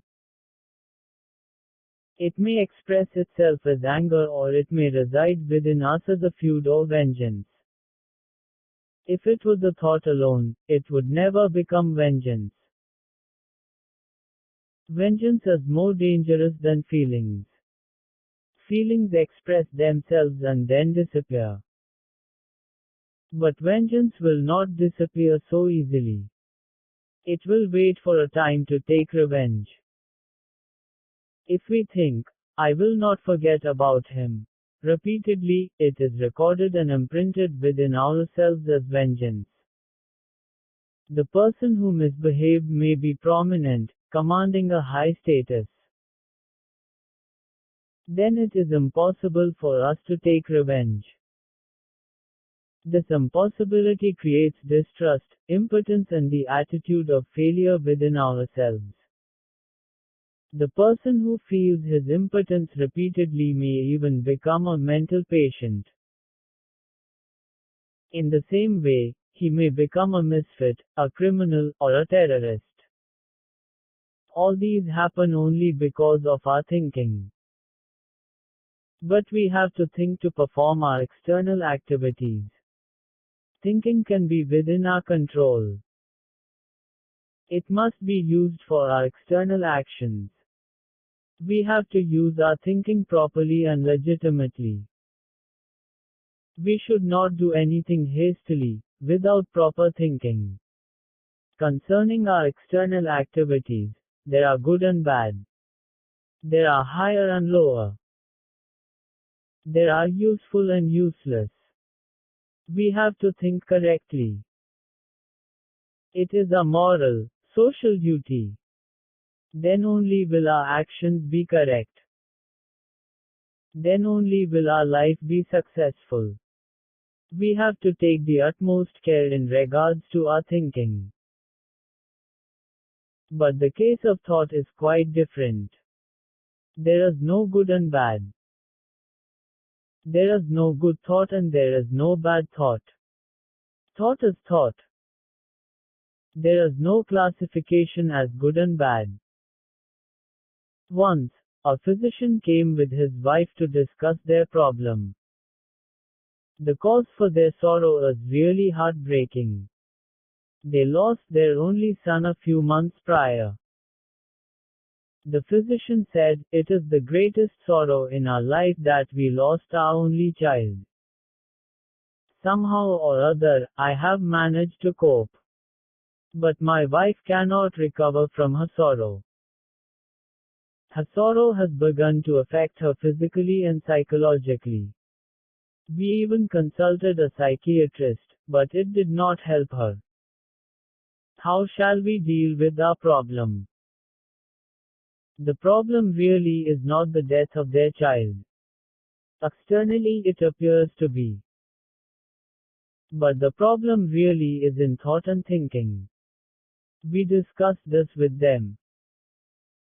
The loss of your child is really a great sorrow in your life.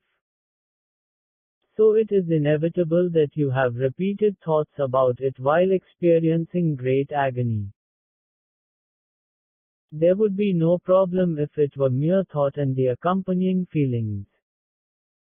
But the real problem is experienced when we convert thought into thinking. The sorrowful thoughts happen naturally and unconsciously. But we at once begin to justify our thoughts and sorrow. We think, the loss of a child is the greatest loss. As a parent, it is our duty to feel grief, to feel sorrow. It is our expression of homage to the deceased child. It is not right if we do not express our sorrow. Thus, we justify our thought and our sorrow. In so doing, we convert the thought into thinking. Thereby we consciously participate in our unconscious thoughts. We willfully try to accept our sorrow, and yet the sorrow is still very painful. We may feel that the pain of our sorrow is unbearable. Our blood pressure may become dangerously high. We may think that our body or mind could collapse at any moment. Here again, we allow the thought to play the role of thinking. And so we consciously give life to our unconscious thoughts and feelings. Thoughts happen on their own. Whatever happens on its own will disappear on its own. Thus, thoughts and their accompanying feelings will disappear on their own. We need not do anything to set them right. They become powerful when we convert them into thinking. When we struggle with our thoughts and emotions, we give life and strength to our problems instead of conquering them. The repeated failure to control our problems gives rise to psychological depression. This in turn may create various psychological disorders. If we understand what thought is and what thinking is, and if we do not interfere with the free movement of thoughts and emotions, all our problems will become powerless. In the example of the physician and his wife, we discuss the problem of thought and thinking. In this case, the problem is purely psychological. They can't do anything about the disappearance of their child. They have no external duty or responsibility. But in the case of the government clerk, he has to do something externally to cancel his transfer order.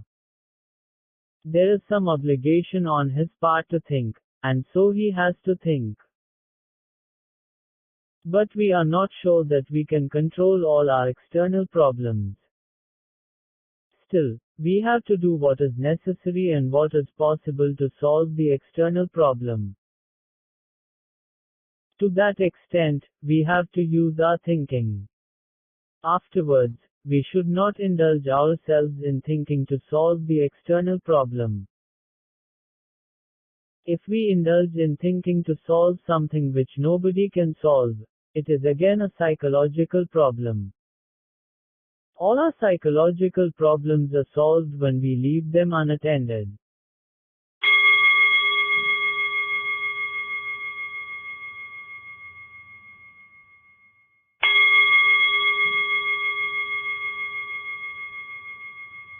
Chapter 23. The Love Deep Down. We have made great advancements in science and technology. We have shown interest in spirituality and in the philosophies of various religions. We are also interested in social justice. But unfortunately, violence prevails in our society. Most commonly, poverty, social injustice, insecurity, and immorality are everywhere. We have a duty to set right the situation. The understanding that we need not do anything is related only to our internal aspect. Externally, action is a must. We have to attend to and execute all our external actions perfectly. We have to protect virtues and justice. We have to give due respect to a righteous life. Psychologically, we must be totally 100% free from motives to change anything psychologically. But externally, We must be totally 100% efficient in executing our duties. Then only can we come to equilibrium, both externally and internally. They help each other. The mind that is in a healthy condition without self-conflict can better deal with the external situation. Today, violence and terrorism are spreading like wildfire. Why this is so? What is the basic reason for all these things? The absence of love alone is the reason. Violence is possible only when there is no love. This is an open secret which everybody knows. Then, don't we have any love within us? Are we all loveless people? It is necessary that we all know what love is. I love you. You love me. When we communicate like this, is it love? Doesn't it appear that we have formed very limited attitudes around love? We may think so when we classify and describe certain things as anger, desire, love and so on. We may think it is love when we exchange our love with one another. But what we are trying to explain in the name of love is something different. Love means oneness, a unitary state. Love is the real state within the depths of ourselves, an inner state of depth. In the inner depth of us all, there is only one real state. The state of oneness is the same for all. In our inner depths, there is no difference between you and me. There is no contradiction. But, at the level of the mind, there is a pattern of conditioning, there is an individuality. There is my world, my reality. It has no connection with the deep down reality which is common to all. Just as I have my separate and private psychological conditioning, everybody has their own individuality, their own individual psychological nature, through their own individual conditioning. When my individual nature acts, my action becomes the action of an individual. Just like that, your action also becomes an individual action. Sometimes your nature may be congenial towards me, and my nature may be the same towards you. So we both are amicable towards each other, we love each other. But this is only a temporary state of affairs. This is not the oneness which we try to understand. The state of oneness is always present. It cannot be disturbed by our conditioning or individuality. Our conditioned nature is not so. It does not adjust to others' conditioning so easily. Our psychological nature will cause us a great deal of turmoil. Even if we have a likable nature, we may not get along with other people all of the time. Our qualities are very superficial. But, they function plainly and openly. Whatever may be the quality of our mind, whatever may be the quality of our feelings, whether they are good feelings, whether they are bad feelings, when our feelings express themselves as an explosion, we all become a lunatic, to a certain extent, temporarily. It is in this condition of temporary madness that all our wrongdoings take place. We also see that many good things can happen because of this explosion of feeling. So we all begin to appreciate the explosion of good feelings. Whether good may happen or bad deeds may happen, whatever may be the deeds, all are only the happenings of temporary madness. That is why mental deterioration occurs even when good deeds are performed by an explosion of good feelings. Because an explosion of feeling is temporary in nature. When the explosion disappears, the actions caused by our feelings also begin to lose importance. When we give recognition to the vivacity of our feelings, though they are the cause for good deeds, the vivacity of feelings get importance. But unfortunately, the explosion of feelings, which is the cause of our good deeds, also becomes the cause of our evil deeds. Sometimes, the vivacity of feeling itself brings about violence. The violence we initiate may even return back on us more violently. Violence creates an even greater explosion of feeling. So it, in turn, creates more violence. All these explosions of feeling are nothing but temporary madness. So we cannot directly blame or criticize anyone.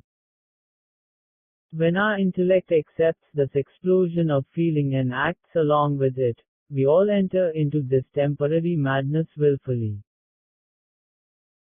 Thereby, our psychological conditioning begins to tighten, to contract. Only when the tightness of our conditioning begins to lose its grip, will the basic oneness beyond our conditioning come into action. We've all seen an electric fan that hangs by a rod from the ceiling of our office. If the fan is not running, one of the fan blades may block the rod from our view, depending on our angle. We have to see the rod in between two of the blades. Now, consider that the fan is running and the blades are rotating. When the blades are in motion, they will not hide the central pole of the fan. Just like that, when the conditioning of our mind becomes liquid and loses its rigidity because of understanding, our conditioning will not hide the oneness within the depths of ourselves.